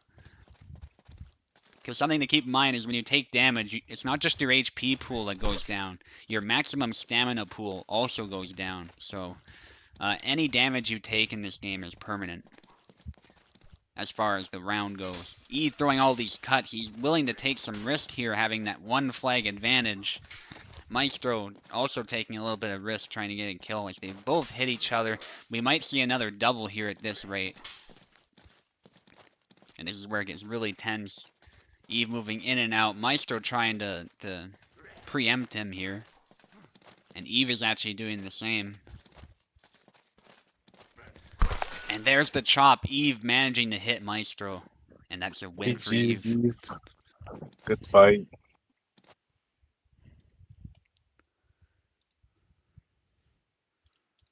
Oh, what did I just do? Alright, Eve, don't go anywhere. Because you gotta fight me, but if you want to take a small break, that's perfectly fine too. We don't have to rush into the final if you don't want to, because you got a hard final ahead of you, no matter how you slice it. You gotta win twice. So, if you're raring to go, we'll get right into it. It's up to you. And this will be the final match, or it'll be the final match or set of matches, depending on how this goes. Okay, got pinged. Can you give 1 minute break? Yeah, no problem. I'll actually take a small break too. So I'll be right back, guys, and then we'll get right back into the finals. Yeah, and I gotta head out. All right. GG's, everybody. Yeah, see ya. And I'll be right back, guys. Won't be long.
All right, guys, I'm back. We'll give Eve however long he needs to get back to his PC, and we will get started.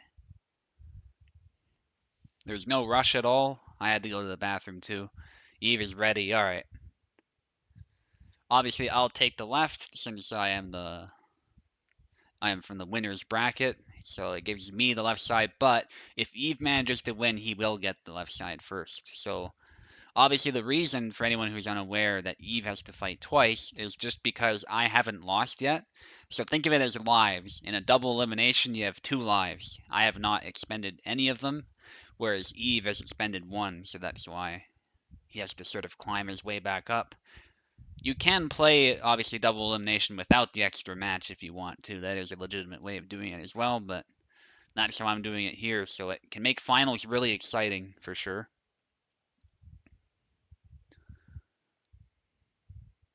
And anyway, let's get started. Eve's already on the right side, so that's a bit helpful.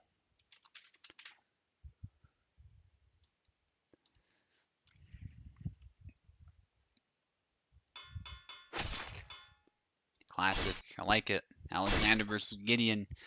Like Meister was saying, it's just such a classic rivalry, so good luck to Eve.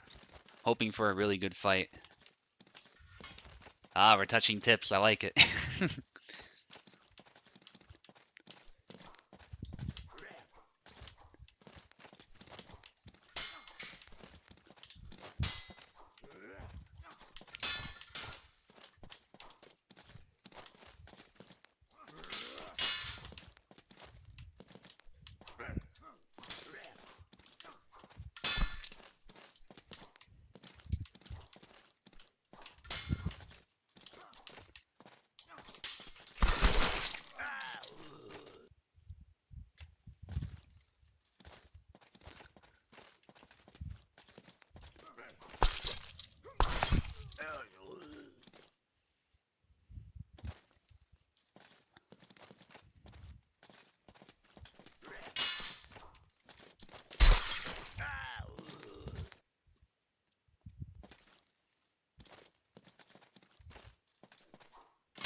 Just imagine you killed someone like that, and then your hand just popped off. That'd be hilarious. That would be an awful way to die. It's like funny to think about, but not funny.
How many times are you gonna double me, Eve?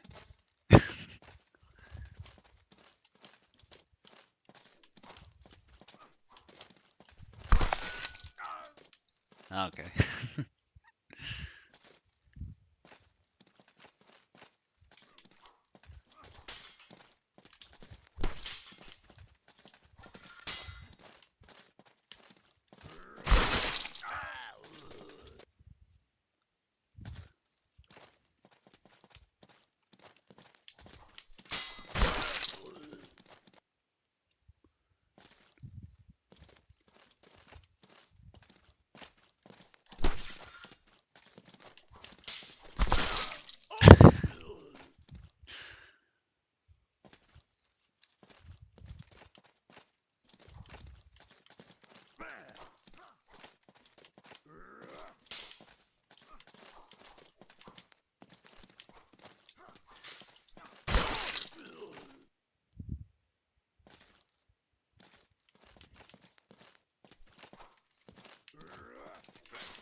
Oh yeah.